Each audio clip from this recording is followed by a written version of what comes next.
Kar izvoli.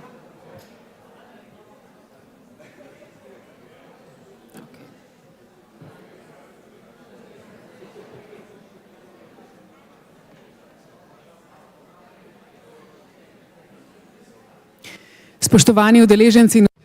Ladies and gentlemen, dear speakers, guests, welcome to the Faculty of Social Sciences.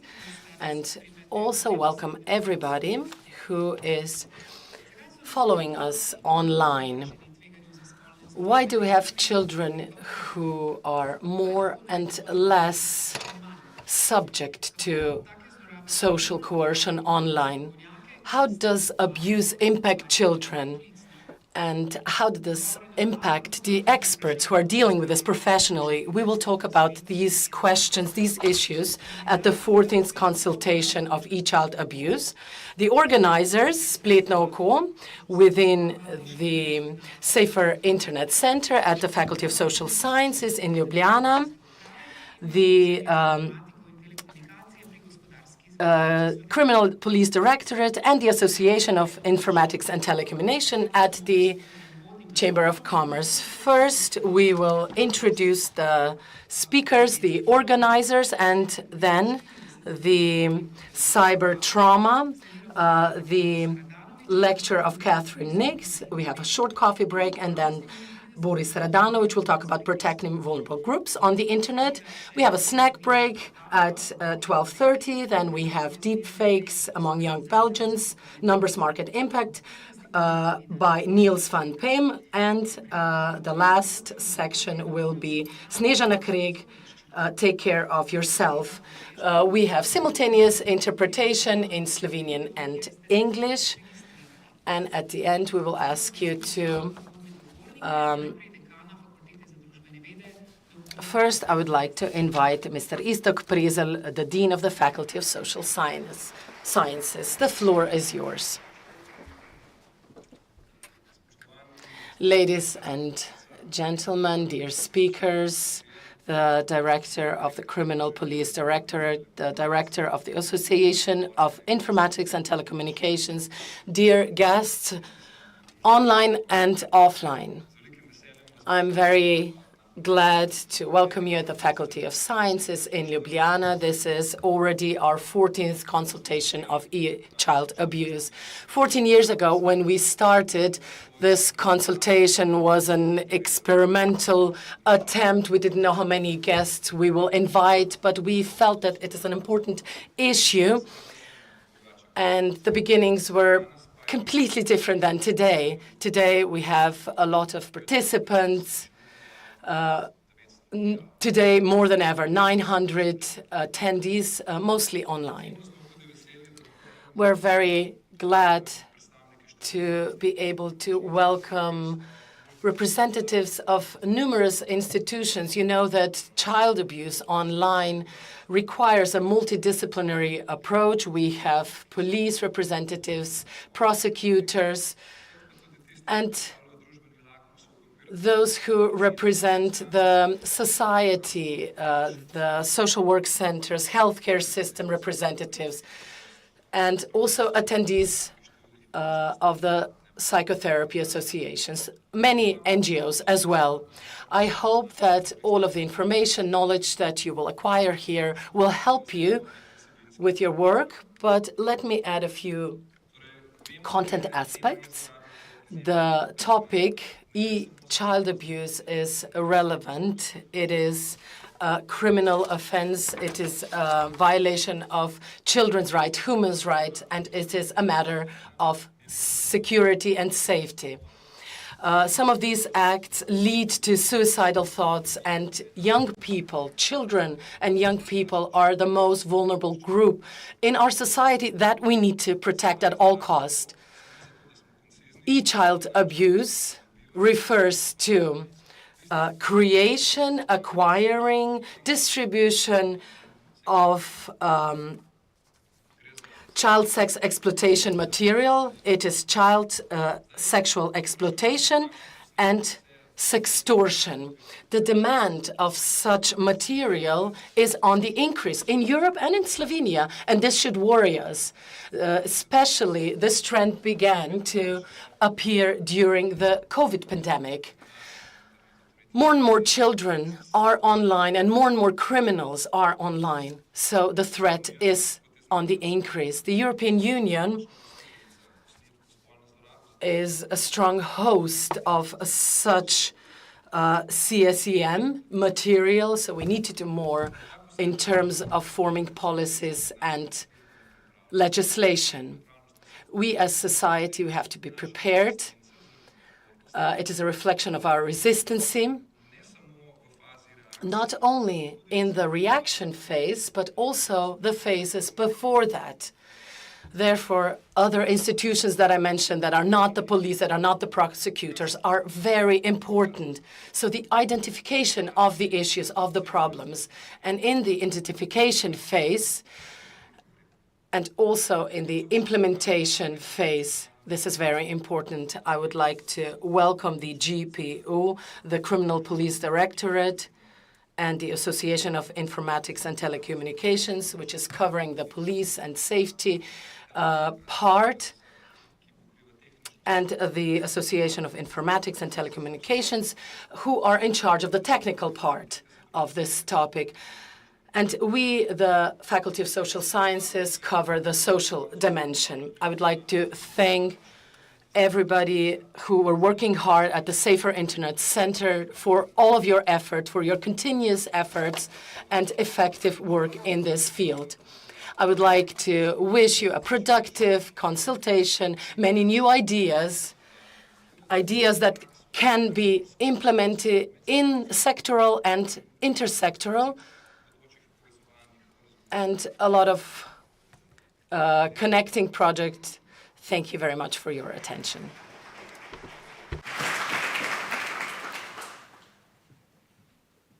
Hvala lepa. K uvodni besedi.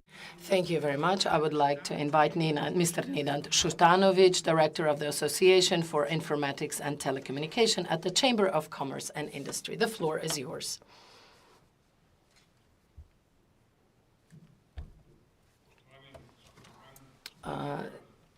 Ladies and gentlemen, the Dean of the Faculty, the Director, ladies and gentlemen, this event is an opportunity to face one of the greatest danger for our danger.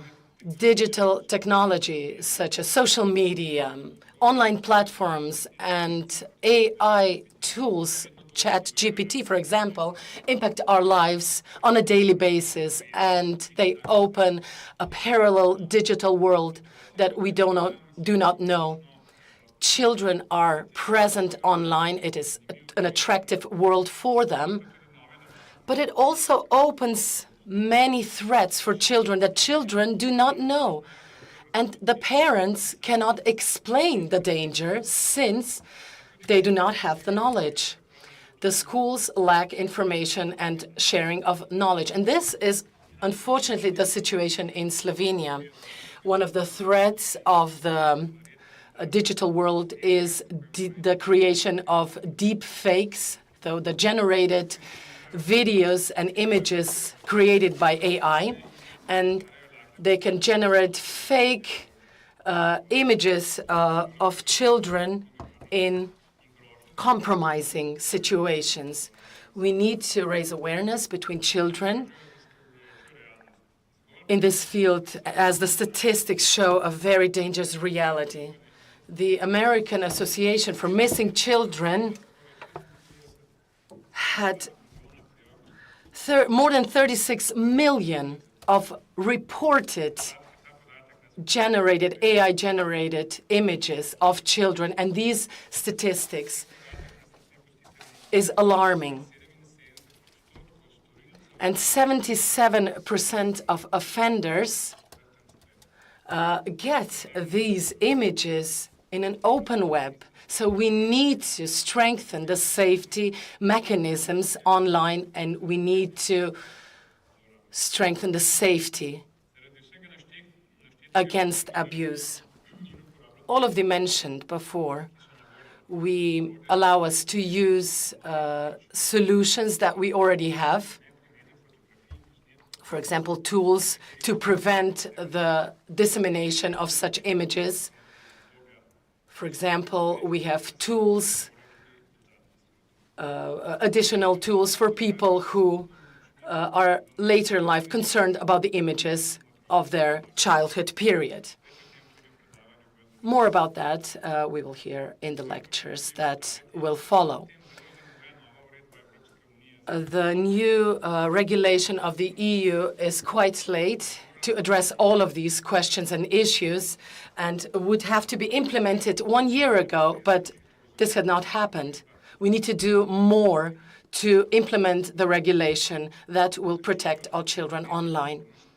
The protection online is our responsibility, the parents, the legislators, technological companies, the society as a whole. An important step ahead is an obligatory subject in primary schools, informatics, where we are still at a standstill.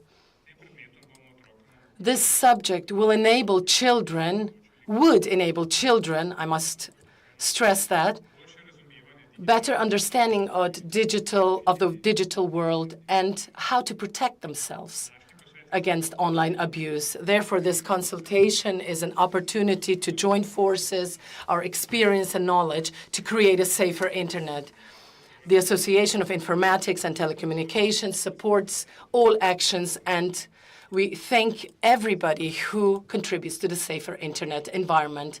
I wish you a fruitful conference, new knowledge and information. We can all create a society that is safer, that promotes safer development of our children. Thank you. Have a good consultation.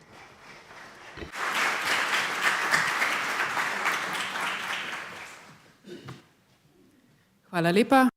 Thank you very much. I would now like to invite Mr. Damian Petric, the Director of the Criminal Police Directorate.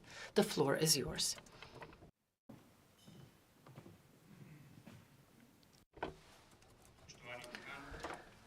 Mr. Dean, the Director, ladies and gentlemen, I would like to welcome you on behalf of all of the organizers, on behalf of the Criminal Police Directorate, and every year we're happy to attend every year.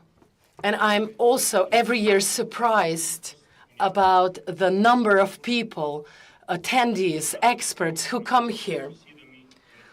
I want to start this introduction with words that online abuse of children is a dire problem. I could complain about devices, smartphones, how they changed the lives of our children, and how it represents a threat that we cannot tackle and that we do not know. We could also blame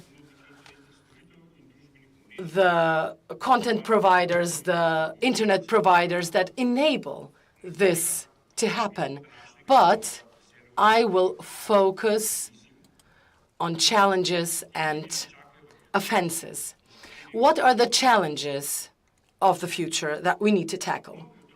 Many children face with fear and silence when faced with abuse, so we need to offer them space where they will feel safe and heard. Children and young people need somebody who will listen to them, a person during their growing up. Parents, children, everybody who face the situation need to answer their questions. We need to warn them about digital threats online because they do not know them sufficiently and they cannot protect themselves. And we also need to offer them help and assistance when they are either victims or offenders of online violence.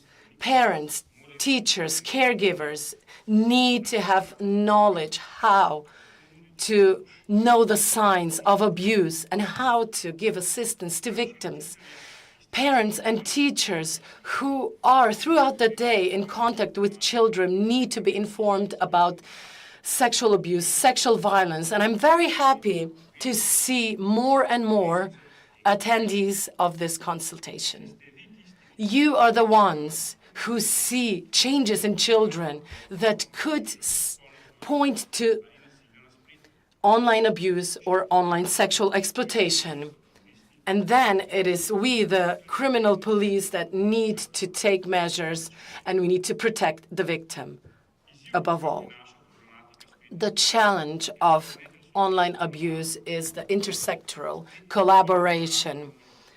Online abuse will be tackled only if we exchange good but also bad practices, current trends, and the proposals for changes that will offer our children a life without violence and abuse. The protection of children has to be our main priority.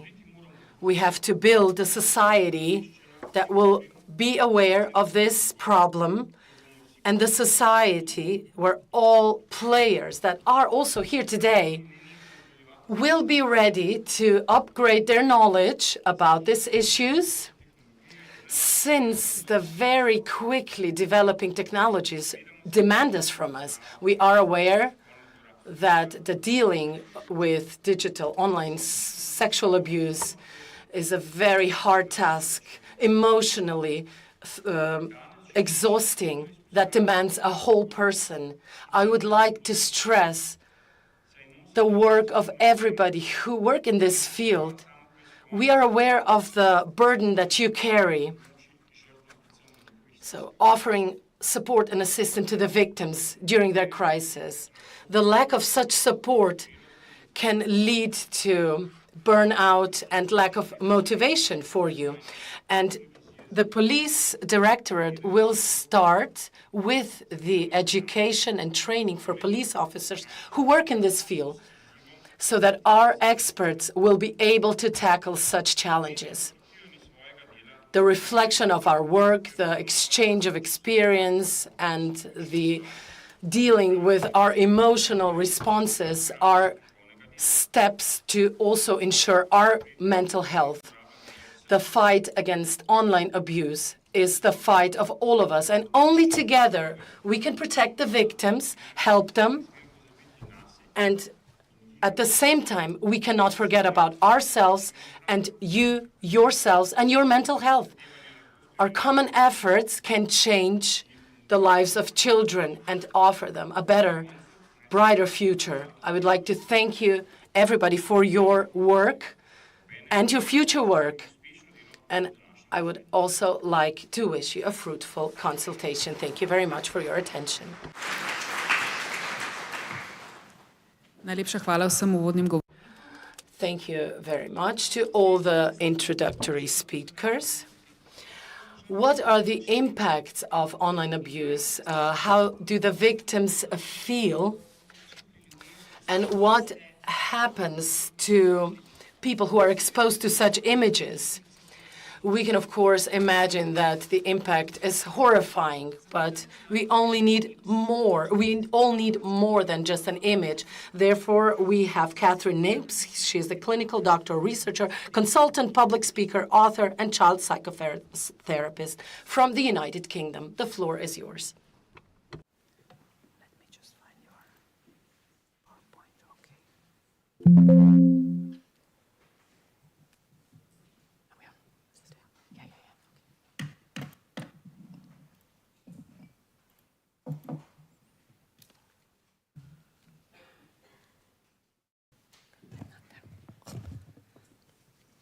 Good morning. Thank you for having me. Today, I hope to educate some of you, and hopefully you will get to see and understand trauma, particularly cyber trauma. That would be better, wouldn't it? Let's see, where is it? Turn it on, turn it on. Turn it. Are we on? Nope. No? No. Let's try this one. Technology. It worked before? it's working now? Yes?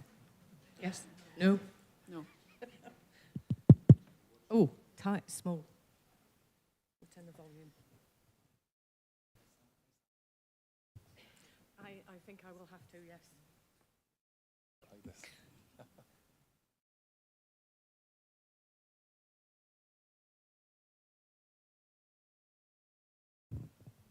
I can shout. Try that one again. Is that better? Yes?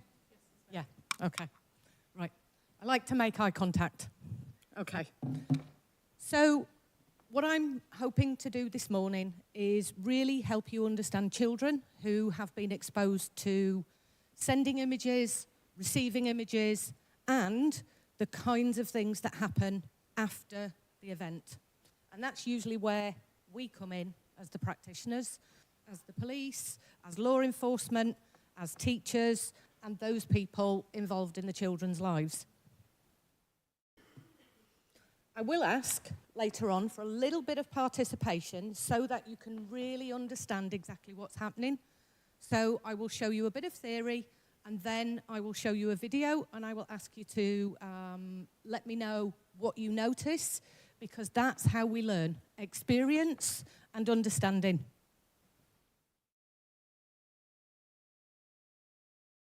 So this book here is probably one to read afterwards, which goes a little bit more in depth as to the psychology around what happens with sexual harms.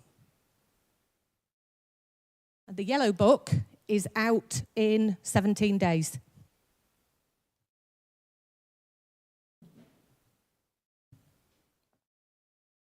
As I'm talking today, I do not know anybody's history. I do not know what has or hasn't happened to any of you in your history. What I do know is when I talk about trauma, when I talk about distress and stress, some people are catapulted or snapped like a rubber band back into their history, and you may not have a cognitive awareness.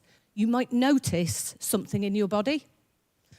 So what I'm hoping to do today is to keep you within the middle of what we call a window of tolerance. And a video that I have on YouTube is called The Polyvagal Motorway of Wellness.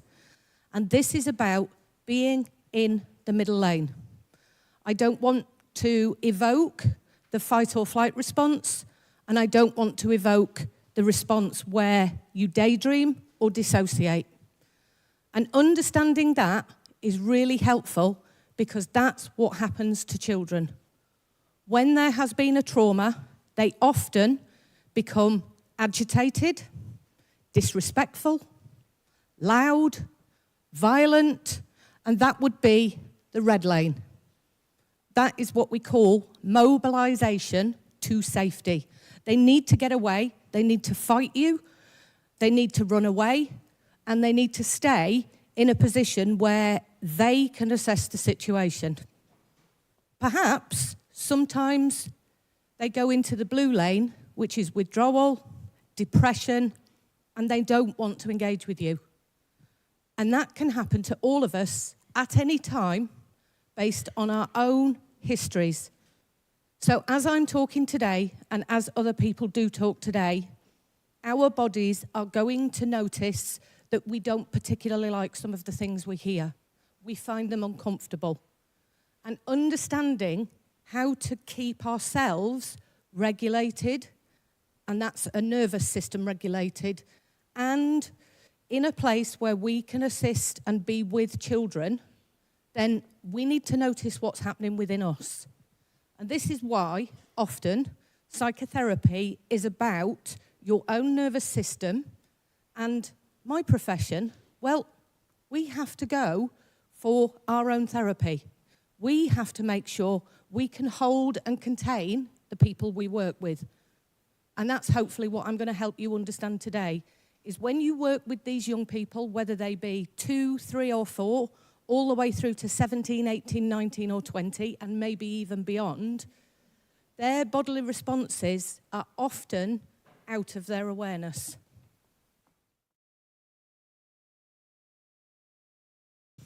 I will leave you to read my definition of cyber trauma, which is very complicated, so I'll give you a few minutes.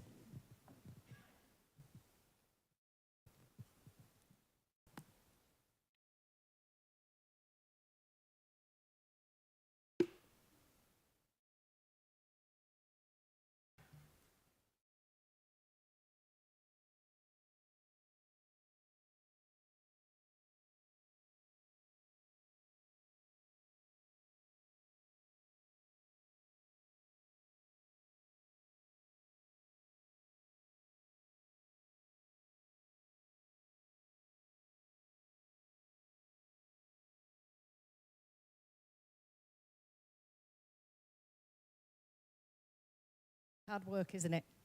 Academia is this. Cyber trauma, in one sentence, is anything that occurs through a device that has an impact on us. That level of impact in psychotherapy language we call trauma. Some people say small t, some people say big T. Either way, whatever the child experiences, whatever the adult experiences, because obviously this affects those of us who have to work in victim identification and in the space of having to look at these images, all trauma is personal, it's individual, and one child's response is always going to be different to somebody else's, as will the adults. And so I don't rank trauma. I work with trauma as the person experiences it and as they understand it. So trauma is something that happens to us, it's how we understand it, and it's the story we tell ourselves about what happened and who was or wasn't there to help us when it happened.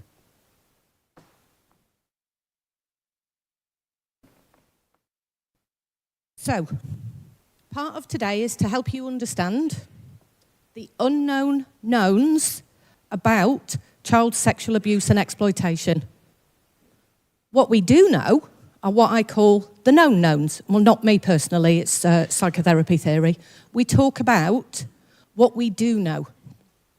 Now, we know that we have different types of memory. We have the autobiographical, that's the story of me.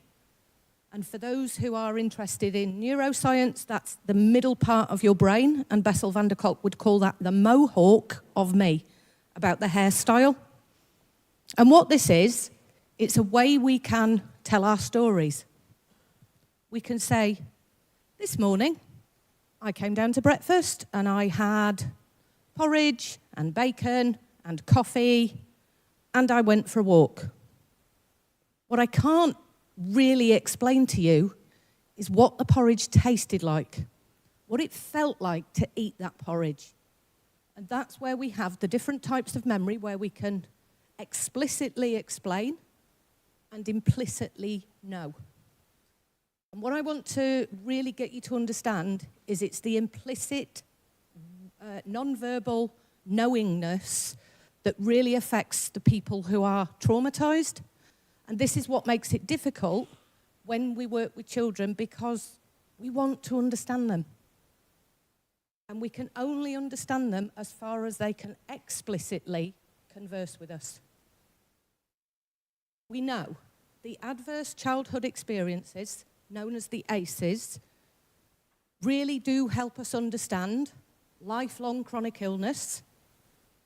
And I'm going to say here, as I say everywhere, we have failed children for 28 years in the space of cyber ACEs. We have only addressed mental health issues, parents going into prison, and the ACEs study was conducted in 1998 by Folletti and Ander, who looked at the kinds of things that we were exposed to in childhood that might have an impact on our life later on. Not one question addressed anything to do with the internet. And to this day, still does not. One of the things I cannot do is get into the space of trauma and have these conversations because it's not fully understood. And it's difficult to comprehend how something through a screen can have an impact on a child. And so I'm vested in being an activist in this space and educating the people who are able to work with this. And quite often, that tends to be in the world of CSAM, exploitation, grooming gangs, and people like yourselves. But you are the people who work with these children. We do know childhood trauma has a lifelong impact. We can see the studies in the other side of the work that I do. In functional health, we know trauma affects the expression of DNA. We call this epigenetics. And I don't want to bore you with the science, but fairly simply, when we are hugely stressed, our cells function in something that's called the cell danger response. They behave accordingly with the stress and trauma. And if that's at a cellular level, what does that mean for children growing up in an environment where they cannot escape the use of screens? If their trauma occurs through that screen, and now they have to do their education, their reading, as they get a bit older, their shopping, their socializing, all via the same kind of screen, the way brains work is they have an associative memory. And so do cells. Our bodies respond to the environment. And of course, if that cell danger response was shock from a screen, you are going to remember that in your body, what we call somatically.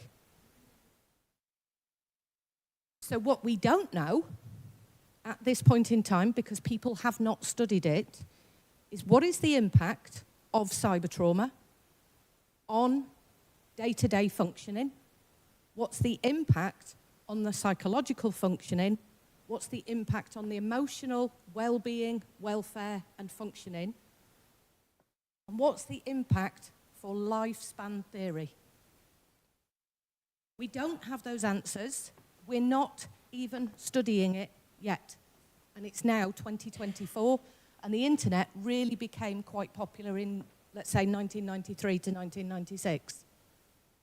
But as researchers, we are incredibly slow for this area.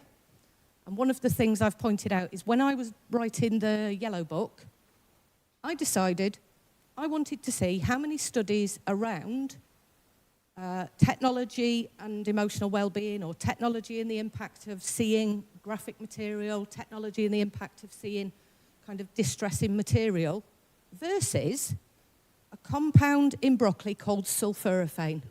So I did a generic study, 2020, how many studies were carried out on sulforaphane, and there were over 100,000 results for studies on sulforaphane, and there were 12 on the impact of technology on well-being. And none of them addressed CSAM, CSE, grooming, or anything to do with the kind of work we're talking about today.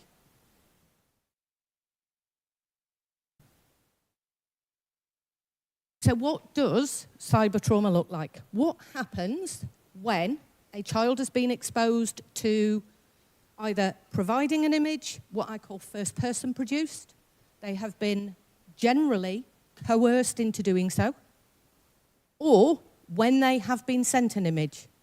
So there are children that I work with in my practice as young as 5 who have been sent pictures of adult genitalia. It occurs on many different platforms. So what is that like? What happens when a child is exposed to an image of that level?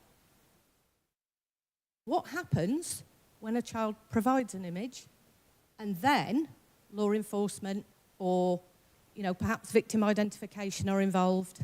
Well, it starts to affect their cognitive distortions. They shouldn't have I'm bad. Quite often, what children say to me in the office is correct, true, and proper. I don't know who's seen my image, Kath. And it could be you.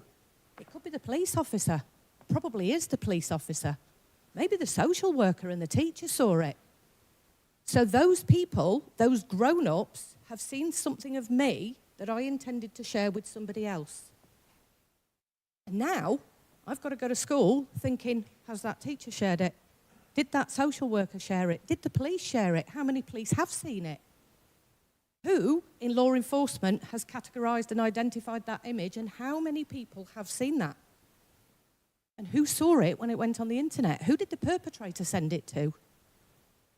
So cognitive distortions begin to look like anxiety. I'm waiting for the day when. Now, anxiety is pretty much like a flowchart. It's an if-then constant scenario. Well, what I will do is I will prepare for that moment. If somebody says they've seen it, then I will say or do X, Y, Z.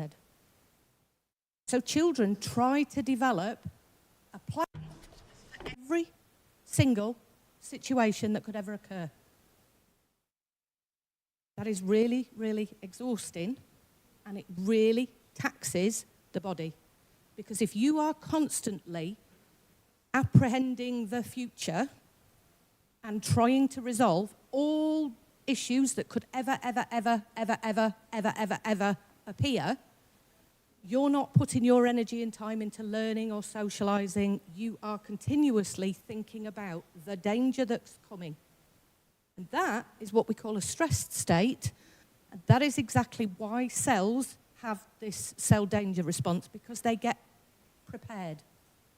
And if you are constantly preparing for the if, the then, your body is not relaxing. There is no time to rest and digest and repair.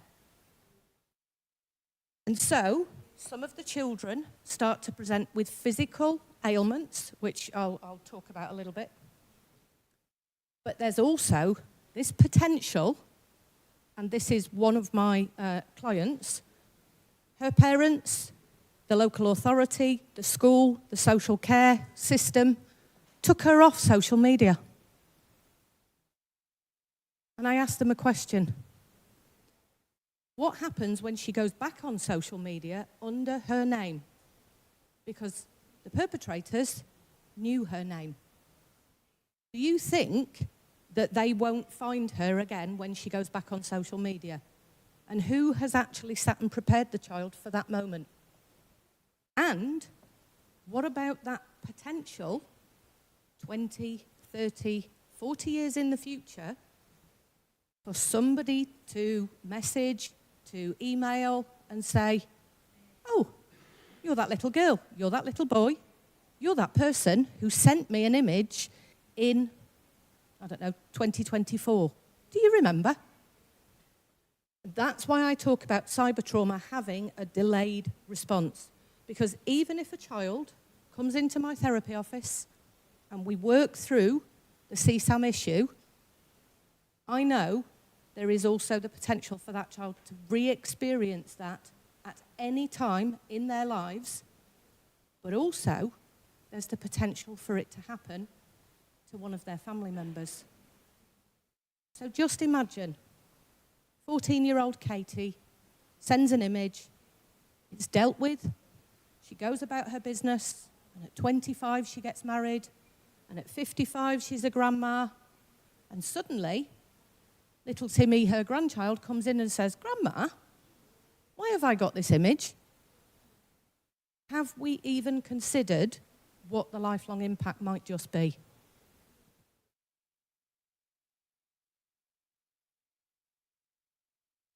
So what happens? What you are likely to see are children who present with a nervous system that is volatile. It moves into a highly stressed state, or it moves into the withdrawal, depressive type of let's call it daydreaming state where they don't want to engage. Or what often happens is children move into that red lane, and the way the body relaxes is it likes to peak with nervous system energy and then to relax. So some children will push themselves higher in the red lane to come back down, but they haven't come out of the red lane to calm themselves down. And I'm going to show you a video of that slightly later. Children present with somatic illnesses, tummy aches, which are generally so it's called the enteric nervous system, so that's the nervous system that controls our bowels and our movements in the bowels.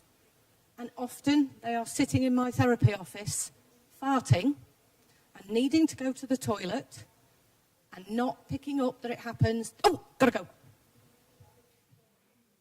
Because these children are not in touch with their bodies, they don't necessarily recognise the nervous system changes. They can and do present with issues like psoriasis, eczema, skin rashes. They can have temperature flushes.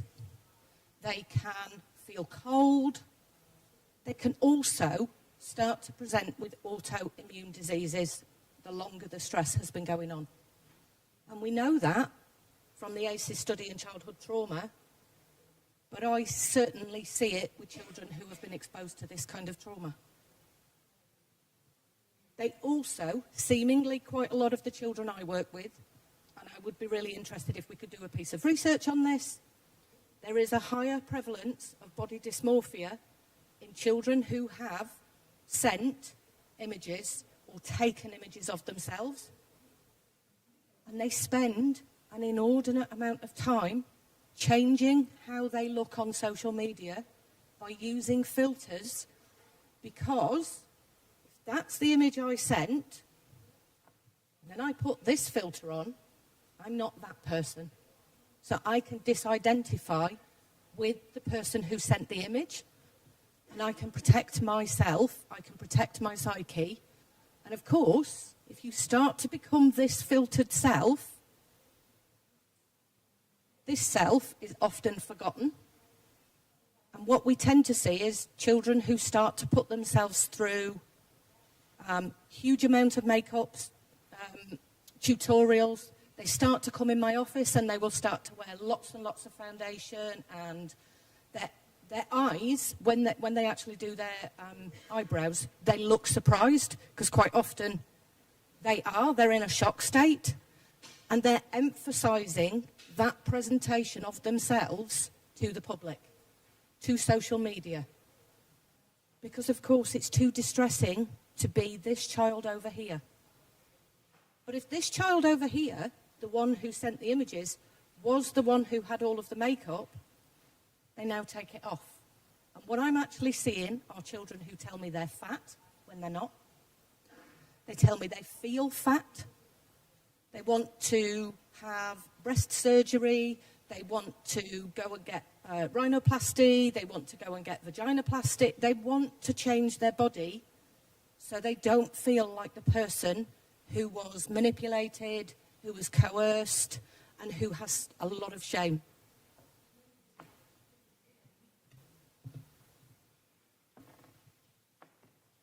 Lots of other ways that children present in a therapy office is they may have versions of depression.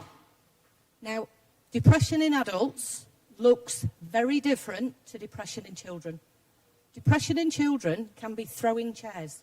It can be screaming at you and fighting with other children. It can be low mood, not wanting to engage. And of course, that's where a psychological assessment is really, really helpful. But I really wish we had this education about depression in children does not look the same as in adults.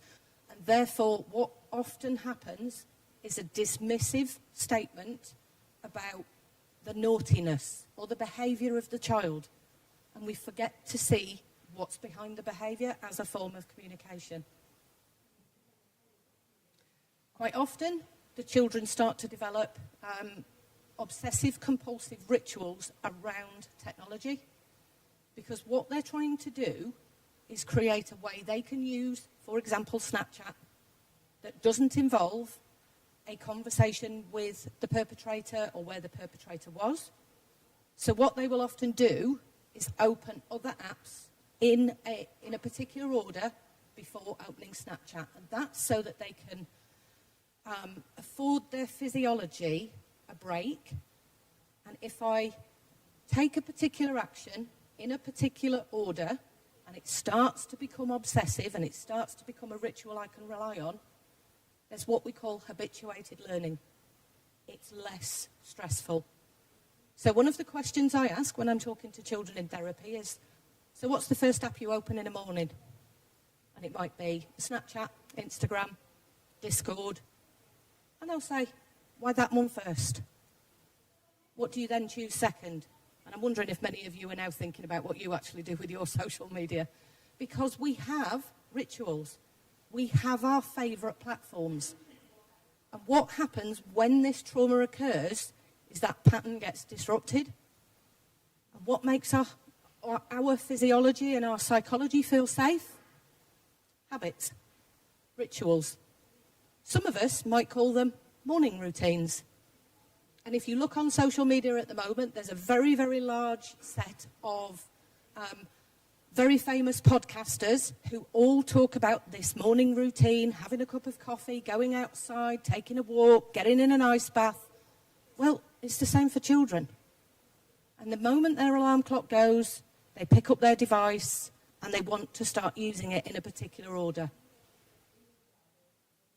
What we as parents, teachers, therapists, law enforcement, social workers, what we really need to understand is the child's world as they see it and as they experience it. And quite often, we impose our way of thinking about the world, particularly around devices and social media, in a way that doesn't reflect how children use those spaces.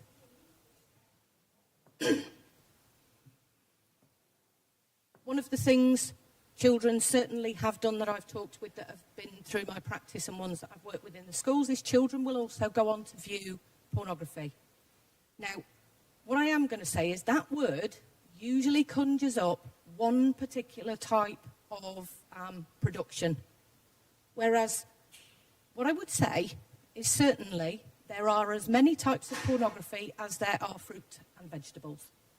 And we need to ask the children, if they use that word and they're talking about viewing pornography, what is it that they're watching? So to give you an example, an 8-year-old child who had sent images of their genitalia found themselves watching hentai porn, which is the cartoon version. I asked why. Well, because they were into watching manga-type cartoons, and that was what they'd been sent, and they didn't know all the types of pornography existed. One of the children I worked with, who was 9, a little girl who had been sexually abused, she watched pornography to understand what had happened to her. 2 very different motivations for viewing pornography, and what we tend to talk about is the choice to watch pornography. And we don't ask those nuanced questions about what it is that a child's doing or why they're doing it, what their modus operandi and motivation is, and certainly it helps you understand the child's motivation for doing things in a particular way. Some children will choose violent pornography, or they will go and watch violence in order to, as I said earlier, pique their arousal system of their nervous system, so they can then tolerate being frightened, tolerate being aroused psychologically, aroused in their nervous system, so they can feel calm afterwards. However, what their nervous system is not doing is really calming down. It's only moving in that space that I call the red lane.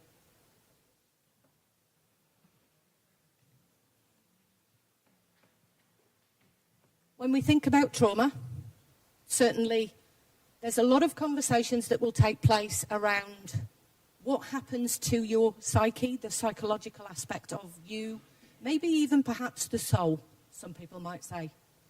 Well, immediately upon whether it's been sending images have been sent, shared without consent, there is a destruction and a fragmentation of safety and trust in others, what we call interpersonal relational safety. That's the devastation for a child. And what we tend to do as the professionals is come along and think the child is going to work with us and talk to us. And of course, not a chance.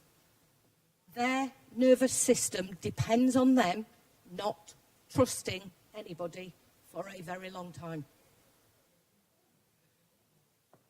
They feel a complete lack of safety in the world. They cannot even trust themselves because of the way they talk to themselves about what they did or didn't do. Their nervous system, as I've discussed, becomes dysregulated. Their narratives are incoherent. They start to tell a story, they meander off, they come back to the story, and we certainly know from work that happens in sexual violence and in the criminal justice system, there can often be an incoherent narrative about what happened. And that's because of the way trauma affects the brain and the body. I find it really curious at the moment, the world has moved into a space of events and conferences called trust and safety. I wonder what would happen if we flipped it round and we called it safety and trust. Because when we feel safe, we can trust. When we don't feel safe, we do not trust. And that is how we have interpersonal communication, and it's how we help these children manage what's happened to them.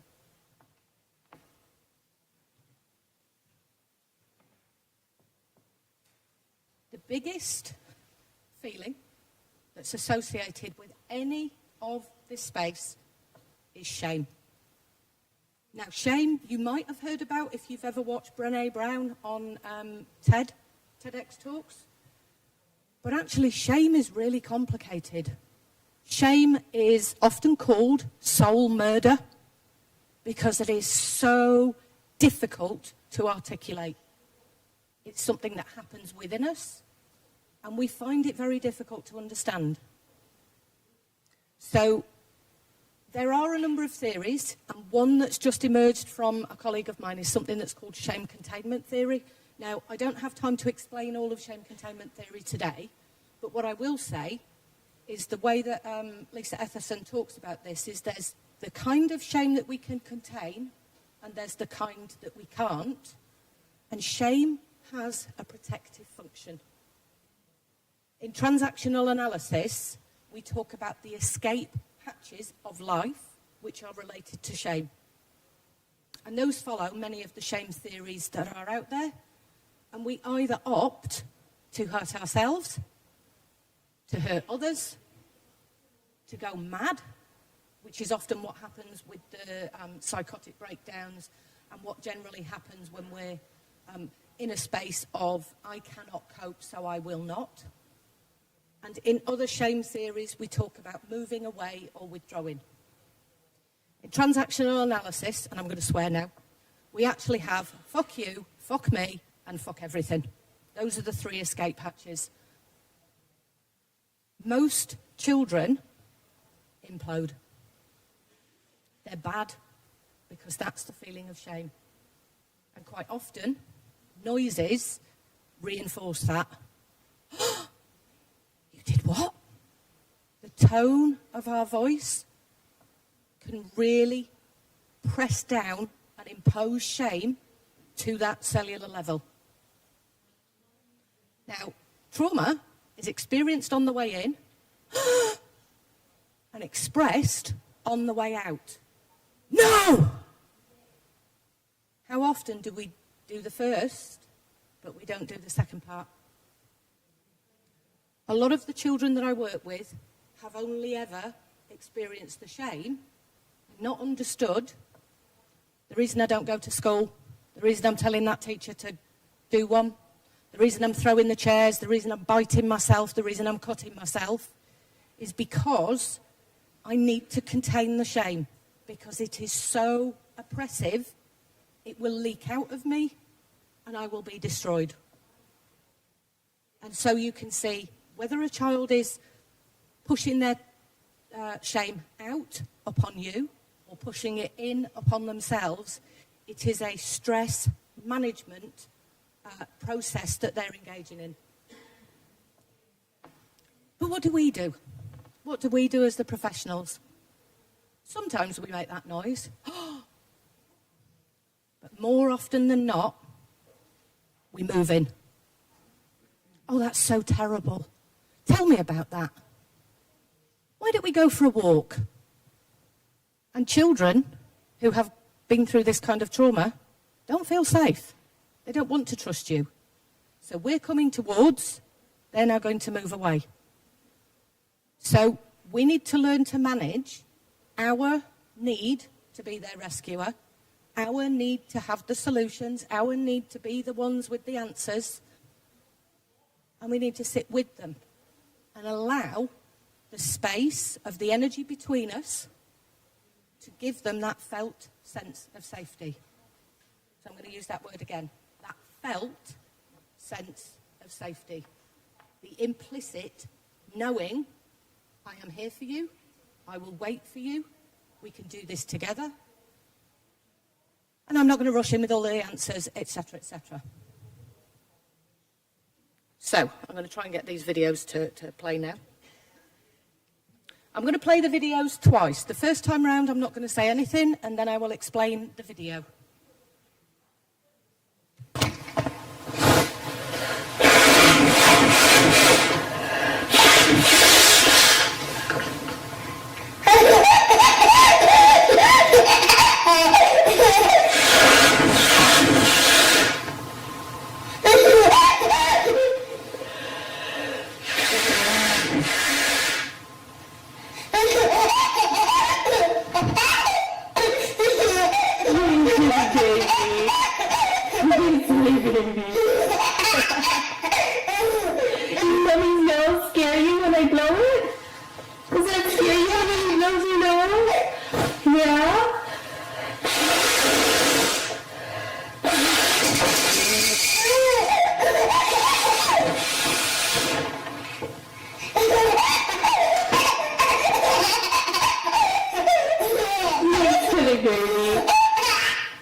Would anybody like to volunteer what they felt watching that?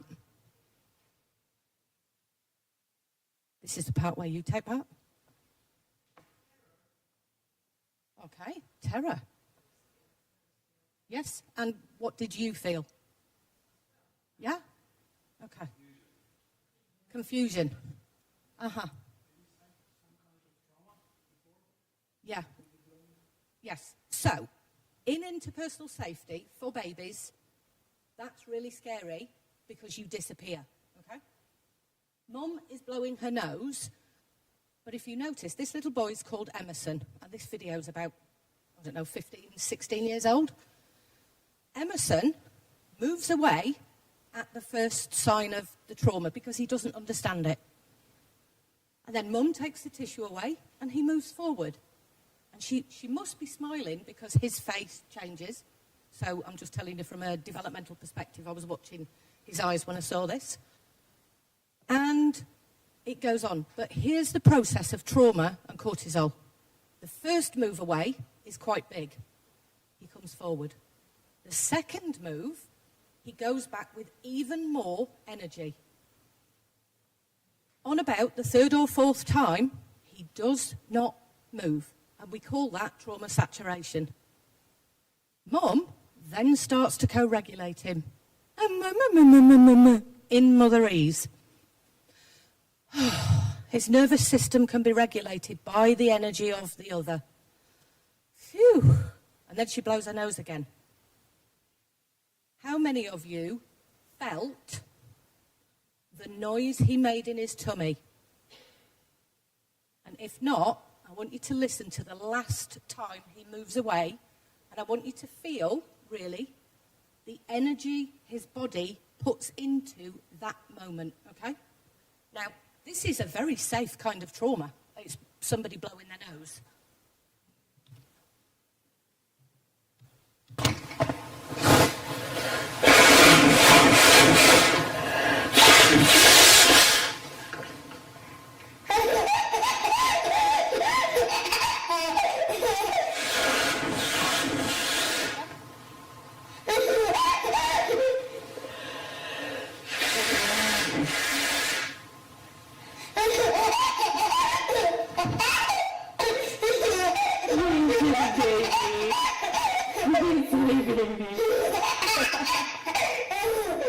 Mommy's nose scare you when I blow it? Does that scare you when you blow your nose? Yeah?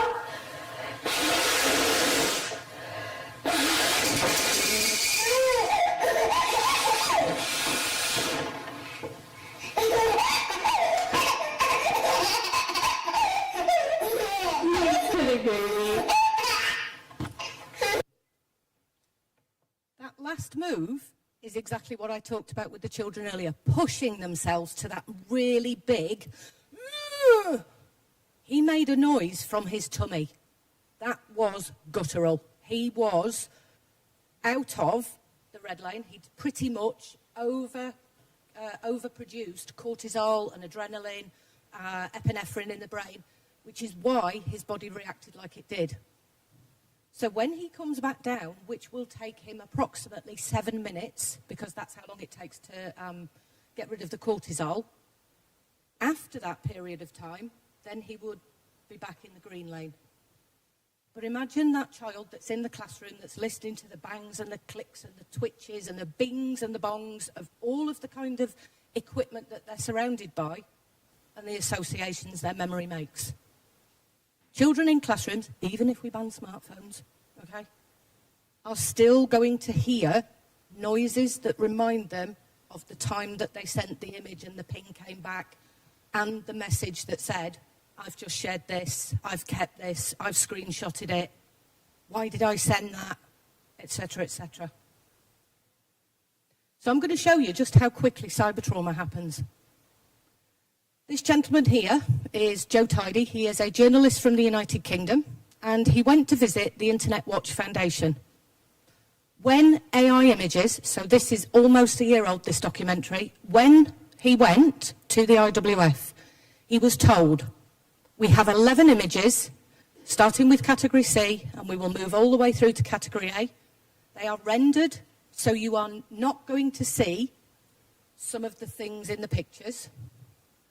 And during this documentary, he is now on image number 2. Okay, so he's been prepared for what he's about to see. See if you can notice the same kinds of reactions in Joe Tidy that you saw in Emerson.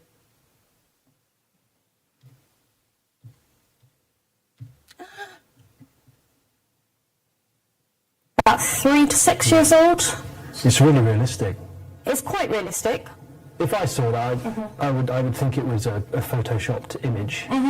Obviously, the pose is disgusting, Yes. and that would instantly make me question it's whether or not it's real. But it's hard to know.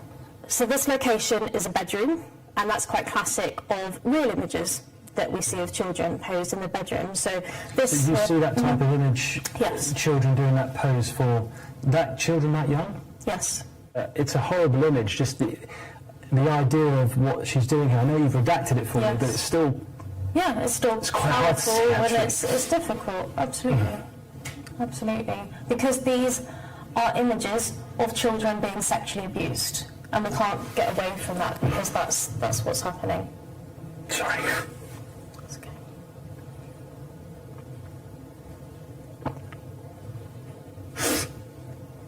Do you want to take a break? Yeah. Yeah? No, that's fine.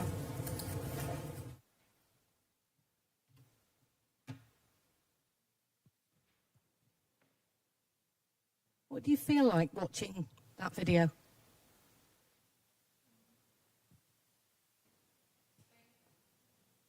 Say again? Why is it painful?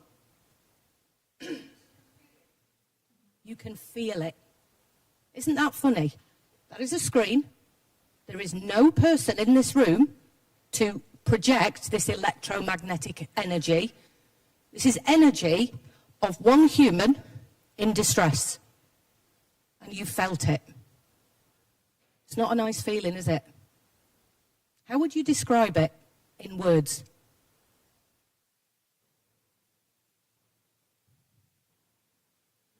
It's very difficult. You can maybe sense it in your tummy.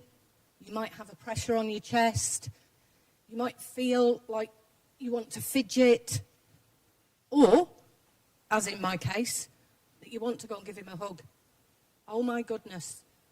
What I notice here are the stages of trauma, and because he's an adult, I can actually take you through it very quickly because I'm aware of time and questions.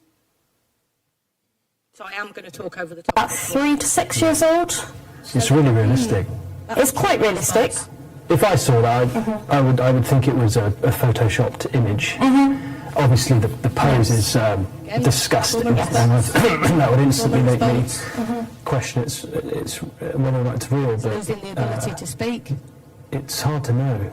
So this location is a bedroom, and that's quite classic of real images that we see of children posed in the bedroom. So this. Did you see that type of image? Yes. Children doing that pose for children that young? Yes.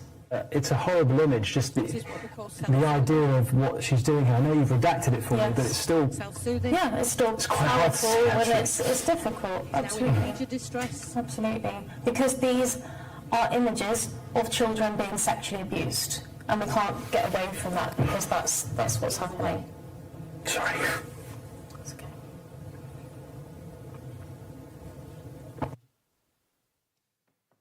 Nine and a half seconds he sat with that feeling. Now, as an adult, he had the capacity to say, I don't want to look at this anymore. I don't like this. What he actually did was tried to self-soothe. Now, I'm going to interpret slightly. He was wearing a wedding ring, so he was also now superimposing children he'd seen, he knew, he might have. There were a lot of things going on for him, and it took him a very long time to move away, which happens in trauma. You lose the ability to move. And what he also couldn't do was say, stop. And that is the reason shame is so insidious, because we lose the capacity and the ability to say, stop. I don't like it. Leave me alone. Go away. There are very, very few children I have ever worked with in therapy that have been able to do that, but it has never, ever been on the first instance.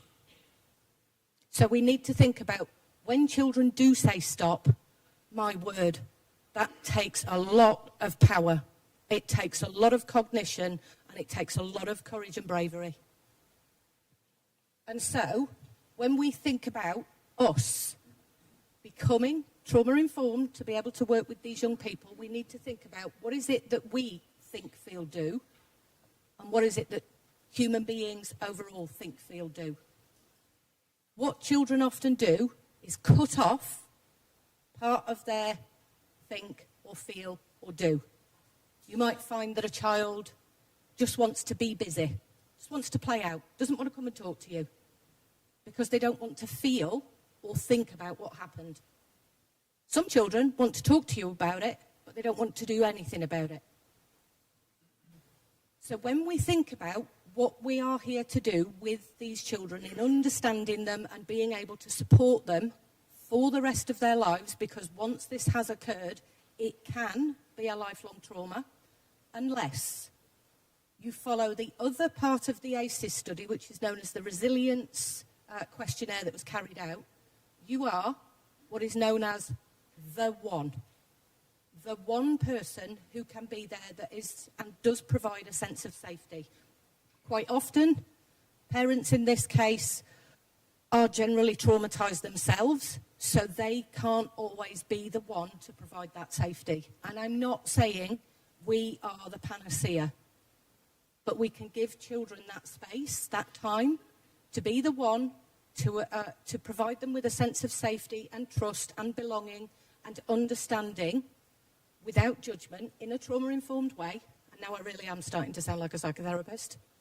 And what we can do is get our own house in order, make sure we can regulate our nervous systems, which I believe you're going to have a conversation today in terms of self-care for you. But this is what we do. If I can provide a sense of safety through my body, which you have felt through a screen when somebody is not safe, then what I can do is I can provide a space for that child to heal and to recover. And that occurs in relationship. And that's why in psychotherapy there's 257 different approaches, I believe. And research says, time and time again, it's the relationship that counts. It's the relationship that matters. And that's because when there's a me and when there's a me between us, we can have what Dan Siegel calls a mwe. And a mwe is where healing takes place. And I think I will leave it there in terms of time for questions. I think it's important that we think about our language, but if we're in a relationship, we're going to do that anyway, because we are going to be there for co-regulating, which is what the mum did with little Emerson. I mean, I'm not saying we all have to talk to our parents, clients, friends in that motherese, and we don't always have to do that stuff. So, I'm here to have a chat, okay? Because generally children find that threatening. So, be you. Children will know you're being authentic. Children can meet you where you are when you are authentic. If you try too hard, they will know. They will spot it. They won't interact. And again, when we think about the language that we use in this space, just think about that word, self-produced. That's assuming that there was a self within the child to create the image. And first person produced is generally how I talk about this material, because actually I'm talking about images that have been generated by the child, first person, in a second person, third person type relationship. So I generally talk about the first person because the self is something separate. Okay, I will leave it there for time for questions. Thank you.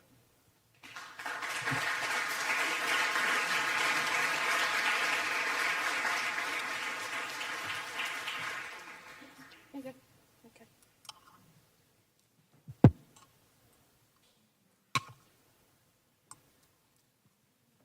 Actually, I've realised I need to explain an acronym. PACE stands for playfulness, acceptance, compassion, empathy. Hi. No, you have to shout. Yeah. Not working? Yeah, it's working. Thank you for your presentation. I was absorbing everything you said. I'm an investigator in this area for a long time, and I know that you already explained this, but I'm asking you to point out how important it is for investigators to know how children feel, how to react, how the trauma, how they are dealing with trauma, how important it is for investigator to know all the things about children being abused and afterwards. That would be a lot longer than I've got time for today. I certainly see there is a need for the entire world to be trauma-informed. I know it can be very dismissive. Oh, are you calling that trauma? Actually, trauma is trauma, and each child may present, to be very sweary, you might find children that are like, you're in uniform, not talking to you. In which case, you're not the person to meet them where they are. And sometimes it needs to be... Now, to do that is going to have huge impacts on resources, isn't it? Because if every investigator turns up to do the job and the child goes, not you, so you bring in another person, they go, not them, you bring in, you haven't got the staff. So it's learning how to manage. Okay, I know you don't want to talk to me, and I can understand that. And I'm certainly going to this slide here. It's resonance. You resonate with what the child is telling you. I get it. I totally understand, because you will after today. I totally understand you don't trust me. I wouldn't trust me, and that's okay. However, I have a job to do, and I know you don't want me to do the job. So one of the things about, and it's not soft parenting, it's not soft practice, you're acknowledging the emotion, you are acknowledging what the child is telling you, and you have to be robust enough and boundaried to say, and yet we have to do this. It's the same as putting shoes on a child. You have to put your shoes on. I don't want to put my shoes on. Okay, I understand, but there could be dog poo outside. So we really need to put shoes on so we don't, and you're going to put them on because it's not safe to go outside without shoes. What we have done for a very, very long time is just tell children, I'm in charge, you're not. And it's about saying, I still get to be the grown-up and the one making the choices. And yes, that is distressing, and I understand where you're coming from, but we still have to do this. Does that make sense? Yeah, absolutely. I just want to say another thing. I watched the gentleman in the video, and I can understand him completely. When I was starting to investigating those crimes, my daughter was 5 years old, and I see my daughter in every child that I watched in the video. So it was really tough. Yeah, it's incredibly distressing, and I am very privileged. I have never had to view these images. I've had children in practice say, "Can I?"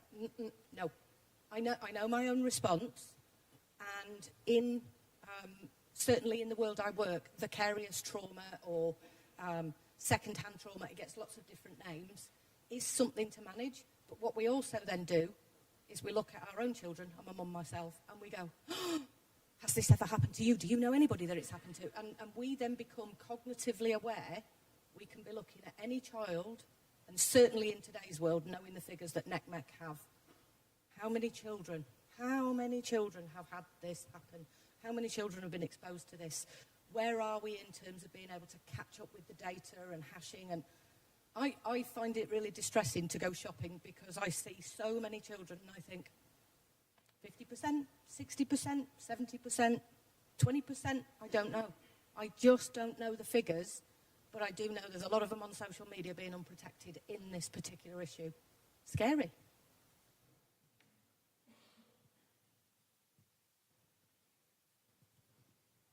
Thank you very much. Do we have any other questions for Mrs. Nips? Yes, here.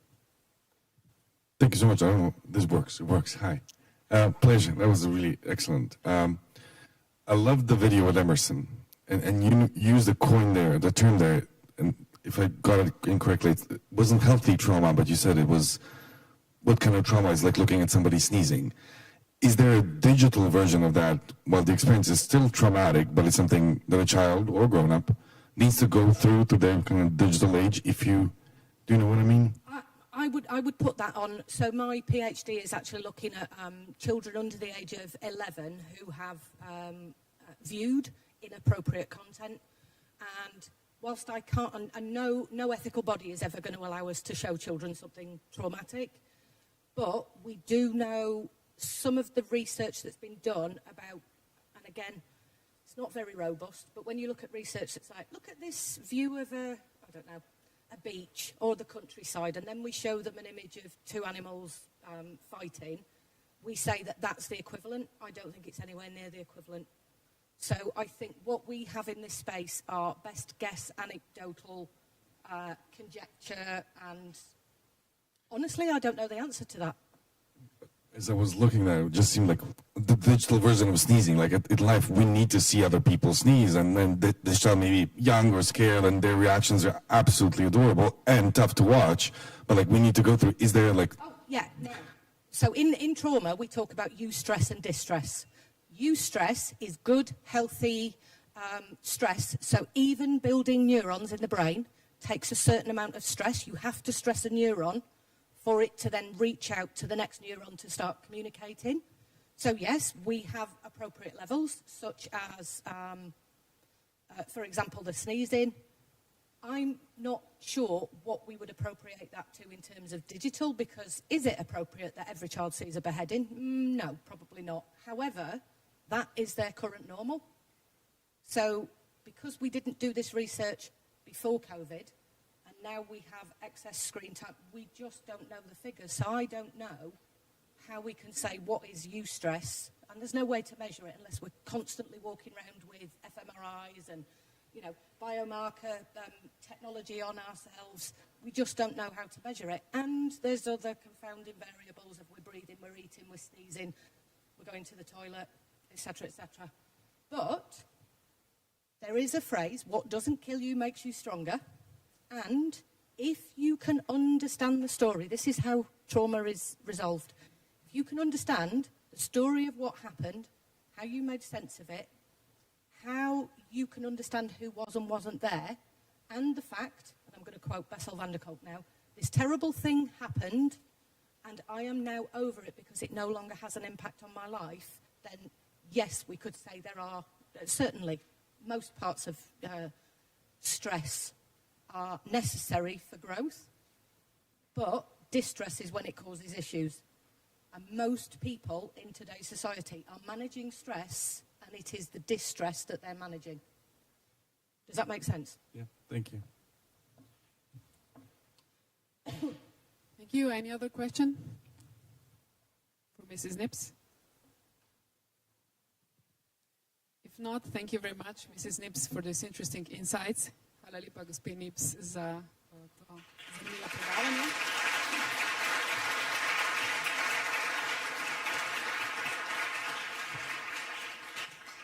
Na vrsti pa je odmor za kavo. Vabimo vas, da se postrežete v spodnjem nadstropju v preddverju pod veliko dvorano. Vrnemo se spet ob 11. uri.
Lepo pozdravljeni nazaj, nadaljujemo s programom. Welcome back. Let's go forward with our agenda.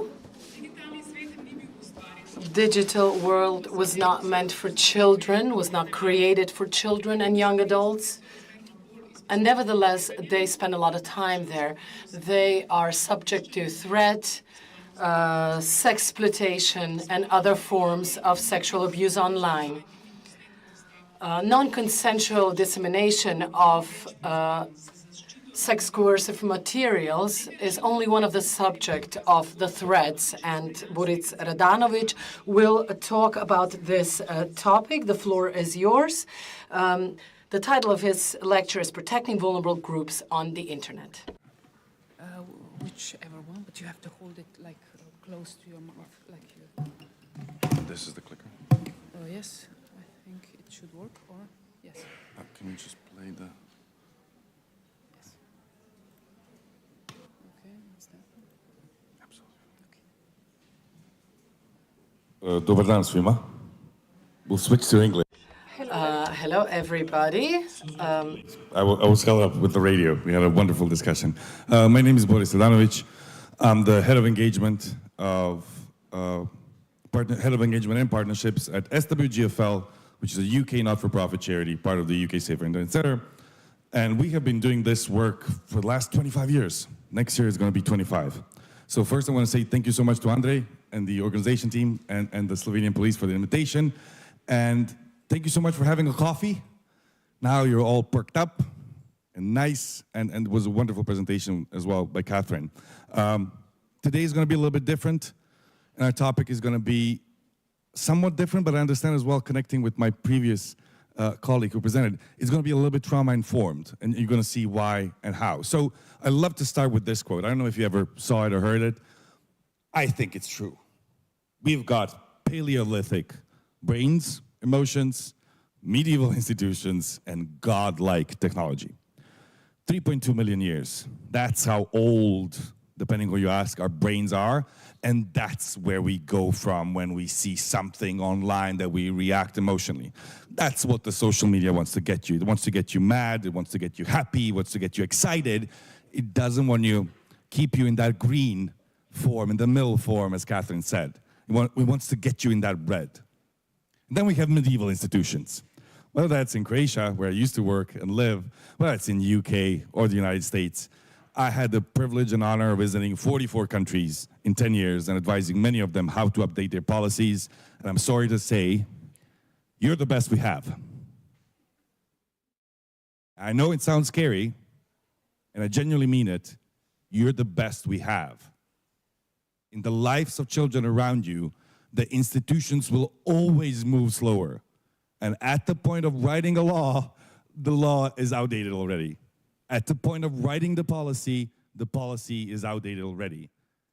And I have a difficult time, if anybody is from a legal background, and I asked this numerous times, how or why are we applying a rigid framework, which are laws and policies and papers and writing words, on a liquid environment, which is the digital space?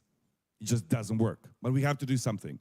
But you are in between those medieval institutions and your old brains and children around you who can react much quicker. And then we have godlike technology. That little device in your pocket, if it was iPhone 6, I think, now we're at 14, 15, I don't know what the version of the iPhone is, but it was 6.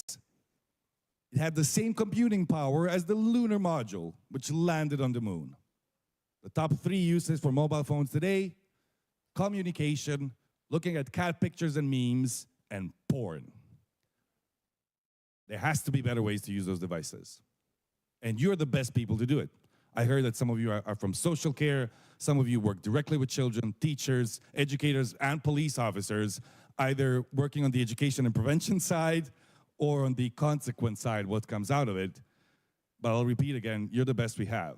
And I know it sounds scary because I'm scared, because I'm sitting here on the stage and many stages of the world. Sometimes I'm the best we have, and I'm surely not the best. So please, if you're going to take one thing from today, is educate yourself. This is the email. This is the last note.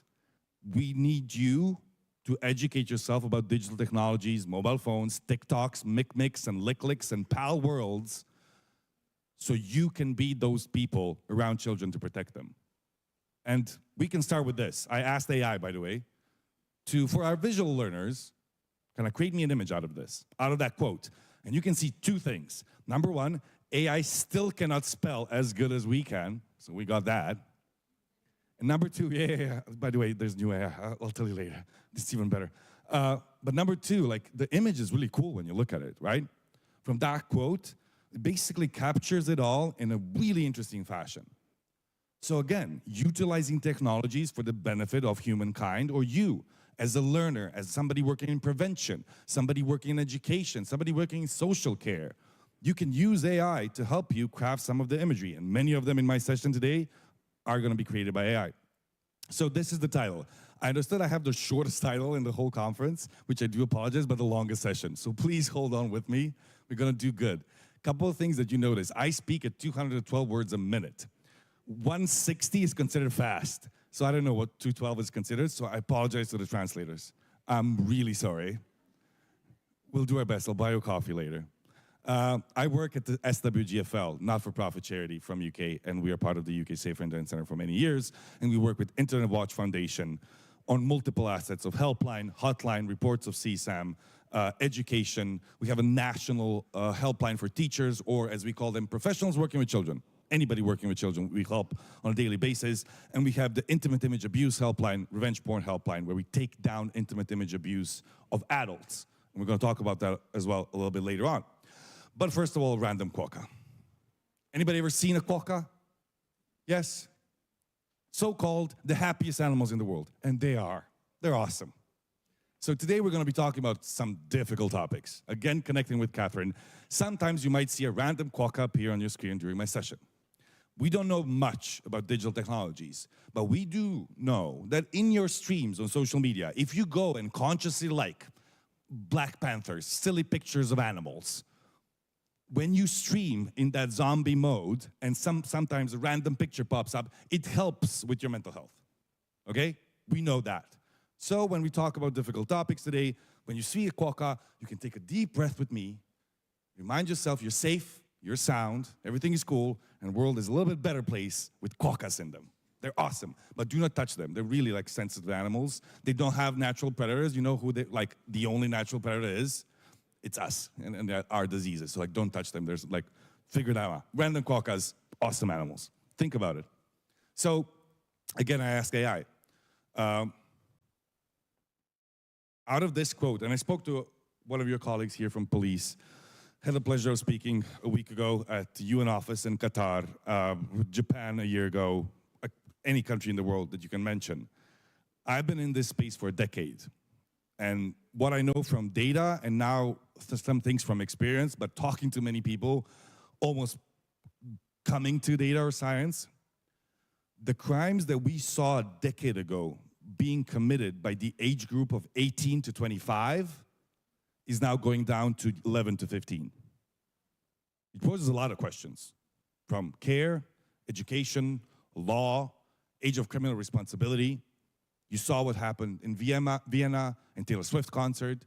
Just the other day, the youngest person ever to be sentenced in the United Kingdom was 12 because they were taking part in the riots during the summer and posting things online. So we have younger and younger children committing more serious criminal activities and crimes. And then you have the quote of Nelson Mandela, that the youth of today are the leaders of tomorrow. Which begs the question, like, what are our leaders of tomorrow going to look like? That they are supposed to be earning for our pensions, like in the future. So we need to act now. So we need to start educating our children now.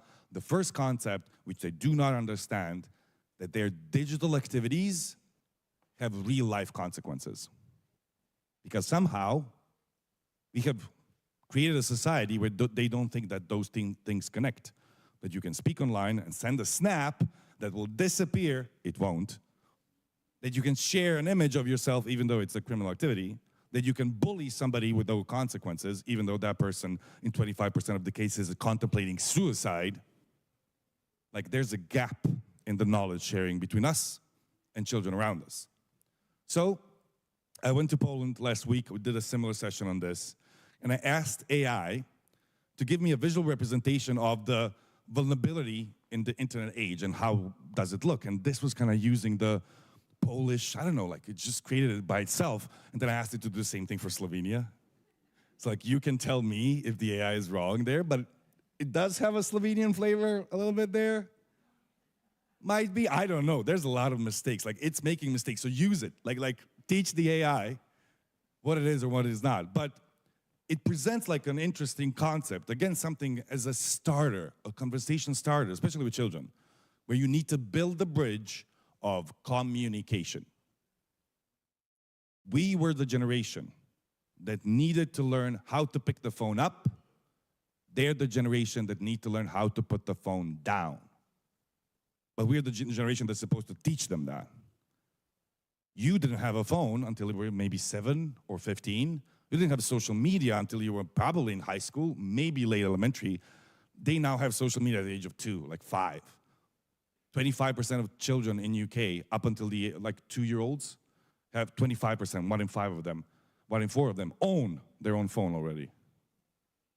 So you tell me, what is the age-appropriate way to talk about cyberbullying, to talk about abusers, pedophiles, groomers, pop-up ads, scams to a 2-year-old? That's how young we need to start.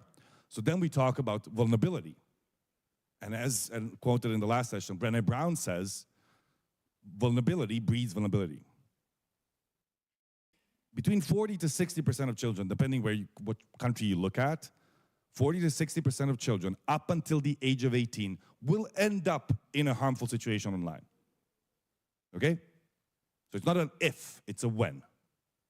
Less than 5% of them will reach out to us, to a trusted adult.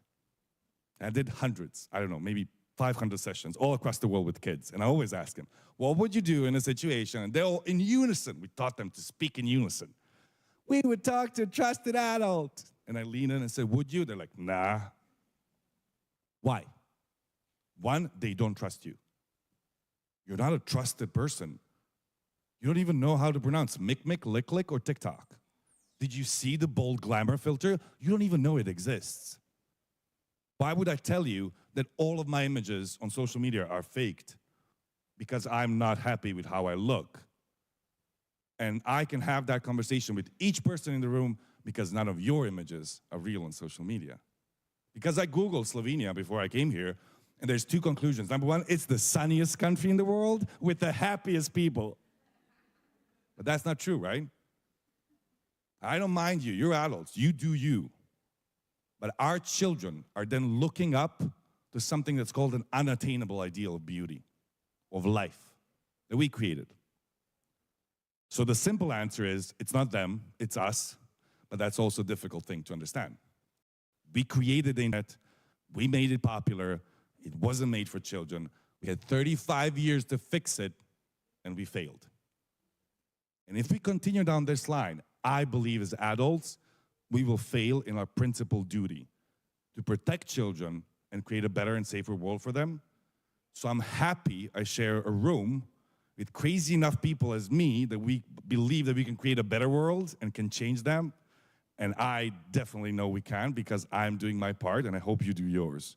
And together we can do it. So when we talk about vulnerable groups, it's like defining them a decade ago, it's not the same today.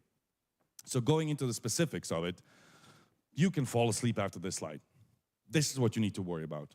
It was 3 C's of online safety. Now we have added the 4th C of online safety. You can Google about it. You can find research. It is the answer to the ultimate question, what I should be worried about my child online. It's not TikTok. It's not Grand Theft Auto. It's like if we go device by device, game by game, app by app, it's going to take us weeks. What we need to worry about in our respectful conversations with children is content, contact, conduct, and contract. The last one is worrying. The last one is something that you ticked and you said, yes, I have read and understood the terms and service of Instagram. Then you joined, right? We call it the biggest lie of the 21st century because none of you have read it. If you did, you would see that in the Instagram quotes, in the Instagram contract that you signed as an adult, it says clearly that Instagram has the rights to use any image that you publish, and some of them in your camera roll as well, which are not published, to create a marketing campaign in Croatia, Slovenia, or even South Korea, earn millions of it and pay you nothing. And again, you're adults. I don't care about you. But a 13-year-old signs the same contract. That's a problem. So, big answer, what? This, the 4 C's of online safety. Then we talk about the topic of vulnerability in the internet age, and I think it is evolving drastically. The groups we considered vulnerable 15, 20 years ago are totally different today. And I'm sorry to say, based on my experience and the work in the last decade, especially in the UK Safer Internet Centre, especially working with the intimate image abuse helpline, the biggest vulnerable group today are women. We as a society have decided to take the worst parts of society, racism, misogyny, sexism, bullying, all of the worst, and kind of put it online. And we now know by data that 85% of victims of intimate image abuse are women, and 75% of perpetrators are men. We're doing the same thing as we did in society, but we now have technical capabilities to do it at mass, at hundreds. In some cases that we worked, one perpetrator, a male, would have hundreds, if not a couple of hundreds of female victims and hundreds of thousands of images and videos. That's the scale technology allows us to do. It allows us to help at scale and to abuse at scale. So moving from children and young people, absolutely they're vulnerable because they don't know. And I fully respect that you're sitting here listening to me and nobody gave you the book of internet, the rule book on what to do on Viber and WhatsApp, how to behave on Snapchat. And I'm here saying you should educate the next generation, right? It's not fair. I'm not saying it's fair. Like nobody educated us. But we need to do better for ourselves, for our own safety, so we can then educate the next generation. And then moving on, as we heard as well, victims of sexual abuse, children with any form of disability, audio, visual, children with their language being Slovenian or English, a third language, a higher chance of abuse. Anything that puts you in a category of ability or disability puts you in a vulnerable group online. Low income, marginalized communities, LGBTQI, any part of that puts you into a vulnerable group and category. Moving on, refugees and migrants, and then one that are really close to my heart, and children in care. And I asked that question to Andre, and I hope you'll take it away. And I hope you use many of the learnings today to poke your government. I come from an NGO. I love poking the governments. To do better, by the way, to do better. I hope the internet in your schools is filtered and monitored. I hope when I go to a school, maybe close here, or maybe in this even university campus, that I cannot, when I connect to the Wi-Fi, access porn, or access harmful content, or access terrorist content, or access child sexual abuse material, right? That should be the basics. Then if that's not the case, go and ask why and like do those checks, and I believe some of those checks are in place. And then go to the children's home. In Croatia, we have children's homes in different countries, different names, but children without parents. In most countries, the government has the responsibility to take care of them. I bet you they don't have the same protections. And we know, out of many things we don't, the children at most risk in physical life are at most risk in digital life. And we know the children in care homes from difficult situations, difficult backgrounds, are closest to that risk. So I implore you to check, advocate, and see why are we not applying the same protections to children in schools, which have, most of them, parents and carers, to the children that don't. And that's a huge vulnerable group that will see harm first, experience that negative experiences first, but we don't think about the same protections as they do. And I hope somebody's alarm is waking them up. That's fine. Children with mental and communication difficulties, absolutely. What we didn't know a decade ago is how much more vulnerable these communities are. Now we know 3 to 7 times more likely. If you fall into any of those categories, and women, by the way, you're 3 to 7 times more likely to get abused online. If you're a woman, if you're a female gamer, 75% of them hide their identity because they cannot say that they're female because immediately they'll get abused and had toxic words spewed out at them. Well, they still represent 49% of gamers. So half of our gamers are hiding who they are because the other half is abusing them on a game. So whether that's increased exposure to online harms, whether that's a lack of digital literacy, that we forgot about some of these groups, that they also need to be brought up, they also need to be protected, whether they're reluctant to seek help because they don't, like if parents, if teachers are not the persons of trust in a school, can you imagine any of these groups considering us to be trusted individuals? And basically lack of support system and lack of trust in the system that for many of these groups have let them down.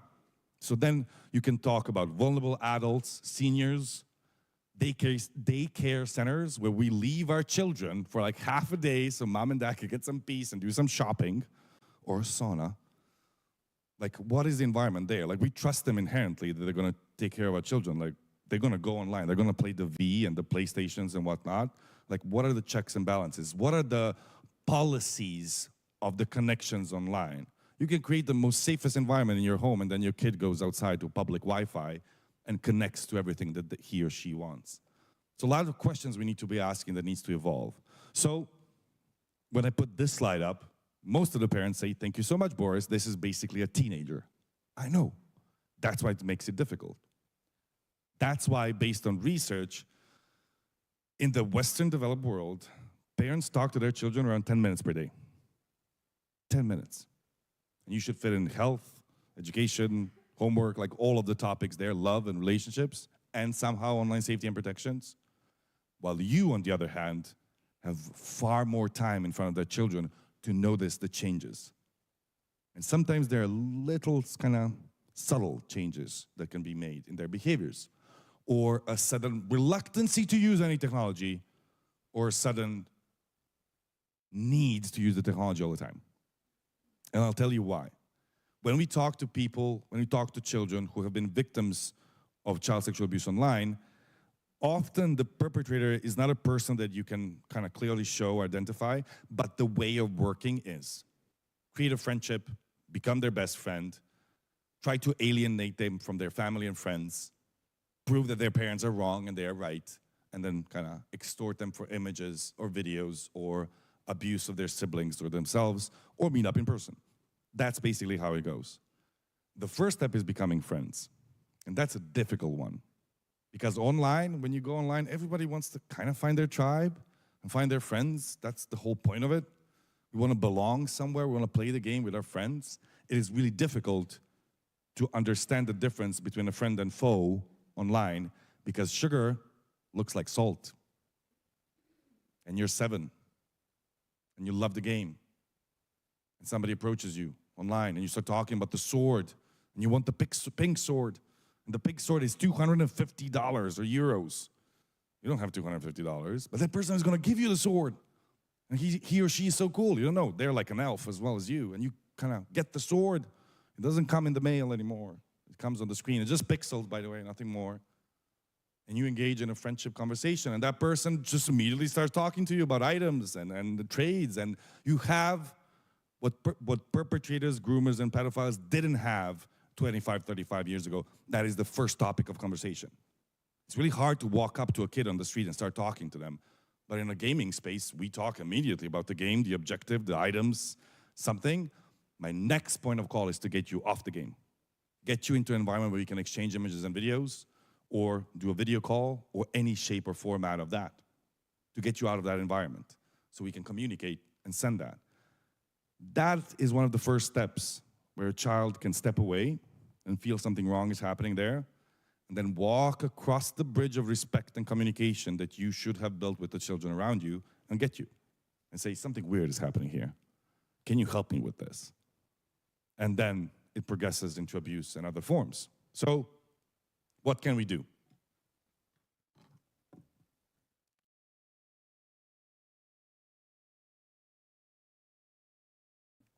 I'll tell you what's going to happen if we don't do anything.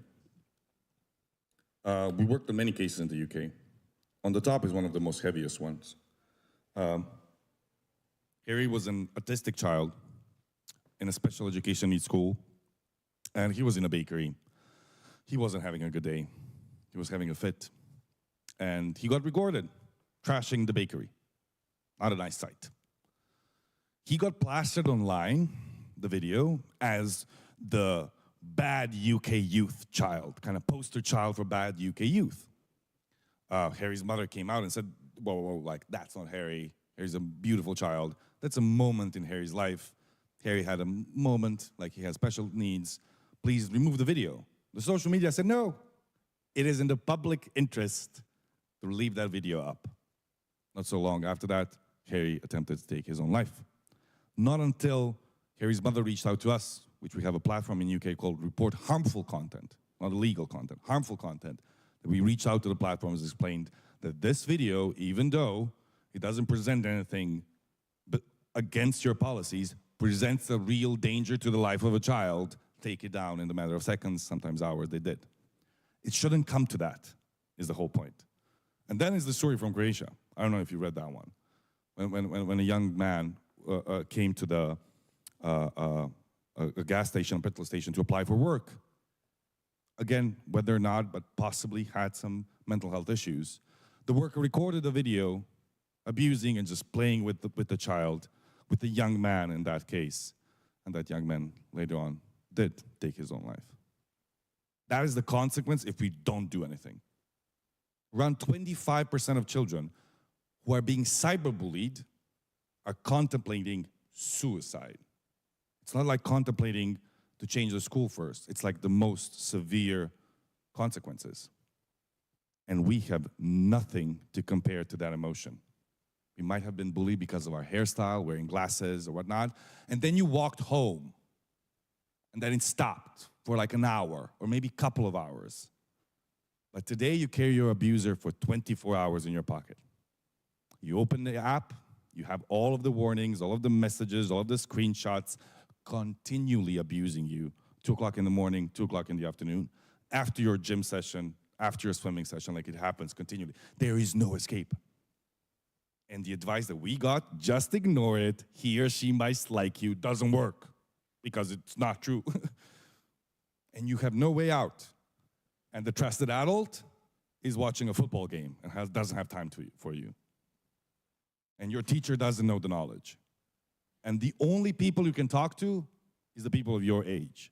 So you have a 9-year-old advising a 9-year-old contemplating suicide. I love my friends, and I loved them when I was 9, but I'm not sure they're the best people to advise children on that and how to deal with that. So yes, helplines, public awareness campaigns, collaborative efforts. If anything works, we know in the last 2 decades, only a multi-stakeholder approach works.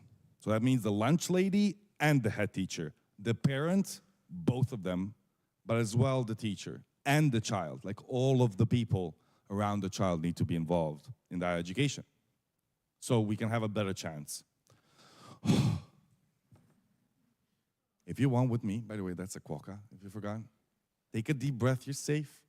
We're talking about the dark corners, like 3 to 5%, like really dark corners. But don't forget, like internet is awesome. Majority of it is really awesome. But we need to be aware as professionals of the dangers, educate our children about them, but emphasize the benefits. For instance, a quokka. It's a really nice thing to see on your stream. Amongst all of the wars and beheadings and terrorist attacks and dangers and reds and beauties and whatever you need to do, and suddenly a quokka appears, like, right? You felt that now for a second, like that was a really hard topic. Quokka saved you there, and I hope you use more quokkas in your life. So the bubble we need to talk about really short. I need to check my time. We all live in a bubble. It can be chosen, which I hope it is, but it's mostly unconscious. Again, I asked AI, how does the bubble look in Slovenia? And it looks really weird. Like, that's all I'm going to say. I don't know why the mountains are aside of the bubble, but that's how the social media bubble in Slovenia might look. And you will not get the same news when you go to BBC if we just right now connect our 2 phones from the same Wi-Fi to the same BBC, let alone anything else. So you need to understand that your bubble has nothing to do with the children's bubble, okay? You have different experiences. We have different social medias. Our streams look really different. But what you can kind of wisely know is that you can abuse the same algorithms that are abusing us in the bubble. So if your child is using TikTok, you should, by the way, download TikTok today, and you can install parental controls. And you can then monitor and help kind of manage child's account on TikTok. By the way, you can do it on Facebook, you can do it on Netflix. I'm not promoting anything, but we have been pushing TikTok for the last 4 years to do exactly the list of things, and they have done them. You know what the problem is? Less than 5% of parents use them. So again, it's us. But what you can do, when you set up your account, you can send them quokkas. And you know what's going to happen? They're going to see more quokkas. You can send them an article about how sleep is important, which is a TED talk, and how sleep deprivation is one of the biggest killers of the modern society. So they might see more TED talks. You catch my drift? Use the algorithm that is being used against us to positively influence the children around us, to create and pierce some of that bubble. But you're working with vulnerable communities, trust me, their bubbles are much, much, much smaller, because the communities they feel safe in are not your communities. So piercing those bubbles is even harder or more difficult as we go along.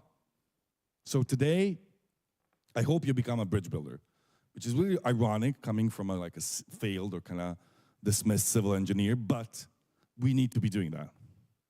And is this notion, children are on the other end, and we are on this end, and the bridge will not get built from their end. I hope today I'm going to give you some bricks of knowledge to start building that bridge. To go back home, go back to your institutions, check the policies, check the filtering, do the tests, send the email with all caps saying why, or zašto, depending what the question is. Then go to the UK Safer Internet Center, go to the Slovenian Safer Internet Center, educate yourself, and say we must do better. And then try to build a report. Try to build a conversation with the children around you. And how? This is a lot of long words, especially for non-native English speaker. Non-judgmental, non-victim blaming, open, and sharing conversations. So what is your favorite meme of the week? What is one time this week that you felt bad when somebody commented on your image? Oh, so you did that hairstyle? Ruined my whole day. And I paid a lot of money for that. But how did you deal with that? And did you share it with just your daughter, your sibling, your niece, your nephew, or the children in your class that are dealing with the same comments when they get a new hairstyle and published image? So share. We need to share our experiences with our children around us in an age-appropriate way, of course, but not to blame the victim. I'll take an example of intimate image abuse. Even still, to this day, and I love that some police officers here, I love you guys, you work hard, but still to this day, when a woman, mostly a woman, comes to police, in the UK you can get fined and criminally put in jail up to 4 years for just threatening to share the intimate images.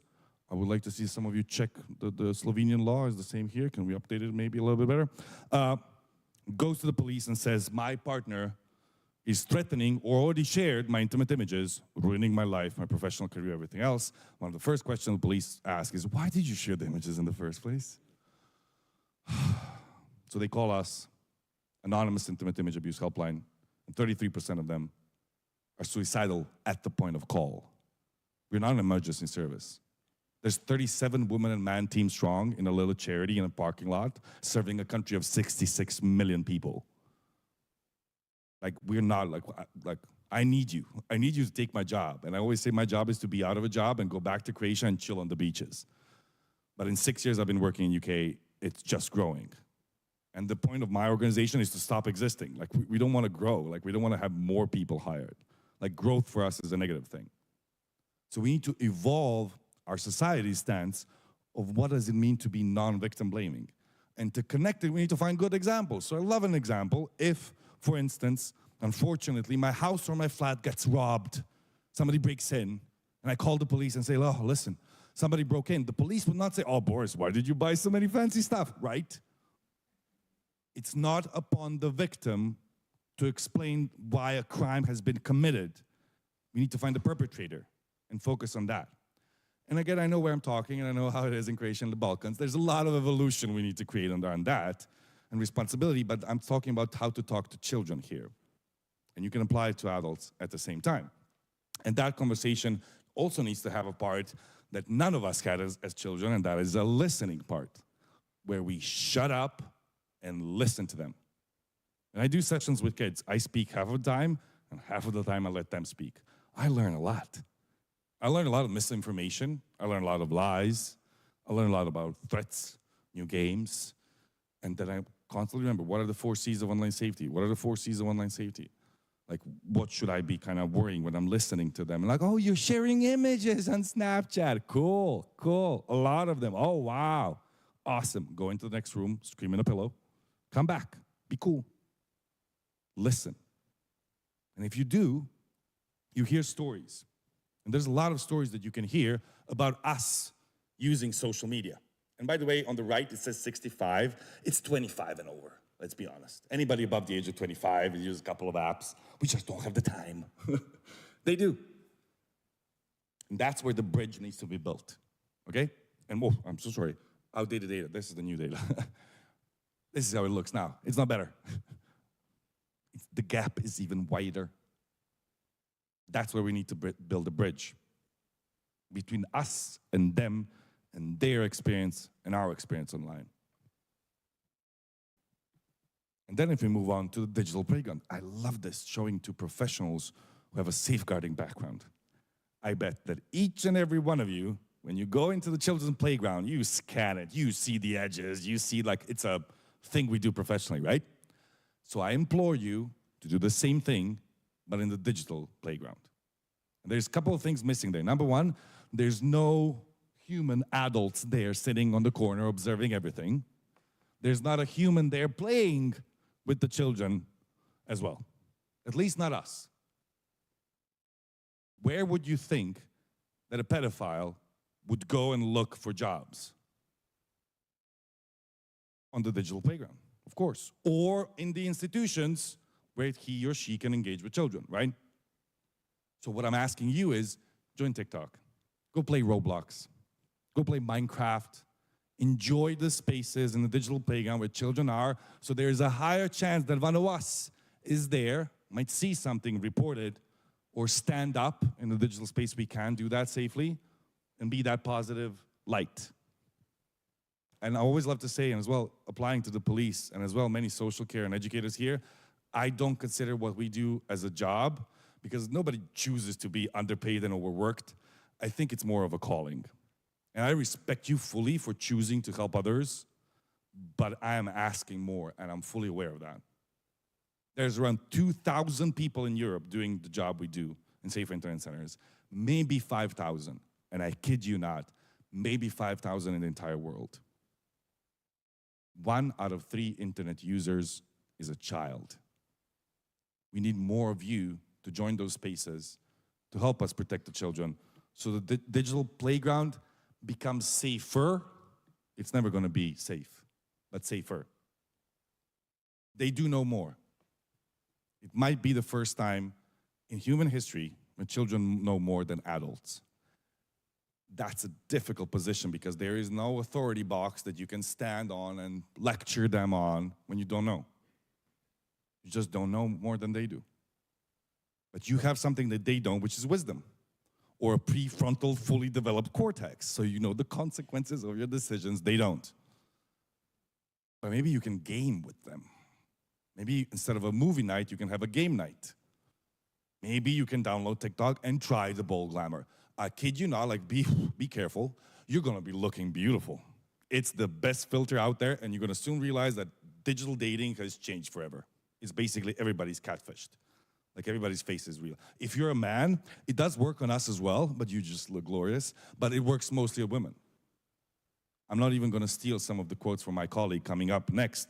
Most of the abuse apps only work on women, not on men. Go figure. And most of the developers are men. Does anybody know who this person is? Yeah, she's not an influencer. This is a list I found asking AI. Please tell me if I'm wrong. Do you know who these people are? Yeah? No? Yeah? Millions. Some of them have more followers than some of our countries in Balkans have inhabitants. We are not watching them. Not on TikTok. But our children are. So I'll tell you what I did 10 years ago. I used and abused your data for the financial gain of corporations. Today it's called social media marketing. Back then, there was not many people who figured this out, that you can abuse the algorithm. You didn't buy your car. I made you choose the car you bought. And I know it's not going to be a Mercedes, and I know it's not a BMW, but it's a Mazda. It's a good Toyota. 93% of our buying decisions are influenced by social media. 93%. You're not wearing that dress in that color because you chose the color. It was chosen for you on social media. I did that in my past life, in my past form. When I used my powers for bad, I did that. And it was easy 10 years ago, and it's much, much easier today because we have more data. So, who's that? I have no idea. Those are your influencers. Then we have this, which is a really interesting name. Then this. My point is, ask the question. Because I'm betting the top influencer for children in Slovenia is not Arnold Schwarzenegger or Julia Roberts, which all of you know who they are, our kids don't.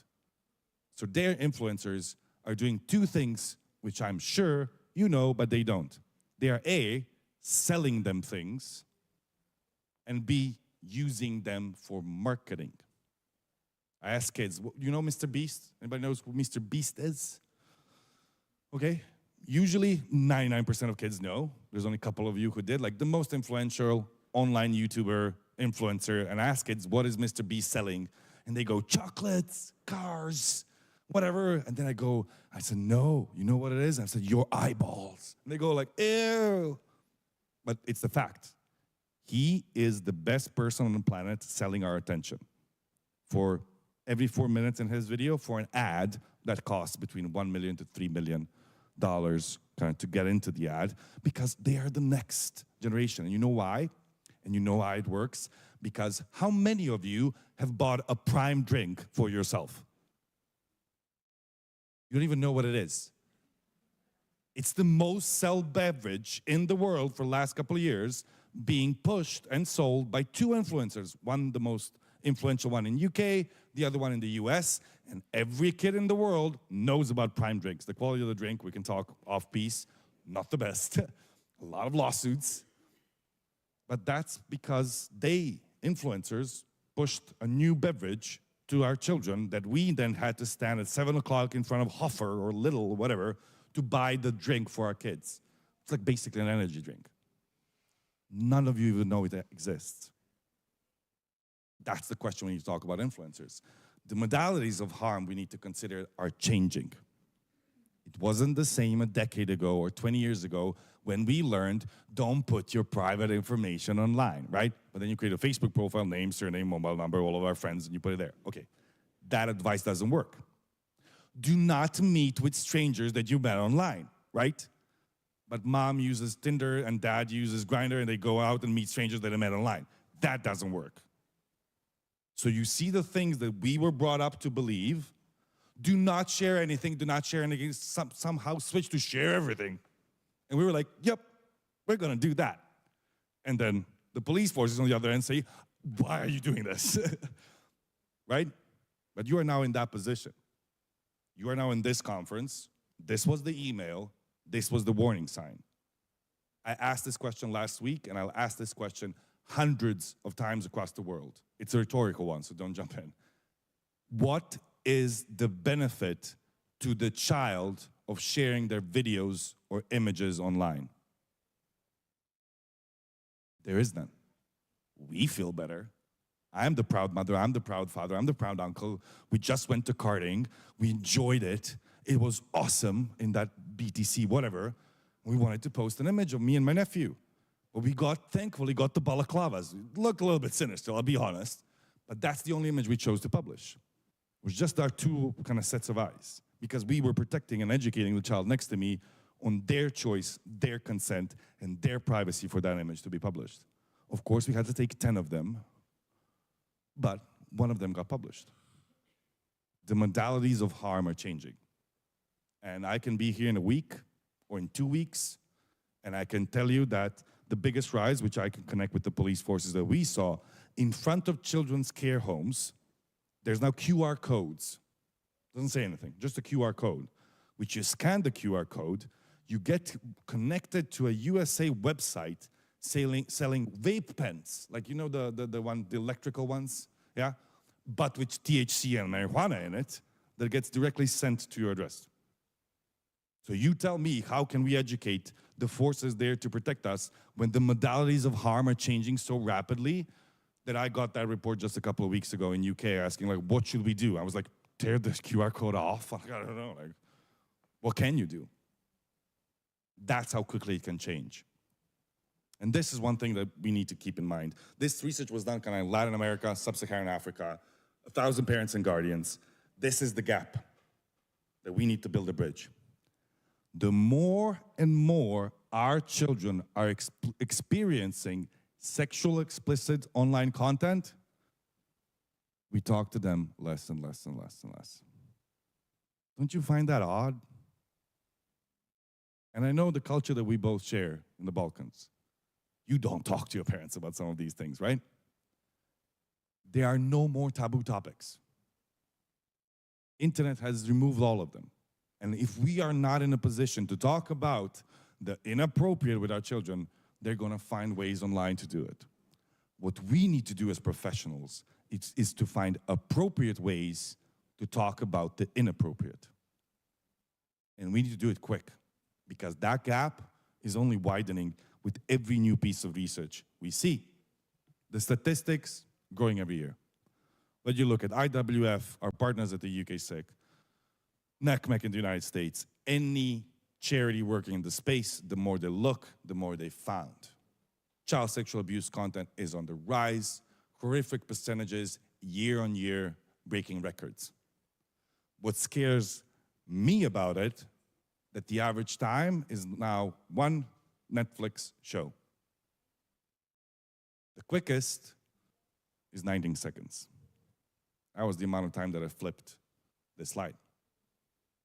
So we need to be vigilant, and we need to be better in educating our children that this is not just a phone. It's a 4K camera, always connected. It shouldn't be in your bedroom. When I ask you, what is the first thing you touch in the morning when you wake up? And it's not that, and it's not your partner, it's your phone. And the last thing you touch before going to bed is something you call a phone, and I call the most expensive alarm clock in the world. If we remove the phones from the bedrooms, we have a higher chance of protecting our children. It's still not 100%, but there is not at least a 4K HDR-ready front and back camera recording and sending, like a smaller chance.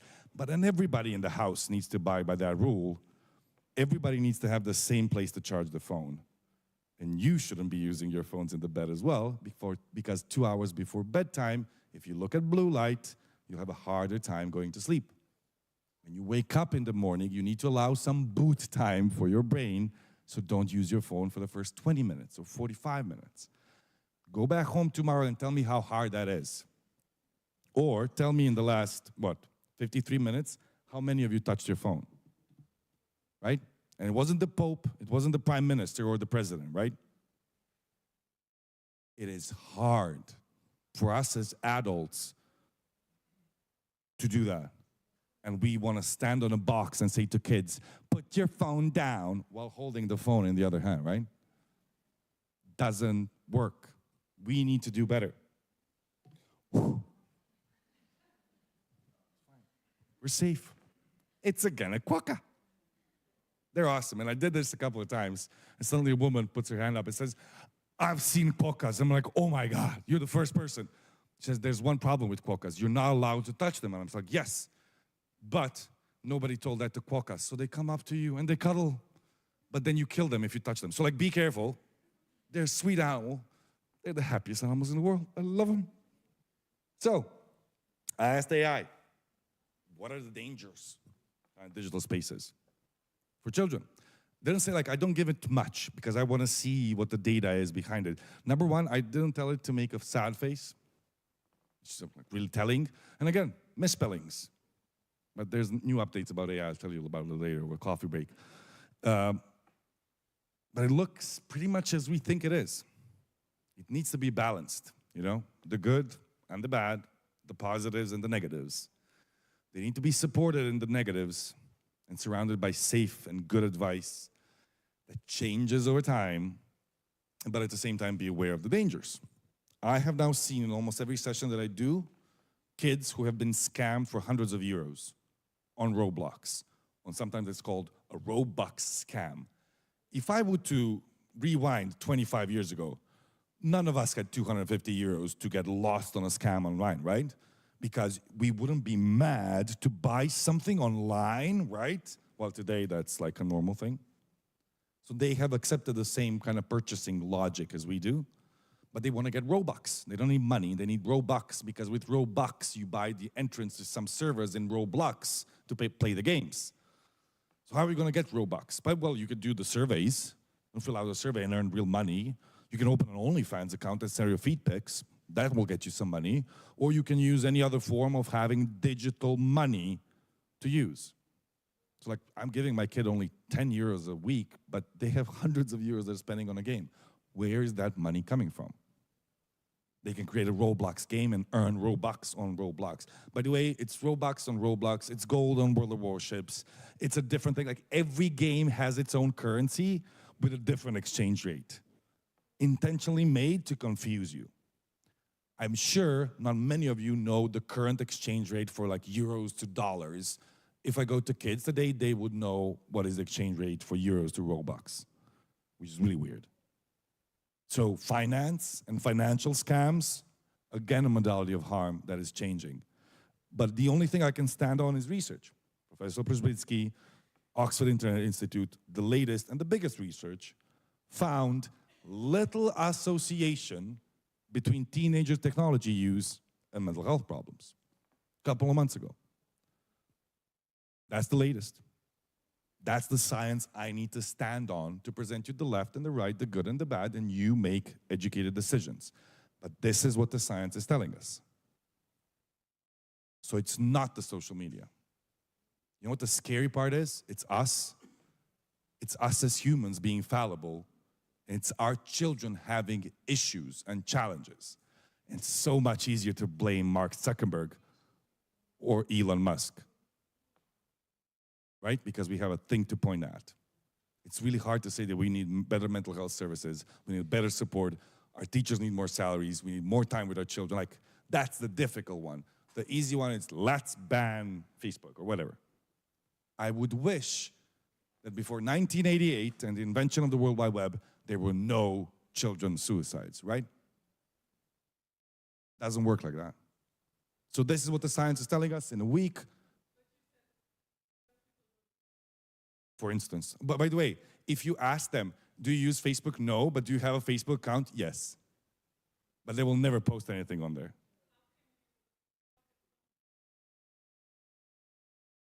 Social media, this was in general. This was in different, when you look at 72 countries, so that was a global look.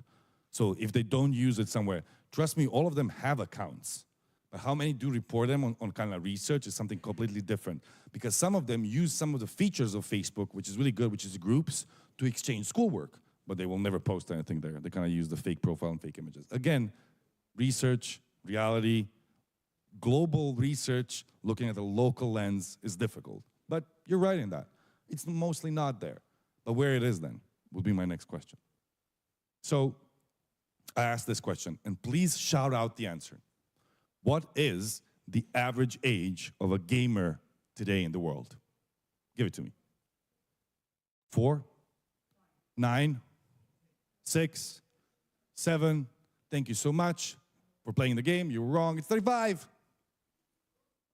Games or gaming is the biggest entertainment industry in the world. It was not made for kids, and the majority of games are not age appropriate for children. They don't have 70 euros a week to spend on games. We do. I do. I'm the gamer. We love playing games. There's multiple reasons we can discuss later. That's the age kind of representation, changes slightly. As we grow older, the age moves. So if you have children playing games, they have a higher chance of playing a game with a 35-year-old than somebody of their own age. With the advent of AI, voice and visual changes, anybody can seem any age, any gender, and any interest. It can be an elf or a human. So if you want to do something about it, play the game. Join Pal World. See how cool it is to shoot up Pokemon. And it's awesome. Play Call of Duty and see how cool it is to dismember and kill other human beings. And see whether that's age appropriate for a 12-year-old. No, because it clearly states, it's not there, it clearly states 18 on the game. You're not allowed in some countries to buy that game for the kids, but the parents still go out and buy that game and give it to kids. So I did a session, we talked about gaming. And after every session I do with the kids, I tell them if you want to talk to me in private, with a teacher next to me, you can kind of come to me so we can discuss one-on-one. And they always form a queue. They always have a question. What's your gamer tag? What's your Snap score? When did you start using Twitter? Or whatever. And the kid comes up to me and says, I have an issue with Call of Duty. And I say, it's about shooting the people. And like, no, those are pixels. Like, no, that's not a problem. Okay. It's about the dog. I'm like, that level in a game? He's like, yeah. So you have a level in Call of Duty where to go through the level, you need to shoot a German Shepherd. And I was like, yeah, that's a bit like, why is that a problem? Because he has a German Shepherd sitting next to him, and he's 9. I'm like, oh yeah, and he couldn't shoot the dog. Just didn't want to do that. So what did you do? So he went to an anonymous app covering his school and issued a hit on the dog offering sandwiches as payment. A friend reached out, came over, he took the dog and himself into the next room. The friend shot the dog in the game, progressed to the next level. They came back, all 3 of them, and played the game and continued. He's 9, and he had to do all of that. And my next question is, so did you tell your parents? And he goes, what? That's the danger. There's always going to be shooting dogs and shooting horses and animals and blood and gore and violence. That's never going to go away from our world. The danger is that he didn't share that with the parents and he shared it with me after 45 minutes of a session. So game. It's the entertainment industry #1. It's not made for kids, but we need to engage in it to see what's safe and as well to say to a kid, like, I'm really bad at this, but I did play Pac-Man. Like, we remember that. We played Mario Kart. I paid for parking today with the coin, so I played the game, put the coin there, press the button, beep, beep, beep, get a ticket, and you're happy, right? It's a game. You signed up there on those sheets. If we had cards and kind of do the beep, beep, that's a game, how to get people to sign up. More people sign up with a card and a beep than with a pen and paper. You know why? It's because of the beep. We love the beep. If you have the beep if you turn off the beep, the people will not come in. Even the doors are open, they will be like, where's the beep? Where's the beep? Like, we're missing the cue from the game of giving us the reward to walk in. The leaders of the future are the children of today. Remember that quote from the beginning. So they're playing the games. Play with them. What are the consequences inside or outside of the game of being bullied and then abused, being called a noob or any other form, but at the same time, what and where it happens, clearly visible here. It's always different. It's always superficial. It's academic, appearance, race. And kind of between Facebook and Instagram, probably higher than Instagram now, is TikTok. 41% of them develop social anxiety. 37% develop depression. And then higher number 3, 26% of them had suicidal thoughts. And 9% of them began abusing alcohol and or drugs. So when you think about it, the prevention side of it should be something really interesting. And thank you so much for co-organizing this conference as the police. Because preventing cyberbullying basically prevents some serious harm down the way to our society. And there's some different research, again, from the Nordics coming up and showing that people being cyberbullied or bullied in their teens have a higher chance of later on becoming more hardened criminals and have a higher chance of doing that. So like it's so connected because it's so important for our lives and our development, as we heard just in the last one. This is one of the solutions, and I hope you build your own. This is Report Harmful Content platform. On those 8 categories of harm, you reach out to us, you give us a screenshot of Facebook telling you, yes, we have reviewed your report. It doesn't go against the terms and service and policies and whatnot. Then we review it again. And if it does go against, then we go to Facebook and say, listen, it does go against, take it down. In 75% of cases, we do not escalate the report. But when we do, 93% of 93% success takedown rate. So when we do escalate it, it's successful. So for legal content in Slovenia, you know where to go, to the hotline, to the police, to other services. But where do you go for the harmful content? And if you don't have a platform like that, absolutely support the Safer Internet Center Slovenia, maybe to develop something like that, if it's not already in play. Again, if it is, I do apologize. The next one is Revenge Porn Helpline. 6 years, 7 years we've been doing that. 300,000 pieces of content, but we still cannot take down, let's say, 15,000 links, because some websites are created to host that content for the Revenge Porn Helpline. And we did the extrapolation looking 5 years ahead, and we figured we're gonna need 300 people. We're gonna need like a building of this size to help people there picking up the calls of other people publishing your intimate images and videos. And for us then to work day in and day out, trying to find that content and taking it down. Like it was just not valuable for us as a charity. So a lot of work, a lot of investment, a lot of good partners. We developed something called stopncii.org. Stopncii.org. Stop non-consensual intimate image abuse. For anybody above the age of 18, anywhere in the world, they can open this website on their device and start a case. Stop NCI is a preventative tool where you go into your device. You do not, I repeat, do not upload your images or videos. You just check them in your gallery or on your device. The tool creates a hash, which is a digital fingerprint of that image or that video. We store the hash in our database and currently shared it with like 12 of the biggest companies in the world. So hopefully never, but if somebody attempts to share your image or a video, let's say on TikTok, it jumps up, the TikTok gets a match from the NCII, non-consensual intimate image database. They say, okay, we need to check this. So they use, some of them use AI, some of them use humans, and they look at the image, and the image is of Boris, but like fully dressed, and they're like, that's not NCII, that's a fully legit image. He looks a bit ugly, but like, it's allowed. But if it is an intimate image, and it did come from the NCII database, they block it, and they say that's not allowed on our network anywhere in the world. And at the same time, they send a signal back to all of these companies that they don't even need to look or check for that hash. If somebody tries to upload that image, it gets blocked instantaneously. We launched it 3 years ago. Two years ago, effectively, this December is going to be our 3rd birthday. The latest one we added is Microsoft Bing. You can see some of them missing there, and I'm doing my best to get them there. But the point is to create the world where non-consensual intimate image abuse is not a thing. Because we know from our UK and world experience that one sharing of one image can destroy your career, your life, your family, and you do have to consider that an intimate image in Slovenia is not the same one as in the village of Bosnia or Pakistan or India, where just an image of you holding hands with another person is considered intimate, let alone Qatar or other areas of the world. That's why we developed this tool to be non-judgmental. We don't define what an intimate image is, you do. We don't see the images, we just store the hashes, which are irreversible. And some of you might be thinking, this is a really cool technology, right? It is. It's called on-device hashing technology. It didn't exist in that form globally. Wouldn't it be cool if kids would have the same access to it?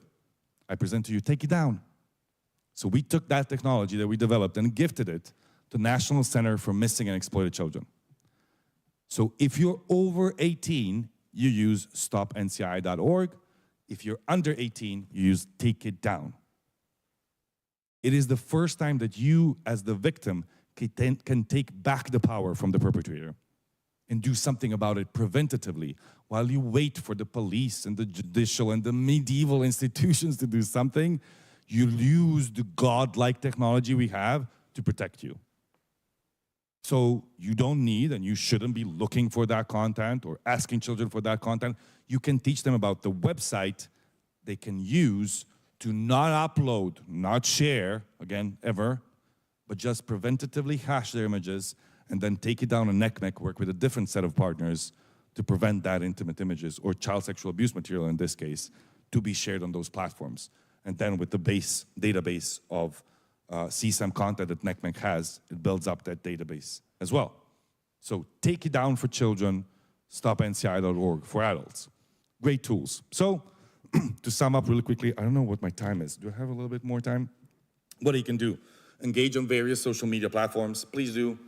Download, I think the latest one is the STARS app. Have you heard about that one? I don't know. I just heard about last week.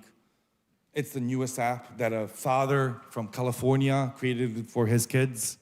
Now it's one of the most used apps for children. I don't know how it works. Download it. Like, tell me if it's bad so we can find the guy and ask him to fix it. Like, it's like one person. That's how Snapchat, most of these companies started, like a couple of them in the basement. Learn about privacy settings, the difference between for you, for your friends, and understand that privacy is illusion. There is no privacy. Those are cameras on the street, or that's the camera roll images you have. The hidden folders in your iPhone, they're not hidden. Okay, when you turn off the location services, yeah, you did. Snap does hold your images for much, much longer than you think. Like, we have been led to believe lies that we're being told by social media. Now is the time to wake up, okay? Now it's time to educate yourself and like look and research that for a decade they've been calling us lunatics for saying that those devices has the option to listen to us. And they're saying, no, no, no. And then we found out not only that they have people actively listening to your conversations. So like, educate yourself and think about the reality versus what we would like reality to be, and identify the vulnerable communities. Please do, because I don't know what they are in Slovenia. It is your country, it is your culture, it is your traditions. I just gave you like a broad overview. And everything I spoke today about, multiply it by 3 to 7 times. Those are the dangers in those vulnerable communities that we're speaking about today. So, build a bridge, start communicating, start doing some approaches that involve everybody, not just the people you like to work with, but the people from all around the spectrum of child safety around you. So you do have to have a judicial, a social care, a professor, a police officer, a case where like all of those people need to be involved. We need to educate ourselves continually, and do not forget that often you will be the only voice of unheard, unseen, and unsupported until you come to them. Whether those are children, vulnerable communities, or many others, we have, as professionals working in the field you're working, we have a higher level of responsibility. And you need to understand that it does involve the digital space as well. So you can identify those barriers. It's not the same of using the app if you don't have the ability to use one hand. It's not the same of using maps if you're in a wheelchair. It's not the same of reading your website if I'm visually or hearing impaired. But I can bet you, if you make your apps and websites and awareness materials for the people with diverse capabilities, it will be better for all of us. It will be better for all of us. So develop the interventions, get their testimonies, interview those people from those communities. Do not think for them, work with them to develop those solutions, whether that's a Roma community, whether that's a refugee or migrant, whether that's a digital person, whether that's a non-digital person. Don't forget about our grandmas and grandpas. There's 2 categories that criminal organization, and I kid you not, criminal organizations around the world are targeting. That's 65 and over and 15 and younger. Because those 2 generations are not educated. And both generations now have access to money that we don't have control over. So educate your grandmas and grandpas. They also fall into the vulnerable communities. Each of them have unique risks. I tricked you with this one. It's not a quokka. But I'm so sorry to say, it's not a dog as well. This is AI. It looks real. It would fool me to be a dog. It's an AI dog. It's a happy one. It's a nice dog. Breathe. We're getting there. We're safe. So a couple of things just to note. AI is here. It's conquering the world at a significant value. As a professional working in this space, from today, besides downloading TikTok and playing games, you need to start using AI. whether that's ChatGPT or something else, it will enhance your productivity and it will make you a better professional at work you do. And I'll give you a specific example. I have been working for years with care homes in the United Kingdom. Care homes for children in the United Kingdom, different care homes have different provisions. Some of them only have a couple of children. And some of those children are mostly from special education needs background, from visual and hearing impairment, and from different countries. So when you have a child that you might have 20 years of research behind you, that you're working with a Philippinese child that has a visual and hearing impairment, who is autistic as well, you might be challenged as an expert. Go to a ChatGPT and try, that was the alarm just to make sure the time, and try to create a working model of work with that child. And ChatGPT will probably do it in seconds. Well, it might take you decades of research. What I'm saying is, let's not make the same mistake with AI as we did with the nuclear bomb, as we did with dynamite that was meant to be used for good, but ended up being used for something else. Nuclear power plant is much nicer than a nuclear bomb. So please, educators and professionals, use ChatGPT or any other AI. By the way, I'm not promoting. We do work closely with all of those AI companies. You know what the biggest problem is? Clearing their databases from CSAM material. It's filled. And just a year ago, we had the first cases of AI being used in schools. You guess for what? For children creating child sexual abuse material. So, not even in law, let alone the principle of how do we want to cover that. IWF did the research. They found a forum of 25,000 of those images. Majority of them passed the threshold of legal threshold of being considered child sexual abuse material. So again, if we do not start educating and using these technologies for good, people on the other side is going to start using them for bad. So I implore you, start using AI, and we can always talk on a coffee break on how. There's some great examples. Check your digital diet, please. How many quokkas you see per day? And your quokka might be your niece or nephew and or the favorite football club, whatever it is. But how much of that content did you choose? And how much of that content get chosen for you? Like, become aware of what you consume digitally and how it impacts you, how it raises, as the last session said, how it raises your trauma responses. We're not even aware of the consequences. So choose your digital diet, what you feed yourself with. I always vote for quokkas, but that's just me. And do not do this. There's one piece of advice I'll give you. Do not compare your life with other people's highlight reels. Slovenia is not a country that is all sunny and all happy people. But Slovenia is still a beautiful country with beautiful people. But if we only publish the good images, our children have nothing to compare the real life experiences with. So we need to take the responsibility to either explain that to our kids, that we look perfect as a family only for the Christmas picture. Right? Then the argument starts after the picture is taken, before dinner, or the family gets into an argument as you're going to a seaside resort, right? But that's life. It's messy, it's painful, it's traumatic, but it's good, it's beneficial, it's exciting as well.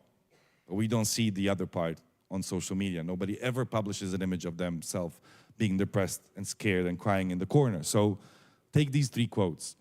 Please become a positive digital role model. You are already a role model. I now ask you to become a positive digital role model. And the second one is, we cannot build a better and safer world online without you.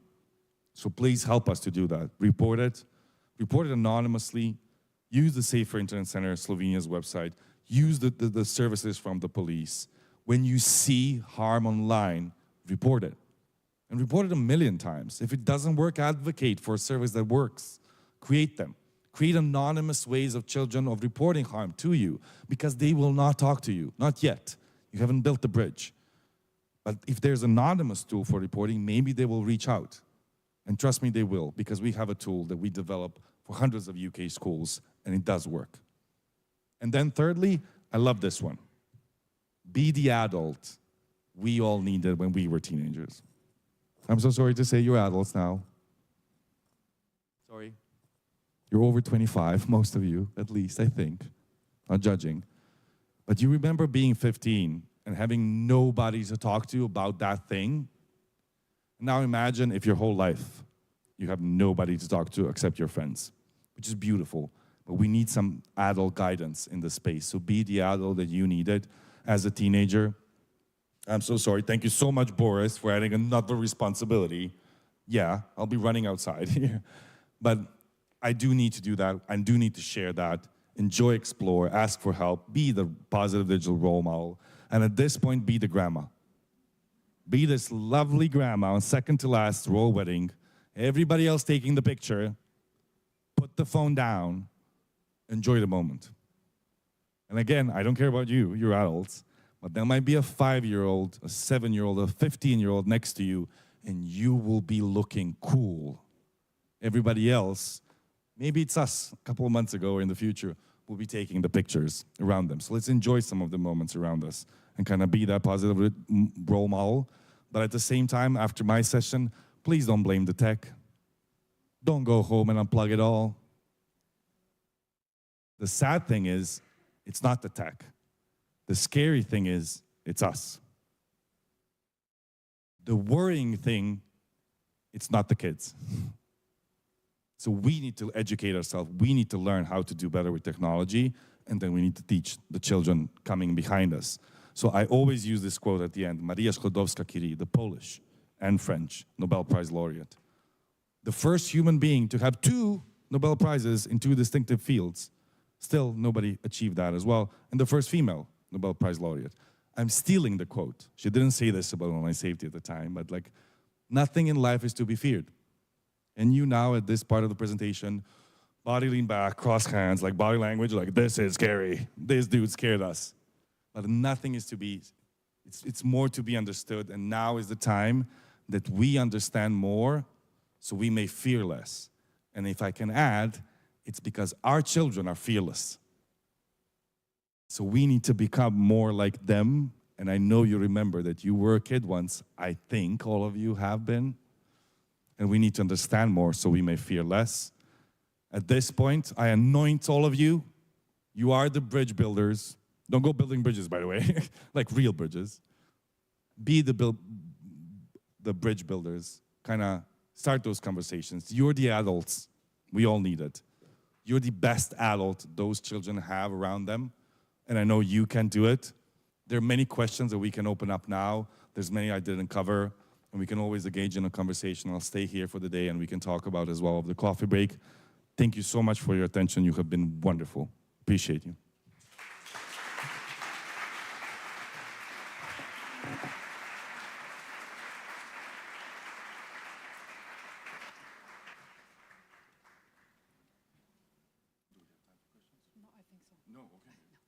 Cut it down, though. Sorry. Yeah, of course. Yes.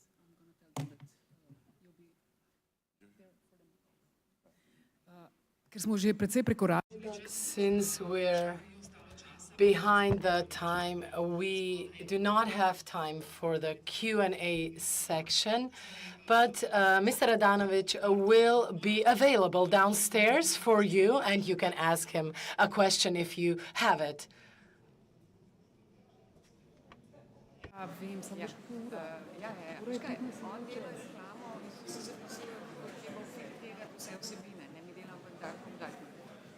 Zdaj bomo še kakšno rekli na to.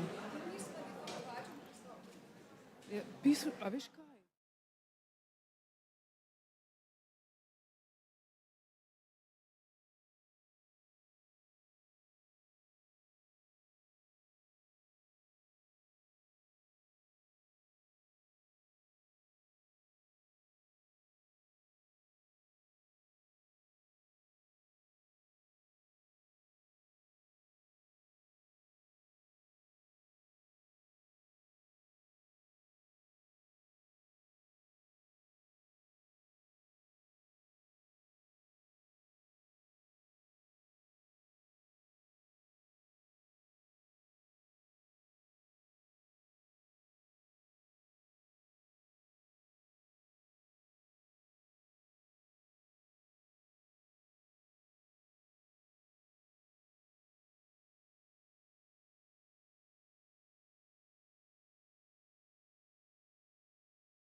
Pozdravljeni ponovno. Nadaljujemo še z... Ladies and gentlemen, we will continue with the last section of our agenda, and I would like to add a notice for everybody who is following us online. Please click on the certificate, and we will send you the certificate of attendance per email. We will continue with the topic Deep Fakes Among Young Belgians, Numbers, Market Impact by Niels van Pamelen, the policy advisor at the Belgian Foundation for the Missing and Sexually Exploited Children, Child Focussen. The floor is yours. Hello, everybody. Do you understand me clearly? Yeah, all right. That's amazing. First of all, thank you for staying. Some of you already have left. I understand the sun is out. You had your food, your sandwich. But for those who stayed, first of all, respect and thank you. Also for the ones online, I see you. So I am going to talk to you a bit about the subject of deep fakes. Maybe by show of hands, who knows what deep nudes are? Who does not? Amazing. You will be experts after this seminar. But I have to be honest, I did not make this presentation myself, not fully, so I also have to say artificial intelligence helped me a little bit with making this presentation. Let's start with my best friend who made a video to introduce me. Hi everybody here in Slovenia, it's me, Elon Musk, the best friend of Niels van Pamel. Niels asked me to join you today to introduce him and his presentation on deep nodes, but unfortunately, my Tesla broke down on the highway, so that's why I made this video instead. Enjoy. So Elon said that his Tesla broke down and he couldn't make it, but he did want to make this video for us. So this was just a very easy example of how you can make your own fake videos, right? A quokka. I stole the idea from my good friend Boris. Why? Because this is a very serious topic that I will talk about, and we're going to talk about the sexual exploitation of minors. But before that, I want to start maybe with a quokka part. You had a very serious day with some serious topics.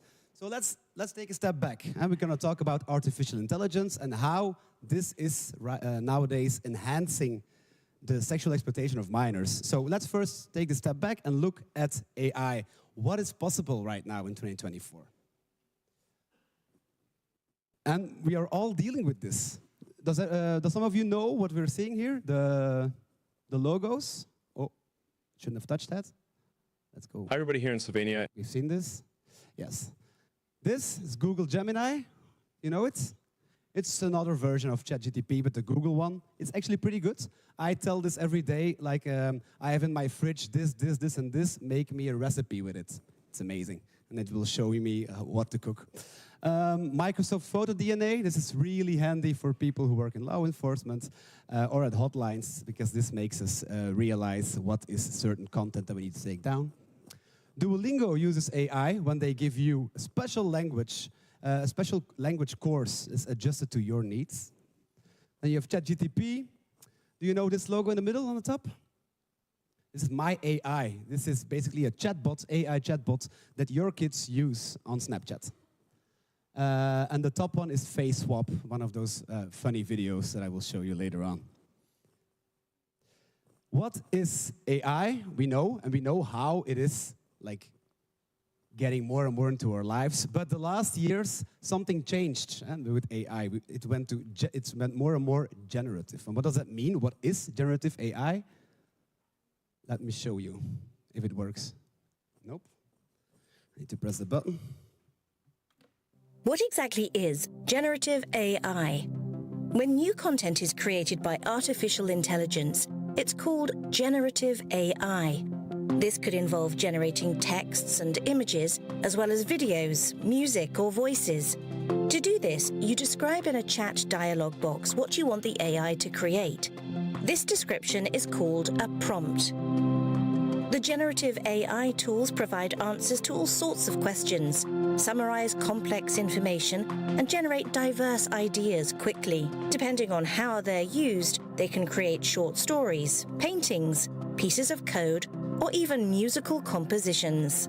The foundation for this creation lies in large amounts of data that the AI system accesses to identify patterns and similarities. The content produced by the AI is new. It's often impressive and challenging to distinguish from things humans have made. Generative AI can also be misused. In so-called deep fakes, AI is utilized to produce images or videos that seem real. AI-generated texts are also tough to recognize as machine-made. Moreover, the AI can provide answers that sound correct but are actually incorrect. This is called hallucinating. The quality of what's created depends on both the quality of the data used and the quality of the prompts given. To effectively utilize generative AI, we need to learn how to guide the tools with meaningful prompts and use them thoughtfully. Generative AI holds immense potential and can help us in many ways, such as serving as a writing or learning partner. However, the AI should do the hard work, and humans should be responsible for the facts. This is actually a bit in line with what Boris said, right? We can use generative AI in a good way. We should all use ChatGPT in order to get our work done more effectively. But we are the ones who should be responsible for the facts. If you think about it, it's basically what you said, right, Boris? Like, we are the ones with the key. We are the solution. The tech is not the problem. The tech is there, and it has some threats coming with it. But we are the ones, and that's the positive side, who can deal with it. For the past decades, we have automated almost everything in the world, except for the tasks that needed pattern recognition. Our cars are built by robots, because it's very easy to put the same windscreen in the same piece of metal over and over again. You can automate it with classic software. Picking fruit in a garden is still human labor, because you need pattern recognition to see where the apple is between all the leaves. It was impossible to do it, and now we have artificial intelligence. And now we have the last piece of the puzzle for complete automation. A new superpower in software, pattern recognition. And since we have this new superpower, the brightest minds of this planet have started using it to solve the biggest problems of our society. For example, where is Wall-E? This is a Where is Wall-E robot. It's a webcam with artificial intelligence. You show it a Where is Wall-E book. It will look for the pattern of Wall-E's head on the page, and the robotic arm will say, there is Wall-E. Because also our hobbies will be automated in the future. Just to show you all the things that are possible right now. Let's move on. If this AI lets me. Come on. For the past... There we are. AI is changing everything. Also, our hobbies, like he said, are going to be automated. Me, myself, I'm also a musician, and I'm actually getting really scared when you see how realistic things are getting. And let me show you this by making Arnold Schwarzenegger sing a song that's not his. It's not a place you can get to by a boat or a train. It's far, far away. Oh, sorry for that. It's not a place beyond the rain. Somewhere over the rainbow, way up high, there's a land that I heard of once in a lullaby. Somewhere over the rainbow, and it goes on, just to give you an idea. There is more, but we don't have time for this right now. But, oh, I should go back to my presentation. There's also Johnny Cash who sings Barbie Girl. You should look it up, it's amazing. And it's doing weird here. Don't share. Sorry for this. My next question for you all is, Who is this person? Does anybody recognize this person? Makes sense, because this person does not exist. This person has never lived, will never live, and it's a combination of all the data there is of everybody who is posting photos of themselves online. So this is an AI-generated person. Would you recognize that it's an AI person? I wouldn't. It looks super realistic, right? So on this website, thispersondoesnotexist.com, you can create your own fake person. You can say, oh, I want the gender, I want a male or a female. You can decide age, 50 plus, 40 plus, 30 plus, child. You can choose an ethnicity, and then you just create a new person with a click of a button, and you keep on clicking, you will create more new persons that will never be generated for anybody else. So it is going to be a unique photo. So knowing that we're living in this world right now, I wanted to take it to the test. Like, how easy is it for me? I'm almost a boomer, I'm 37 right now.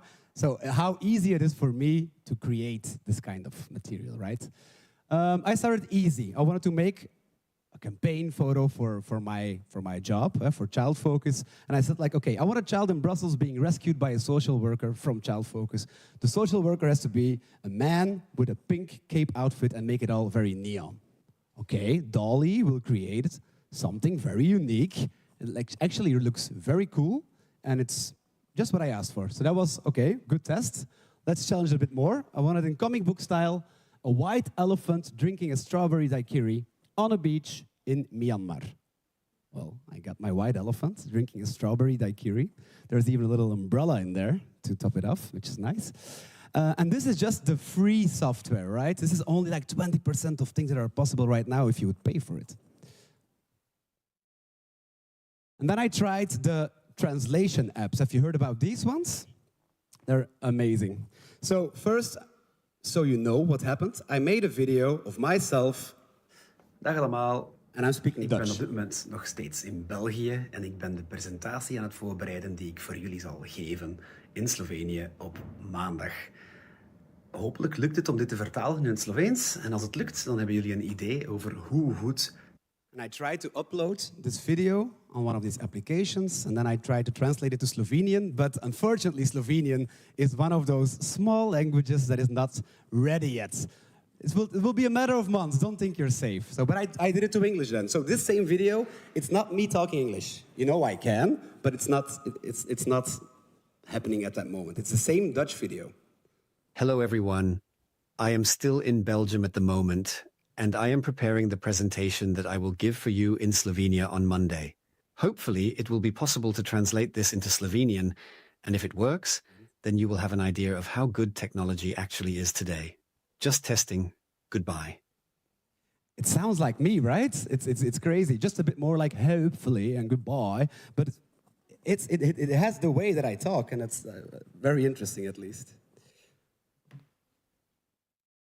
Dag allemaal. Hello everyone. I tried Slovenian and then I get this. Zdravo, vsi. Trenutno sem še vedno v Belgiji in pripravljam predstavitev, ki jo bom imel za vas v Sloveniji v ponedeljek. Upam, da bo to mogoče prevesti v slovenščino.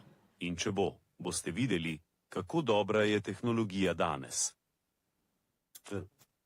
Adio. Adio. So yeah, we're not there in Slovenian, but it's going to be a matter of time, I guess. Then I went further. I asked like, okay, can you make me the star of Pretty Woman? And of course with that I meant, I want to be Richard Gere. But AI misunderstood my question. Just leave it all up to me.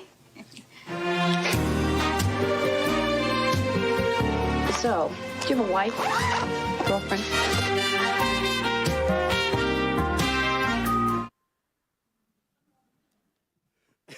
I was not disappointed with the result, to be honest. I didn't know I had it in me. Welcome to the Forking Conference. I tried to make music. CSAM, we are here together. UBJN, it'll make the online. World is safer space for children. So as a musician, I can be happy that this still sucks. So there's a website where you just write your lyrics and you can choose a genre and they will try to make it sound, but it sounds horrible and they don't get the phrasing right. So I'm happy with that, to be honest. But there are some good examples, right? The Johnny Cash video that you should check. They are capable to make music. And that's maybe one of the creepy parts. We're all talking about this human factor, and in the end, a real writer will know how to make something like more beautiful, and a real musician will make some. To be honest, I am having my doubts. We're just not there yet. Give it a few years' time, and there will be brilliant music made by AI, and we will just all realize that maybe we're not so unique after all. Oh no, this was the Quokka part, but you are all unique, very sure. I went further, and there's a website called InVideo. You basically write in the prompt what you want to see, and they will create a video for you. So I asked, make me a 1-minute video in Slovenian about Kevin from Piran. He gets bullied at school, and he receives help from his friend Andrej. And together, they call the Slovenian Safer Internet Center to receive the right help. Thanks to the counselor of the helpline, they find a way to talk about this with an adult person of trust in the school, give it a happy ending. That is all I said. And then this happened. Živijo pogumni mladi prijatelji. Danes vam bom povedal zgodbo o Kevinu, ki je premagal ustrahovanje. Kevin je bil v šoli žrtev ustrahovanja. Vsak dan je bil zanj boj, a imel je dobrega prijatelja Andreja. Andrej je videl, kako Kevin trpi in se odločil, da mu bo pomagal. Skupaj sta poklicala Slovenski center za varnejši internet. Svetovalec jima je vlil upanje. Naučil ju je, kako se postaviti zase in kako o ustrahovanju spregovoriti z odraslo osebo v šoli, ki ji zaupata. S pomočjo svetovalca in zaupanja vredne osebe sta Kevin in Andrej našla moč, da premagata strah in se postavita zase. Danes je Kevin srečen in samozavesten fant. Ni več sam. In če se kdaj znajdete v podobni situaciji, ne pozabite. Pomoč je vedno na voljo. Skupaj smo močnejši. Was it good? Was the language okay? Like, that's crazy, right? If you think about it, they got the emotions right. The storytelling was very good. I think so. And they got like the right images for like crying person for being in distress and relieved when things were going better. Also, bear in mind, this was a free app. Again. Živijo pogumni mladi prijatelji. But, and then here's the last quokka, at a certain point, it starts to be funny. It stops to be funny. And the funny part is over, because all these things we have seen before, there's always going to be people who try to misuse this technology. And the same is happening with these photos and videos you can make of yourself. You can also use it on the dark side. And we're going to talk a bit about that. Why? We were opening our first cases at Child Focus a few years ago, when the word of sexual deepfakes or deep nudes popped up. And there were kids that were being harassed in school because the school in question, they had their own Telegram accounts, sluts of this school, where photos were being shared of girls. Some of them were real, but some of them were fake. And we were like, what do you mean fake? Yeah. This girl has been a victim, but she never even made a photo. Okay, and then we got more and more into this story, and it happened that a boy used the photo of her face to create nude pictures, and they were uploaded on this platform. Of course, on Telegram, because Telegram is a Russian site that is not moderated, and even though we try to get things offline, they will not even respond. I think you'll have the same problems with Telegram in Slovenia. So something had to be done, but we needed to research it first. And then we were, like, more and more cases were popping up. This is an American website, and then they were saying, like, with the availability of Gen AI, creating unique images can be done with little effort. I've proven to you. Unfortunately, this means that generating sexually explicit content has become simpler as well, often only requiring a completely innocent photo of somebody's face. Without even doing anything compromising, you could be faced with a decision to pay up or have fake explicit images of you shared online. We put it to the test and we checked our last numbers. For example, on sextortion. Do you all know what sextortion is? Sexual extortion, when people are sharing nudes online with somebody in a relationship of trust. Person says like, I will share them unless you pay me money or you send me more photos, right? Our cases went up already during COVID. We were like, okay, this is probably because teenagers are at home, they're bored, and they're probably taking more risky behavior. But then in 2023, it almost doubled again. But makes sense if you think about it, right? Because you can now be extorted with a real photo, with a nudified photo, or with a completely fake photo. Nudified, but that I mean that you had a photo with clothes on and the clothes are being photoshopped off. We'll talk about that later. And you can be groomed by a real person. You can be groomed by an AI voice. You can even be groomed by an AI body, if I make myself look different, or all of the above. And there's even AI live translation. So think about from perpetrator side, but also how easy it is to get extorted right now. So we needed to do a research. We asked within the community of like helplines all over Europe, and there was not a single study being done.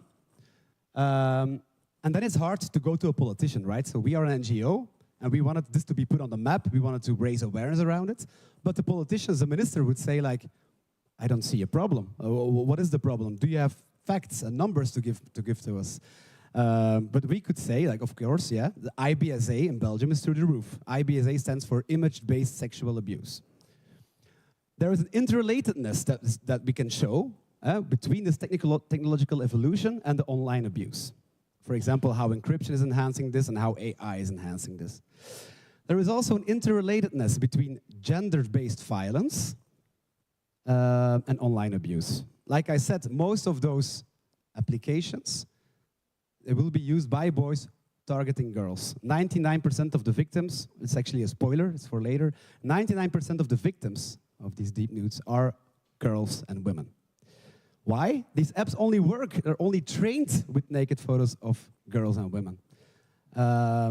And also, this whole culture of toxic masculinity, where boys in schools are sharing these photos if they would be sharing Pokemon cards with each other. So there's a whole culture of sharing that we need to understand. But, like I said, there's this head in the sand politics. No proof, no problem. So, okay, we were like, let's research it. Let's go deeper into it. And the last reason why we did this research is because those photos are becoming so realistic that you cannot find red flags anymore. You cannot say like, oh, that's clearly a fake. No, it's super realistic. And it's not only for the tech savvy anymore. I can do it. That means a lot. So we did the study. We got some help from the Secretary of State from Belgium for gender equality. And we worked together with the Institute of Equality Between Men and Women because they deal with the victims that are 18+. And then the study was conducted by some real researchers from Antwerp University. We had 2,819 respondents, aged 15 to 25. And we checked, first of all, some literature, which was not much. We did a survey, we checked the legal frameworks, and then we had a look at the market. And the market is easy to have an idea. This is Google search for pornographic deepfakes or deep nudes. Just people typing in Google, deep nudes. And you see how it's went up a lot over the last years. Makes sense, right? But that means, especially we'll see later, if people know about it, they're going to use it. The market is also, there's 3 different types of deep nudes. You've got the face swap, like how have you seen me in the video? So it's just you put your face over the face of somebody else in an existing video. Then there is the undress application. So photo of somebody fully dressed and then the clothes been taken off. An AI porn generator, that is just you use your prompt like in video and you just write your script for a porn video with a face, with an actor or actress that never existed. So that's with a fake person. We did a Google search, basic, like who are these apps, who made them, where are they? And basically, If you would try to create nudity with the famous ones, like Dolly, it will never work. If you try to make fake nudes with Gemini or ChatGPT, they are very well trained in stopping this from happening, right? But these apps specifically target this, right? And they're not even lying about it. Undress app. See anyone naked for free. See any girl clothless with the click of a button. Undress any girl completely for free online. Turn a hot girl's photo to deep nude images for free. First thing I have to say about this, like, how is it possible that it's this easy to Google? Now we got some numbers from having done this survey. 42% know what a deep nude is. 23% of them have seen a deep nude. 13.8% have received a deep nude, so gotten one. 7.8% possess a deep nude, which means they saved it, they have it from somebody else. And 12.8% know at least one deep nude application. Doesn't look much, but if you know that at the same time, of this 12.8%, 60% that know an app have used it, have tried it. And that's the last one. 99% of all the victims are girls. If they received one, where? Mostly on Snapchat. Does not surprise me, because most of the sexting that is happening between young people happens on Snapchat. It's not a problem of Snapchat. If we would make Snapchat illegal, tomorrow they would do it on TikTok. Can you send photos on TikTok? It doesn't matter. Other application. Instagram, 21%. X, that was surprising, 21%. TikTok, 16%. And Telegram, 15%. If you ask those boys about their motivation, why are you doing this? Why did you make a deep nude of somebody? Or why did you share one? Why did you reshare one? Power dynamics comes up. Humiliation, to humiliate somebody. Revenge. There's a reason why we still call some aspects of NCII, help me, revenge porn. Actually, a very bad term, because it's not porn when there's no consent, especially here as well. So revenge is can be a factor for boys to share or create fake imagery. Personal status, 21%. Think about this macho culture between boys. It still apparently makes you cool. And I like doing it, it's funny, 17.4%. Keep that in mind. A lot of people who make those images think that it's a very innocent thing to do, because it's, haha, it's a joke. You're not naked anyway. I'm just trying to be funny here. But if you look at the impact, the research really showed, also with the interviews that we did, that it's clearly a form of IBSA, of image-based sexual abuse, because there is the same impact on a victim. It doesn't matter if your image is real or not, if everybody believes that it's real, right? You're being shamed online and people are seeing you naked. It doesn't really matter if your boobs look slightly different, right? And it has the same kind of long-term traumatic impact for a victim. Same as if it would be a real photo. So this motivation of like, I like doing it, it's a funny thing to do, it's innocent, it's not innocent. It has the same type of impact on a victim.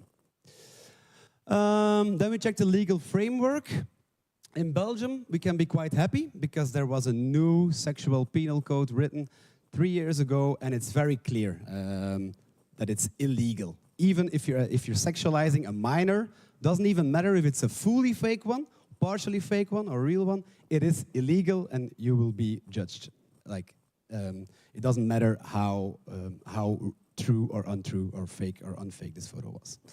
I don't know about Slovenian level. Maybe that's something that anybody else in this room could answer me. But there are also some EU regulations that can help us with this. There is the gender-based, there is the, I'm looking for it, the Lanzarote Convention, there is a EU CSAM directive, and there is also the gender-based violence regulation that is going to come out next year. Some recommendations from University of Antwerp. We need, of course, awareness raising. We need youngsters to know that, first of all, it's happening, it's real, and the impact on victims is bad. We need policymakers to know about this. We need industry to take their responsibility. And that's still a big problem, apparently. It's so hard for Google to make sure you cannot find these apps. It's hard for internet service providers to not have deep nudes .Slovenia. I don't know, what do you do? Is it .sl here? Yeah. Like those like, if you would not be able to find them on your Googles like, it would already be so much better. It's so easy to find. Also, the applications, think of your Snapchat, think of your Instagram, of your Facebooks. They also need to be much more, doing much more regarding online safety and making sure those photos never make it to their platforms anyway. And then there's the education system. We need to talk with teachers about this. They need to be aware so we can have this conversation. We need to strive for mentality change regarding sexual privacy and integrity. Media literacy is also a very important one. In Belgium, the average age of having your first smartphone went down from 12.5 years old to 8 years old in 5 years' time. But think of an 8-year-old, they don't have the same gut feeling, they don't have the same capacity to detect a red flag, for example, to find out if somebody's manipulating you, if you don't like something. So we need to talk about it, and the schools need to take the responsibility there too. We need to talk about media literacy, also about sexual integrity with children. Legislation, we need to review our national criminal laws. And like I said, we have this AI Act and regulations on gender-based violence to ensure the broadest possible protection of victims of deep nuding. We need to invest in more scientific research.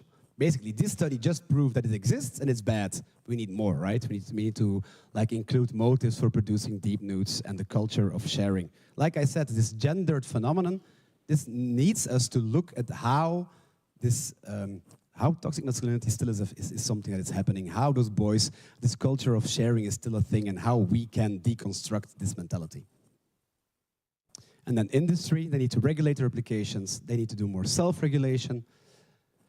Banning by search engines and social media needs to happen, and also those ISPs, they need to look at domain name registries. Need to work with social media platforms to develop policies and measures to limit the spread of deep nudes and encourage them to make users aware of the risks and consequences of sharing deep nudes. Makes sense, right? Because we look at this in a 360-degree angle, we are already taking our responsibility for the awareness fact. So we are doing a campaign. So we are the Center for Missing and Sexually Exploited Children. So we're also very well known in Belgium for having the posters of missing children. So we're trying to link those two phenomena by just sharing a photo of missing pieces.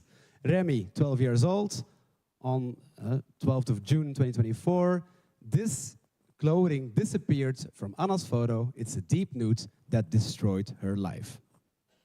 So by this, we are trying to raise awareness and start a conversation with a link to the website where they get the whole story and more information.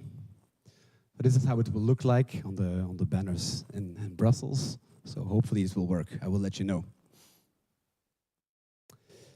Maybe to conclude, what are the challenges for 2024 and maybe even 2025? Like, this phenomenon is here and it's here to stay. Now what?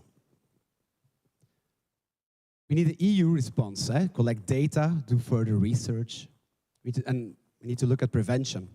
Because, think about it, I was talking over lunch about the concept of sharenting. Parents sharing photos of their children online, and we need to make sure that the things that you share of, for example, photos of your children at the beach or at the swimming pool, please share them, we always say, in a family WhatsApp. Don't post them on a public Facebook profile, because people with bad intentions, they can always download the photos and decontextualize them. Not necessarily mean that if it's not sexual for you, it can always be for somebody else, right? But now, like, what do we do with sharenting now if you just need a photo of a child's face? But on the other hand, we don't want to create panic as well, right? So how do we balance this? Good question. How do we deal with toxic masculinity? How do we tackle this? Like, how will we talk about it in schools? AI-generated CSAM. What do we do with this? There are some examples. For example, in Japan, it's legal to have a sex doll of a child, of a minor. And because they think, it's better than having a real child being abused. Well, we say AI-generated CSAM is also very bad, and there is no research that has ever proven that it will help somebody not take a further step. Maybe on the contrary, even. Helplines, so organizations like mine, where we deal with the victims. We are seeing that more and more children are being sextorted by offenders using live deepfake technology. So me, 37-year-old male, behind my screen, I'm talking Dutch, and you will see a 14-year-old Slovenian girl who talks Slovenian. Okay, Slovenian, as you know, not the best example, but imagine it, right? This is happening today. You can be anybody you want live, and that's a very creepy thing. There's one bright side here. Victim blaming doesn't exist anymore, because in Belgium, I'm the son of a policeman, right? In Belgium, there is sometimes still the problem that children are being victim blamed. Like, why did you make this photo in the first place when a photo is being spread? Well, we cannot say it anymore, because now you can always say, it's a deep nude, it's a fake one, I never made one. So we can blame the persons who made it, right? Or the persons who shared it. And then gender-based violence, of course, is also something that we should take into account. I think that's it for me. Maybe Will Smith wants to say something more.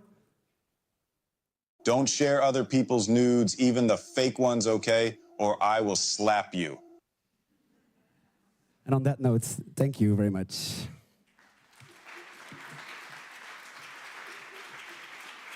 Thank you. Now we do have sometimes some minutes for the questions. Yes, please. Thank you. Thank you for the possibility to ask questions. Yeah, Niels, one question. Before, Boris was explaining how in Great Britain there's attitudes towards filtering content in public spaces, schools, homes, and etc. So because this is the Great Britain standard. In Slovenia, we have in general another approach, that we try to stress more the awareness-raising campaigns. So we are trying to persuade people to talk about that, not that much this content filtering. What would be your or Belgian attitude towards it? I think we're a bit in between. We also used to have a very progressive vision on children experimenting online and giving them the freedom through a process of trial and error to find their way. But that was in the times where the average age of a first smartphone was 13, 14 years old. And now we're looking at 8-year-olds. So that will change my answer a little bit. But in the end, in general, by banning stuff or limiting access, it will never be the solution. It can be a part of one, especially with those younger kids. But in general, a child will always find a way if they want to. They will use the computer at grandma's, they will use the phone of somebody else. And if you don't have the conversation, if you think that you did your parenting just by limiting access to something, then actually it can be even worse, right? So we get a lot of questions on those, how you call them again, parental control applications. And we always say, like, it's not, there is no magic key in how to help your children by banning stuff. If you think that you've done your deal by just having set up your parental controls, it can be counterproductive. On the other hand, those 8-year-olds who are being online, unsupervised, that's a big problem. And we need to revise our whole vision right now, because our prevention campaigns, like I said, are based on this: trust your children, make them experiment, it's okay to make mistakes, they will learn.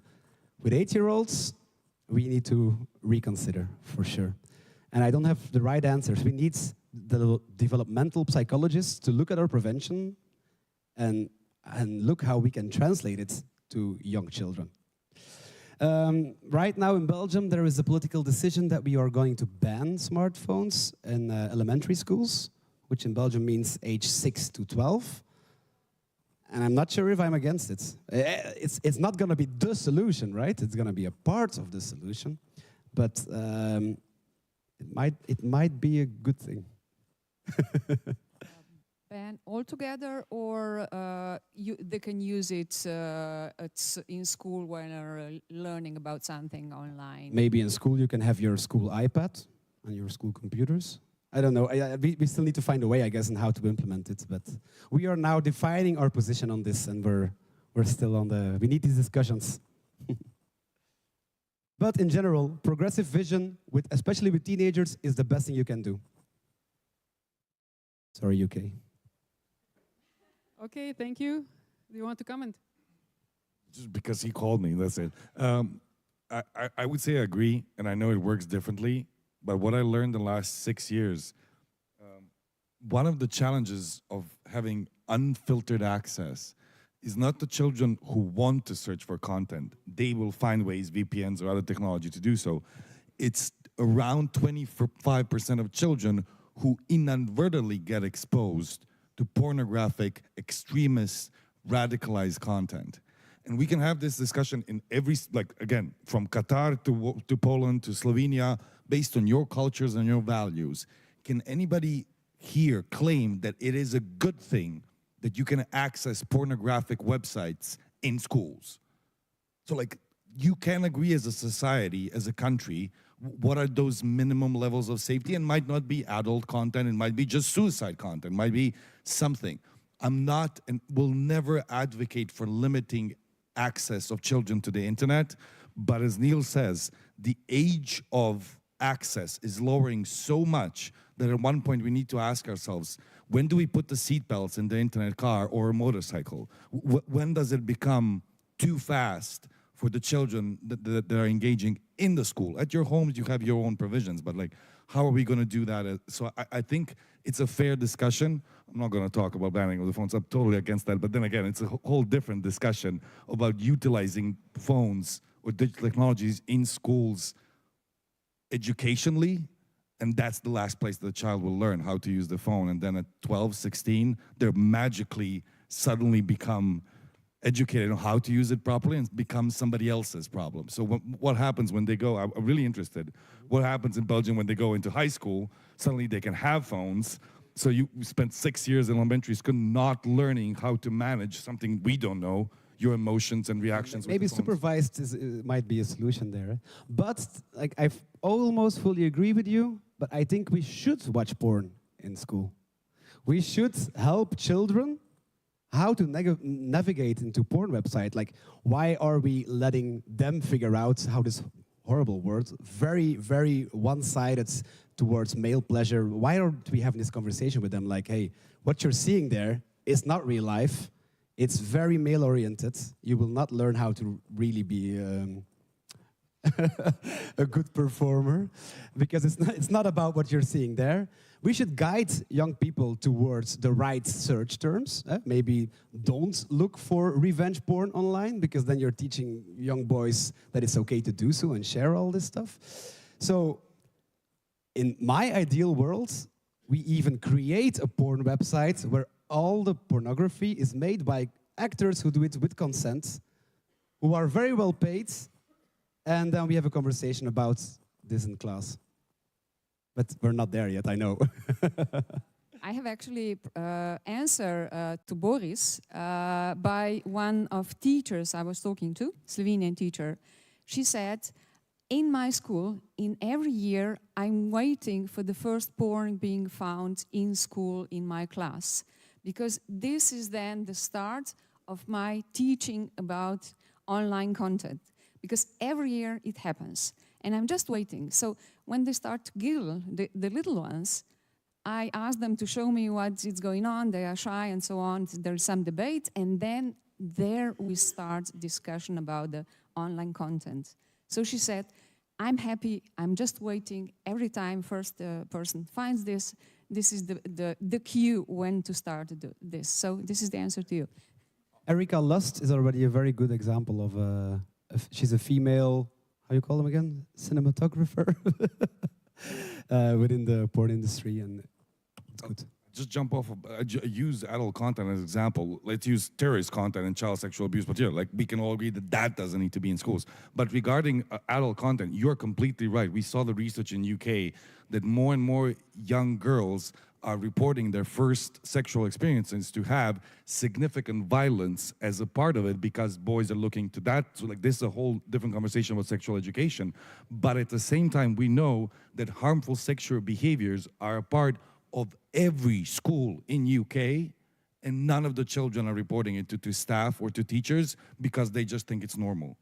So as a society, we have accepted the visual cinematography of violence combined with sex to be normal for our children. So I use that as an example. And sexual education needs to go far further than we're doing now, because our young girls are reporting more and more violence and less places to go where they can safely discuss that. So I agree. I just use it as an example. Sorry. Thank you. Such an interesting debate. Anyone else wants to cooperate? Če bi še kdo želel sodelovati, lahko tudi v slovenščini postavite vprašanje. You can also ask questions in Slovene. We have interpreting into English as well. Last chance.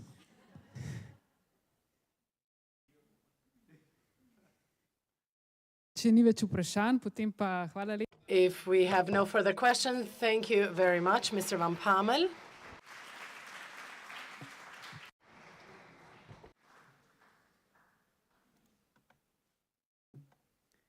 S tem tudi zaključujemo.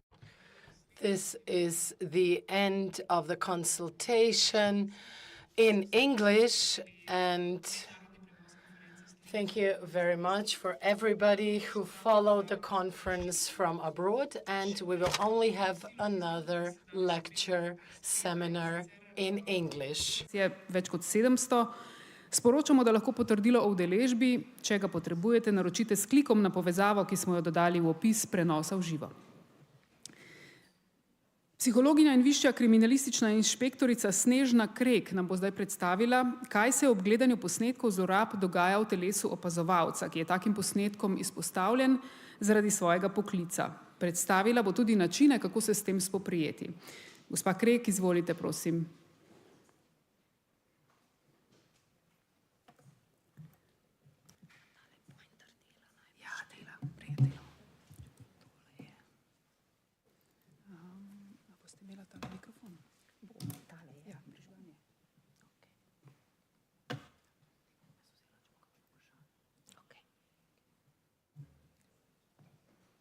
Nekdo mora biti zadnji, danes bom to jaz. Po takih predavanjih je včasih to težko, ampak bom poskušala strniti in se mogoče navezati tudi na tisto, kar smo danes že slišali. Jaz bom stopila na drugo stran. Do zdaj smo se pogovarjali o tem, kako je tistim, ki so na eni strani ekrana, tistim, ki postanejo žrtve, tistim, ki so izpostavljeni. Jaz bi se pa danes rada dotaknila druge teme, se pravi tistih, ki pa na koncu s temi ljudmi delajo, tistim, ki gledajo posnetke, ki iščejo morebitne žrtve, ker slišali smo, da to je najboljše, kar imamo, torej za to najboljše, kar imamo, je treba tudi poskrbeti. Tukaj so napisali polno nekih stvari o tem, kaj jaz sem in vse. Jaz sem se pa skozi ta leta, glede na to, da sem v policiji zaposlena že od leta 1992, kakšne stvari tudi naučila, tudi v zvezi s tem, da je treba poskrbeti zase. Zato bi jaz mogoče začela s to sliko. To ni umetna inteligenca, to sta moji dve terapevtki in to je moja ne prav zelo pospravljena spalnica, ampak z prepričanji, ki jih človek se nauči od malega naprej, je treba včasih tudi kaj narediti, morda jih je treba malo spremeniti, narediti kakšen korak v levo ali desno in si postaviti v življenju prioritete. Ravno zato, ker smo, bom še enkrat ponovila, najboljše, kar v tem trenutku imamo, in če za to najboljše ne bomo znali poskrbeti, ne bomo naredili nič, bo na koncu iz tega postalo nekaj, kar si ne želimo. Prva stvar, v kateri bi mogoče kaj rekli, je to, da preiskovanje otroške pornografije, spolnih zlorab, je sigurno eden od večjih izzivov, ki jih lahko ima nekdo, ki je na tem področju zaposlen.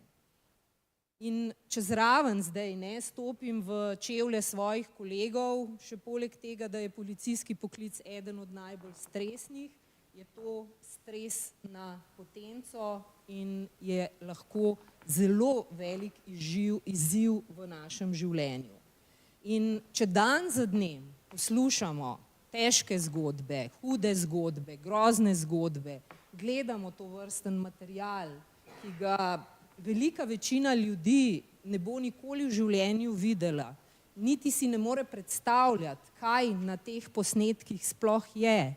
Nekateri, videli smo danes tudi odziv nekoga, ki je videl take posnetke, kakšen je bil, je to dodaten stres, ki ga v življenju doživljamo. In ta stres lahko zaradi tega postane kroničen. Zaradi tega se lahko pojavi tako imenovana sekundarna travma. Danes smo nekaj o tem že slišali, kaj sekundarna travma je. Torej, to lahko doživi vsak, ki se vsakodnevno srečuje, posluša, gleda neke zgodbe, ni direktno vpleten v njih. Tudi ko nas je vprašala kolegica, kaj pa čutimo, pa smo čutili, pa je bilo samo tle gor na ekranu, pa smo mi to čutili. In če to delamo vsak dan in če vse to občutimo zraven, če se tukaj ne naučimo ali pa nimamo nekih strategij, s katerimi si lahko pomagamo, lahko to pelje v sekundarno travmo. Ni treba, da so to samo policisti, lahko ste to socialni delavci, lahko ste to učitelji, lahko ste sodniki, tožilci in tako naprej. Se pravi, vsi tisti, ki take zgodbe v življenju, v svoji službi vsakodnevno poslušate. Ko so vprašali zaposlene na tem področju v eni anketi, različna vprašanja, so prišli približno takile rezultati. 49% anketirancev je menilo, da to negativno vpliva na njihovo življenje zunaj službe. Spravi, ne samo to, da se v službi slabo počutim, da imam tam neke občutke, ki niso ok, ampak to je ravno tako tudi zunaj službe. Produktivnost v službi se jim je zaradi tega zmanjšala. Kar velik procent. Spravi, imamo ljudi, ki so zaposleni, ki naj bi bili najboljši, kar imamo, pa zaradi tega, kar doživljajo vsakodnevno, to ne morejo biti. 23% se jih je strinjalo, da imajo škodljive, vsiljive misli. Tudi takrat, kadar niso na delovnem mestu. Bom kar zdaj povedala, jaz se spomnim primera, zdaj že kar nekaj let nazaj, ko mogoče, veste, da policisti morajo biti trdni, močni, supermeni, ne smejo biti ranljivi, ne smejo se jih stvari dotakniti. Hvala Bogu se počasi to spreminja, zdaj imamo mi tudi ranljive policiste, ki vejo, da so samo ljudje, ne pa supermeni.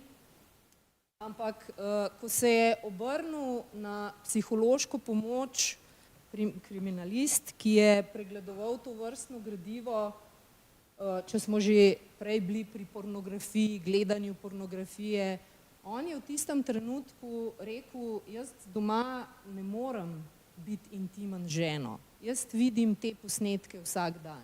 Meni se slike prikazujejo. Torej, hud vpliv na človeka izven delovnega mesta. Nekateri seveda grejo zaradi tega na bolniške dopuste, so več odsotni, bi, ne vem, vsaj en dan v tednu šli rajši kam drugam kot v službo. Pa to ne pomeni, da ne opravljajo dela, ki ga opravljajo dobro, da niso profesionalci, da niso strokovnjaki na svojem področju. Ampak kljub temu je spopadanje s tovrstnim gradivom lahko zelo težka stvar. Ampak če potegnemo pa črto pod vsemi temi vprašalniki in vprašanji, ki so jim dali, veste, kaj je bilo tisto, kar je prišlo ven kot najpogostejši vzrok, da lahko zdržimo te stvari? Dobri medosebni odnosi. Tam, kjer so dobri medosebni odnosi, kjer se ljudje, zaposleni na tem področju, dobro razumejo, kjer si zaupajo, tam je tega stresa manj. Torej, še ena stvar, zakaj bi mogli ne samo skrbeti zato, da smo dobri strokovnjaki, ampak tudi zato, da smo dobri ljudje in da se med sabo dobro razumemo in da vsi skupaj skrbimo za neko dobro psihosocialno klimo v naših delovnih organizacijah. Še ena študija je bila narejena na tem področju in tudi tukaj bom rekla, da se ni izkazalo, da zdaj je pa pregledovanje tovrstnega gradiva usodno za nekoga, ki to počne celo življenje. Ja, lahko je bolj stresno, ampak da bi bili zato bolj izpostavljeni nekim povezavam z slabšim mentalnim zdravjem, do teh podatkov niso prišli. Na raven stresa so veliko bolj vplivali organizacijski faktorji. Torej, kaj imam jaz okrog sebe? Vplivala je vsebina gradiva. Tisto gradivo, ki je bilo bolj nasilno, se nas seveda bolj dotakne. Verjetno bi vplivala tudi starost oseb, ki jih imamo na posnetkih. Tisti, ki se s tem ukvarjate, veste, da gre starost od nekaj mesecev in navzgor. In zagotovo se te bolj dotakne, če gledaš na posnetku nekega dojenčka, kot pa mogoče, če gledaš eno že skoraj žensko, pa ne, da bi bila ona kaj manj žrtev ali pa da bi rekli, za njo pa to ni tako hudo, ampak slika, ki jo pa mi vidimo, že zaradi naših prepričanj, ki jih imamo, tisto, zaradi kako so nas vzgajali, kaj je pa to stvar, ki se nas bolj dotakne.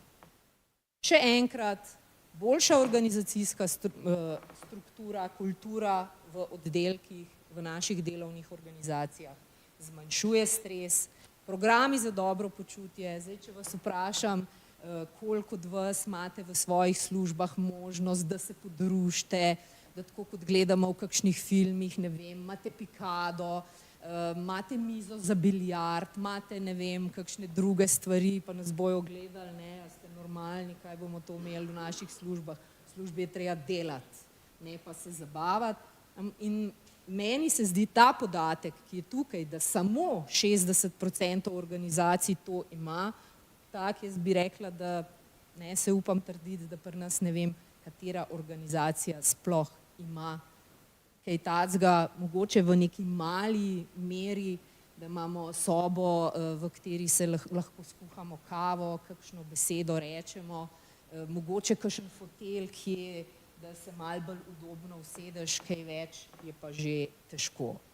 In pa seveda to, da imajo ljudje v teh organizacijah, zaposleni na tem področju, različne pozitivne strategije.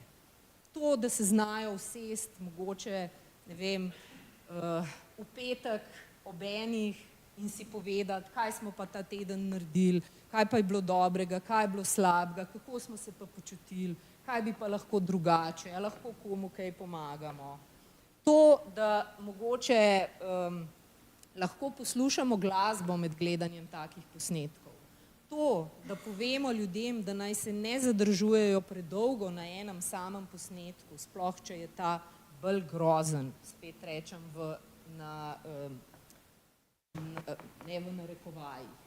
Seveda zraven spadajo tudi negativne osebne strategije, tudi to vemo, da obstaja. Alkohol, zvečer malo poplaknem, pa me malo manj dušica boli, pa je to lahko tisto, kar mislim, da mi pomaga, da pojem en čips ali pa dva ali pa tri, sploh, ko gledam take posnetke, ali pa kakšna čokolada zelo dobra bi tudi pasala zraven, zato da se malo potolažim, ko gledam, poslušam take zgodbe.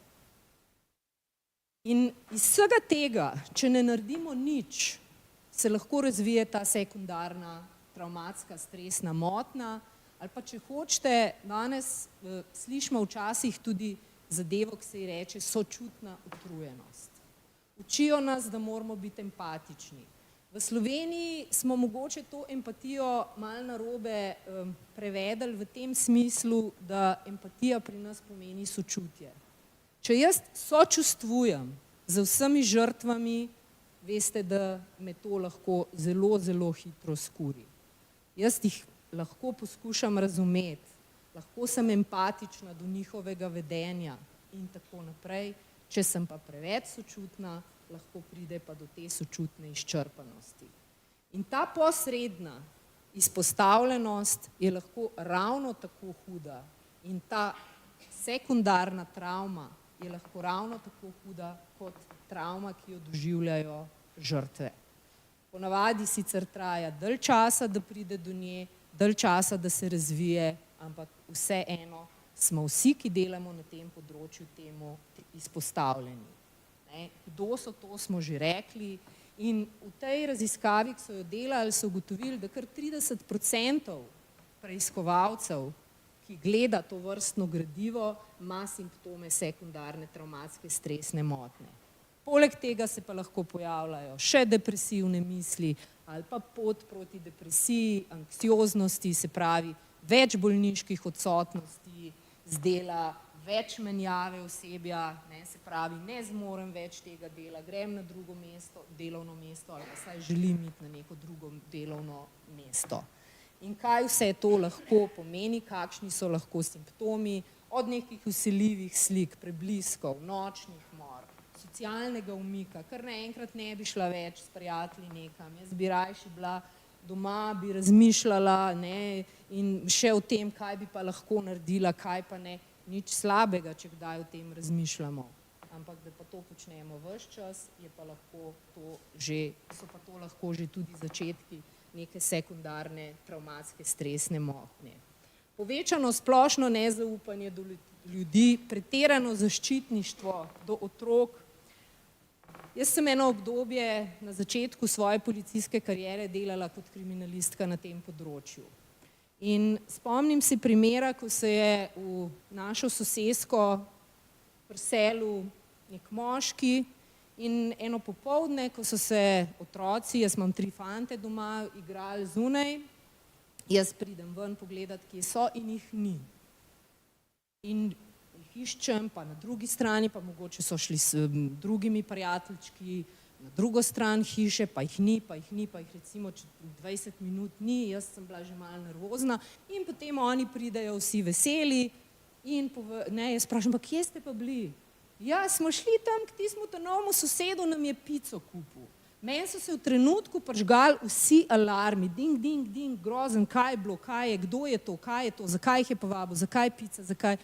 Bil je samo prijazen sosed, ki je slučajno takrat naročil pico, otroci so bili zunaj in rekli so, pica, in on jim je pred hišo postregel s tisto pico, ampak tako se začne. In potem vidim na vsakem koraku neke stvari, ki ne bi bilo potrebno, da jih vidim. Ne gre za previdnost, previdnost je vedno na mestu, ampak kadar pa ta previdnost prestopi neke meje, pa to ni okej.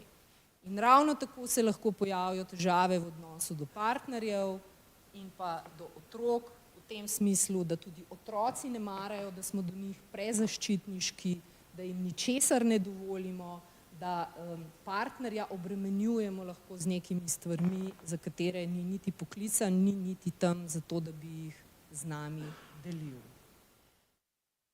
Verjetno vsi veste, kakšna je razlika v delovanju možganov takrat, kadar so pod stresom in takrat, kadar niso. Takrat, kadar so možgani, bom rekla, v enem takem prijetnem stanju, je naš nadzor misli lahko zelo natančen, lahko nadzorujemo svoje čustva, lahko nadzorujemo svoje dejanja. Za razliko, kadar so naši možgani pod stresom, je pa ta kontrola naših misli, naših čustev in dejanj čist drugačna. Ta naš prefrontalni korteks, ki so ga danes kolegi tudi že omenjali, deluje drugače. In s tem drugačnim delovanjem, z nekontrolo čustev, si predstavljate, kaj pomeni to, če pridem domov vsa pod stresom in otrok naredi nekaj, kar je popolnoma normalno, da bo naredil in jaz izbruhnem samo zato, ker so moji možgani pod stresom in ne znam razmisliti. Konec koncev, tudi če zdaj rečemo, da je moj otrok potencialna žrtev in mi bo prišel nekaj povedati, kaj se je pa na netu zgodilo, kaj pa mu je nekdo poslal, jaz bom pa zaradi svojega stresa reagirala popolnoma napačno. In vsa ta nesnaga se seveda nabira v našem telesu. In te besede, ki smo jih danes tudi že poslušali, tudi na posnetku prej, ne, grozno, gnusno, zavržno, nesnaga, kaj se dogaja, to ne morem gledati, se nabira in potem zraven dodamo še naša prepričanja. Kaj bi se v življenju lahko zgodilo in kaj se v življenju ne sme zgoditi ali pa ne more zgoditi. In potem vidimo nek posnetek. In naš stres, naše telo odreagira samo še močneje. In te pritiski povzročajo zelo različne psihofizične težave. Tole poznamo vsi iz biologije, iz srednje šole. Naš živčni sistem je razdeljen, avtonomni živčni sistem, parasimpatični, simpatični, eden je odziv na stres, ta boj in beg, kjer se v telesu sproščajo vsi stresni hormoni. Drugi, parasimpatični, pa pripravi telo na počitek, regeneracijo. In zdaj, kaj lahko mi pravzaprav naredimo za to, da bi pa znali malo bolj regulirati, da pa vseeno lahko, čeprav pravimo, da nadzoruje avtonomni živčni sistem nehotene funkcije. Kako si lahko sploh pomagamo, da ta naš koš, naše telo ne bo prehitro polno in da ga bomo znali sproti sprazniti. Ena stvar, tako zelo verjetno ste to nekateri že slišali, ki jo priporočajo, sploh kadar gre za hude stvari, ki jih poslušamo ali gledamo, je to, da vmes igramo Tetris. Raziskave, ki so jih naredili, ko so recimo po prometnih nesrečah ali pa po nekih hudih naravnih nesrečah pripeljali otroke na urgenco in so jim dali v roke tablice in so rekli, zdaj pa igrajte Tetris. Veliko manj je bilo nekih zasidranih, travmatskih spominov v naših možganih, kot pri tistih, ki to niso delali. Kaj bi lahko preiskovalci naredili, ko gledajo take hude, težke posnetke? 20 minut Tetrisa v 60-minutnem oknu potem, ko nekaj gledajo. Pravijo, 45 minut lahko gledam, 20 minut moram početi nekaj drugega, če igram Tetris, še toliko boljš. Torej, te slike, ki jih gledam, se ne bojo zasidrale, zamrznile v naših možganih. Druga stvar, ki je podobna temu, je lahko EMDR terapija. Ravno tako skrbi, ne bi vam zdaj natančno razlagala, mogoče ste nekateri to že slišali, nekateri ne. Gre za desenzitizacijo in ponovno predelavo z očesnim gibanjem. Torej, terapevt bo z gibanjem roke, katerim boste sledili z očmi, dosegel to, da se te težke, hude slike spet ne bojo zamrznjene v vaših možganih. Zato sicer potrebujete nekoga, ki je usposobljen, zato ne moramo tega delati sami, ampak vidite, kakšna je razlika istih možganov pred EMDR terapijo in po EMDR terapiji. Tisti, ki nam tudi dela težave, za katerega premalokrat poskrbimo, je vagusni živec. To je živec, ki potuje od tukaj gor, čez celo telo in pravzaprav oživčuje vse naše glavne organe. In to dela brez našega zavestnega vmešavanja. Zdaj, kaj lahko naredimo? Reče se mu klatež, ker se klati po celem našem telesu. Najdaljši živec je in je glavni spodbujevalec te povezave med umom in našim telesom. Ko začutimo metuljčke v trebuhu, kadar nam je lepo, ali pa ko imamo ono kepo, ki nas tišči in črviči, je za to ponavadi odgovoren klatež ali vagusni živec. In njegova naloga, kakšna pravzaprav je, da sproži ta sprostitveni odziv. Zmanjša lahko vnetja v telesu, shranjevanje nekih spominov in vzdrževanje ravnotežja v našem telesu je tudi njegova naloga, da vzpostavlja homeostazo. In pomemben je vagusni tonus. Če je vagusni tonus visok, pomeni, da smo dobrega fizičnega zdravja, da je naše počutje dobro in da smo bolj odporni na stres. Če je pa tonus nizek, pa pomeni, da se po stresu težko umirimo in da je naša stresna obremenitev večja.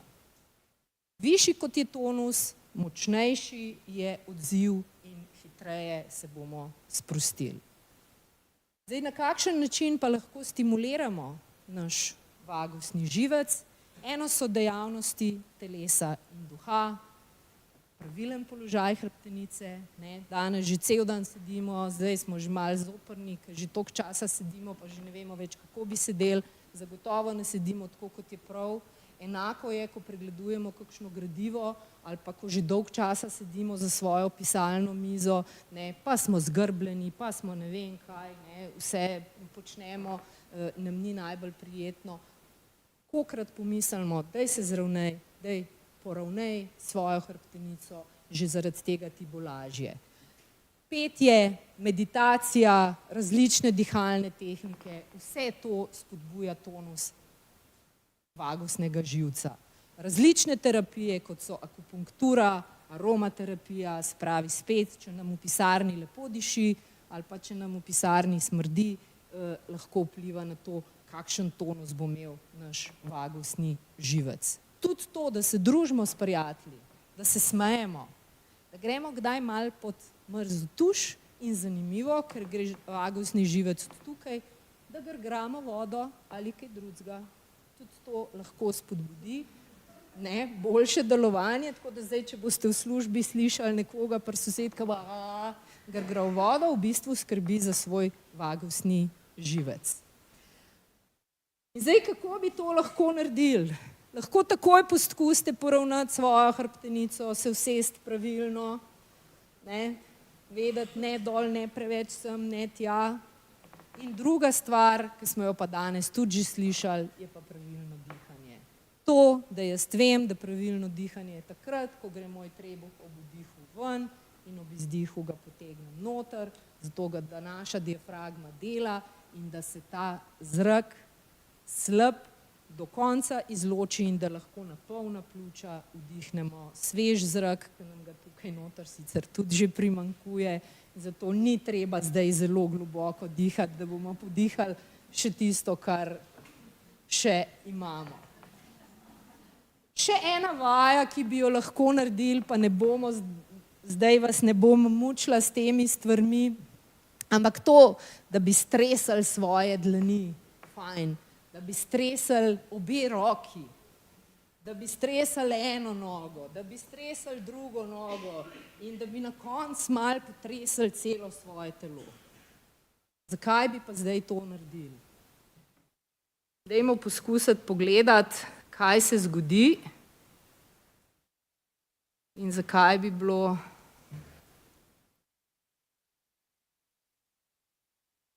tole je ena impala, ki jo je ujel tale, ne vem kaj je, gepard ali karkoli že, zagotovo ona je močno pod stresom.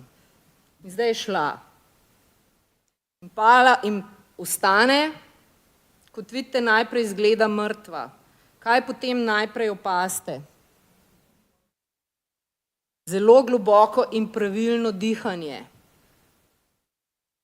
Torej, ona zdaj porablja svoje stresne hormone, spravlja telo v homeostazo in zdaj se cela trese.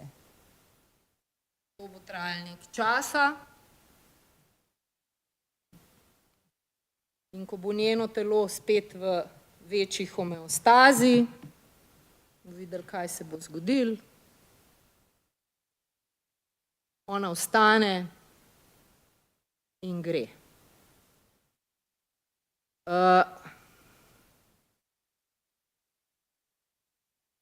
Zdaj, a mislite, da je zdaj šla ona k svojemu tropu in je rekla, a veš, kaj se mi je zgodilo? To me je eden skoraj ubil, pa da bo pol, ne vem, šla k svojemu partnerju, pa bomo rekla, joj, danes sem imela grozen dan. Nič od tega ne bo naredila. Kakor smo mi šli v razvoju naprej in bi rekli super, ne, mi smo bolj razvita bitja od živali, ampak tle imajo pa oni malo sreče. Ko se jim zgodi tak stres, ga na nek način fizično premagajo.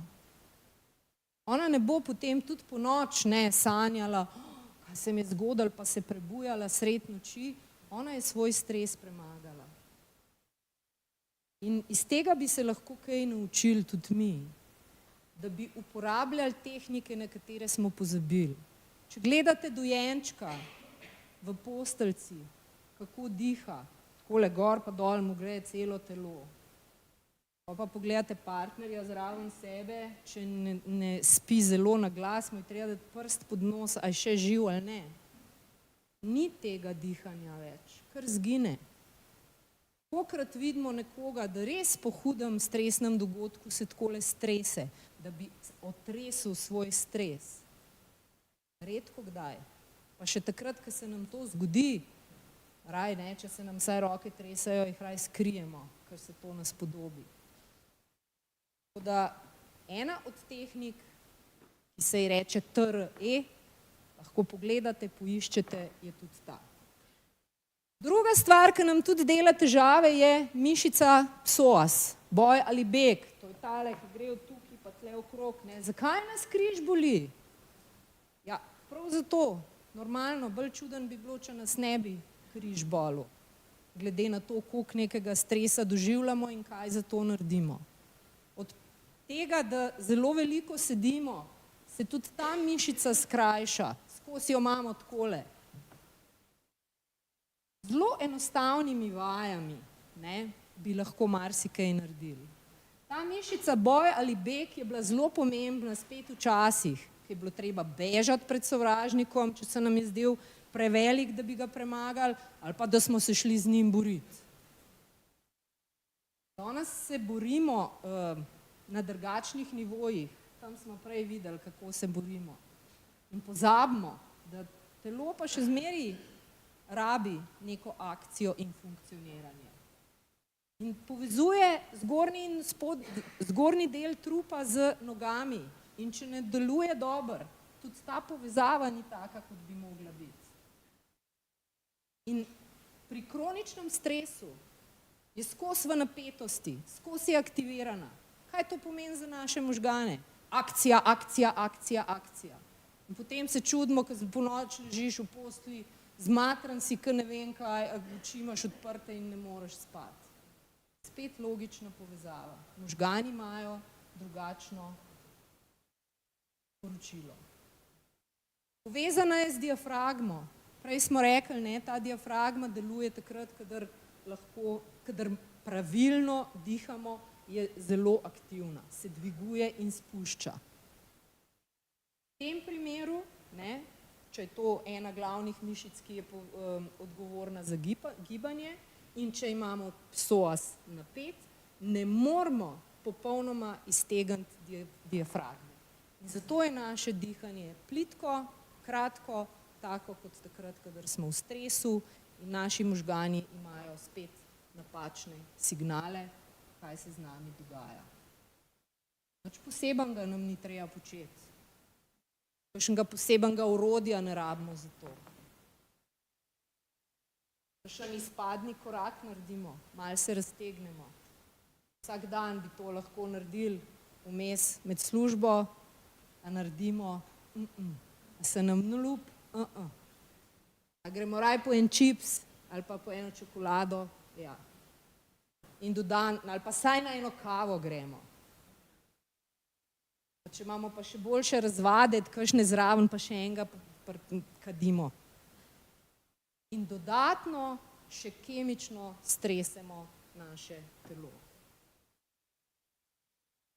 Kaj počnemo v policiji? Zato, da bi ozavestili ljudi, zato, da bi jim poskušali pomagati. Neke stvari že imamo, o nekaterih stvarih, nekatere stvari si želimo imeti. Jaz bom o vseh malo povedala. V zadnjih 12 letih smo dosegli to, da razen na eni policijski upravi trenutno imamo psihologe na vseh policijskih upravah. Od takrat, ko sta bila v policiji 2 psihologa, je to za nas velik korak naprej. S tem se mogoče tudi zmanjšuje ta stigma, grem k psihologu, kaj bom tam, kaj mi bo on. Mogoče, jaz kar se upam to povedati, ker sem bila včasih kriminalistka, pa ker sem tudi zdaj v kriminalistični policiji, kriminalisti so najbolj tough. Oni so, pustimo specialce, ampak oni najmanj rabijo to pomoč. In ko so se v enem trenutku kriminalisti obrnili na nas, smo rekli, zdaj smo pa res naredili en velik korak. Bilo je pa to pred eno hišno preiskavo, ko je prišel kriminalist in je rekel, če bo pedofil tam, jaz ga mu bol. Zdaj govorim tako. In potem smo se malo o tem pogovarjali, kaj lahko naredi, kaj vse. In je na koncu prišel in je rekel, hvala, res mi je bilo lažje. Saj ga ne bi. Ampak bi mu bilo pa njemu težko, vprašanje, kakšen bi bil postopek, a bi prišlo do kakšnih nepravilnosti lahko samo zaradi tega, ker ni imel neke psihoedukacije, ki bi mu pri tem lahko pomagala. Druga stvar, ki jo imamo, je 24-urna psihološka pomoč. Torej, kadarkoli 365 dni na leto imamo dežurni telefon, na katerega lahko pokliče kdorkoli. Sam preko operativno-komunikacijskega centra, kakorkoli že, imam težavo, imam doma težavo, imam v službi težavo, lahko se obrne. Imamo tudi pravilnik, na podlagi katerega delujemo, ki je dostopen vsem in kjer je noter tudi napisano, da so vodje tudi eni od tistih, ki so dolžni, če opazijo pri svojem zaposlenem, zagotoviti psihosocialno pomoč. Imamo delavnice obvladovanja stresa, kjer se veliko teh stvari pogovarjamo. Sodelujemo na usposabljanjih preiskovalcev z tega področja. Včasih tam rečejo, pa dobro, pa kaj vsako leto nekaj istega. Dajte nam zrihtati to, pa uno, pa tretje, kar je sicer bolj povezano z organizacijskimi stvarmi, ampak se mi zdi, da mogoče pa vsadzga kakšna kapljica se pa vseeno dotakne in je zato predvsem njemu lažje, ko opravlja svoje delo. Imamo možnost skupinskih ali pa individualnih pogovorov. Borimo se za to, da bi dobili dodatni dan dopusta tisti, ki delajo na tem področju, sprav tako, kot ga imajo, potapljači imajo nekaj dni več dopusta, verjetno bi tudi tukaj bilo prav in zaželjeno, da bi imeli ljudje, ki delajo na tem področju, več možnosti, da se spočijejo. Intervizije, supervizije, to smo danes že v uvodu direktorja, v uvodnem nagovoru direktorja slišali, da se z letošnjim letom začne supervizija za vse, ki delajo na tem področju. Zunanja supervizorka bo prišla, se pravi, neobremenjena z nekimi stvarmi, kjer se bojo lahko v nekem intimnem strokovnem krogu o teh stvarih pogovarjali. Razbremenilnih razgovorov se kar poslužujemo, ne samo na tem področju, ampak nasploh, ali gre za defuzinge, ali gre za debriefinge. Mislim, da preiskovalci na tem področju se tudi vsaj po nekaterih oddelkih kar usedejo med seboj, pa se med sabo tudi kakšne stvari v smislu defuzinga pogovorijo. O supervizorjih smo že govorili, to skupinsko in individualno, odvisno od tega, za kakšno zadevo je šlo, kaj so preiskovali, kaj so delali, kakšna je bila zadeva, se odločamo, a bomo to naredili skupinsko ali bomo naredili individualno in tudi, če je skupinsko, pa če kdo potem sam potrebuje še pomoč, seveda jo lahko naprej dobi tudi individualno. Poskušamo se naučiti kakšne tehnike sproščanja, veste, da teh tehnik je ogromno, lahko je to na usposabljanjih, imeli smo idejo, da bi to delali online, torej da bi rekli, enkrat na teden bomo pa mi se dobili online, kdor bo, kdor ne, imamo eno urco časa in bomo med delovnim časom naredili eno tehniko sproščanja, se še borimo v tej smeri. Lahko gre za individualno učenje teh tehnik ali pa individualno izvajanje teh tehnik, predvsem ena taka zelo uporabna v tem je progresivna mišična relaksacija, lahko Imamo tudi eno malo napravico biofeedbacka, ki jo kdaj uporabimo in koliko posedeš nekoga za mizo, mu daš gor elektrodo in mu rečeš, zdaj pa, ne vem, odpri tale vrata, reče, kam bom pa pritiskal? Ja ne, kako naj pa potem odprem? Ja, odpri. In potem, čez nekaj časa ugotovijo, kar je s tem, da jaz pravilno diham, pa da se malo umirim, se polna vrata kar odprejo. Ampak to je res, sploh za tiste, ki so malo bolj taki, tough mačoti, najlažje jih prepričati, kako sta telo in naš povezana. Tudi medicinske hipnoze se poslužujemo največkrat v smislu nekega sproščanja, razen če so kakšne hujše težave, takrat mogoče tudi to poskušamo na ta način odpraviti. Uporabljamo karte, mogoče jih kakšni poznate, tudi en tak pripomoček, ker je včasih, zato ker je slika tam, lažje o tej sliki kaj povedati in se pogovarjati, kot da moraš iz glave neko zadevo povedati in je našim preiskovalcem to kar všeč. Kaj pa še lahko naredimo za sebe? Eno je to, da se smejemo, da uporabljamo humor. V policiji je sicer ogromno črnega humorja in cinizma, to ne spada čisto v to kategorijo, ampak včasih, če so pa sami, pa če pa res ne gre drugače, pa tudi črni humor boljši, kot da ga sploh ni in da je vse samo grozno. To, da res smo sposobni postaviti neke meje med osebnim življenjem in službo, da naredimo to membrano čim manj propustno. Včasih ne gre, ampak bolj, ko se učimo, bolj, ko se zavedamo tega, kako je to pomembno, lažje nam bo šlo. Lažje poiščemo tudi kakšne tehnike, na kakšen način se to lahko naredi in to naredimo. Da pregledamo malo, damo na sito svoja osebna prepričanja, katera so tista, ki pa so mogoče še v mojo korist, katera so pa tista, ki niso več. Če sem res perfekcionistka in mislim, da moram imeti v službi vse pospravljen in doma vse pospravljen in da ne smem nikoli narediti nikakršne težave, verjetno doživljam več stresa, kot če si rečem, tudi 80% je včasih dovolj. Supervizijska podpora je zagotovo tista, ki nam pri tem pomaga.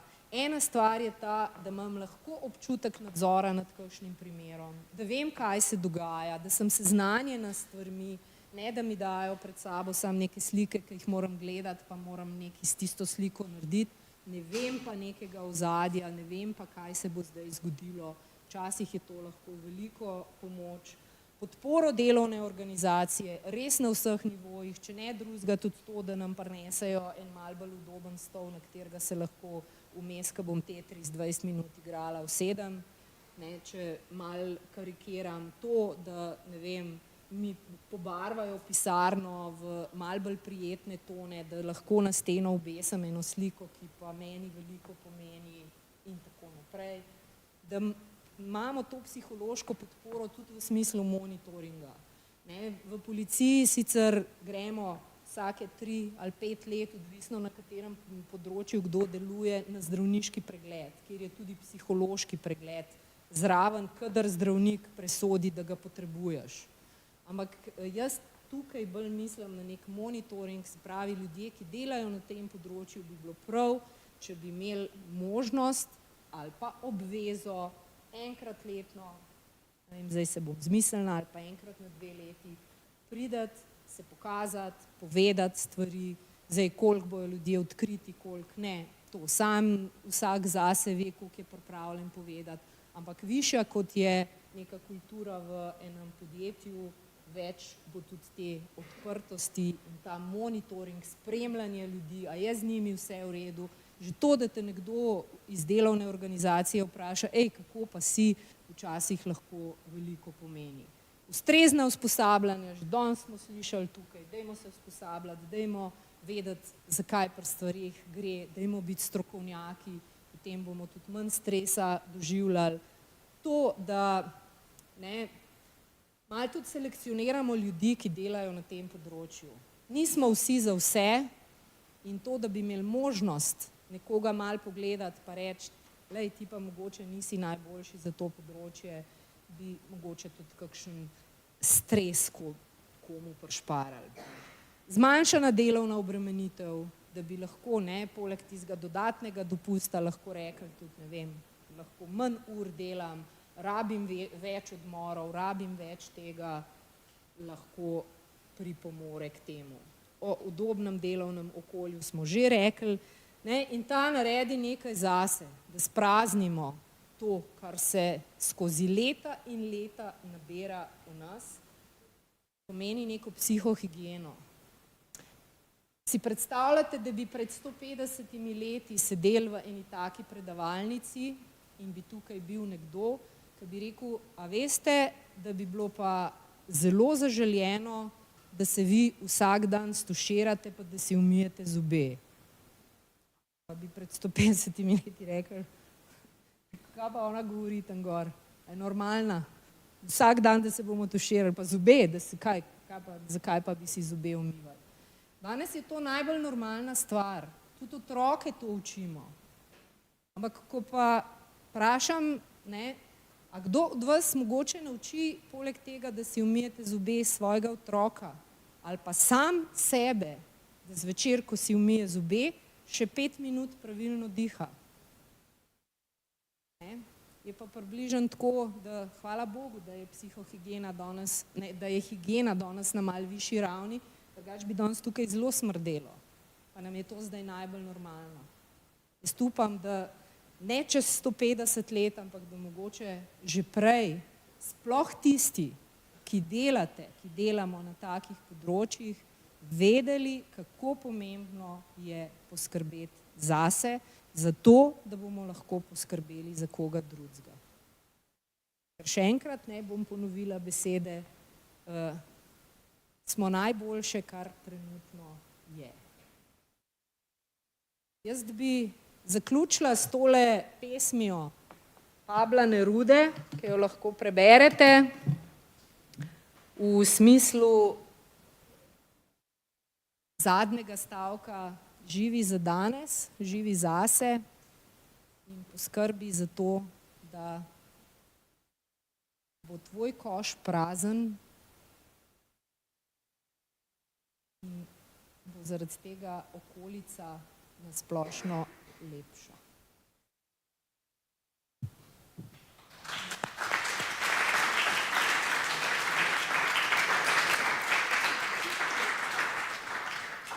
Najlepša hvala, gospe Krek, za to, čeprav zadnje je tudi izjemno zanimivo predavanje. Če je kakšno vprašanje, imamo še nekaj minut, tako da kar dvignite roke, pa vam prinesem mikrofon. Zdaj morajo poskrbeti zase, konc je delovnega dneva. Čez dihanjema, ne? Prav, potem pa hvala lepa vsem za udeležbo in prijetno popoldne še naprej. Kar ste slišali, pa upam, da boste lahko s pridom uporabili pri svojem delu. Hvala.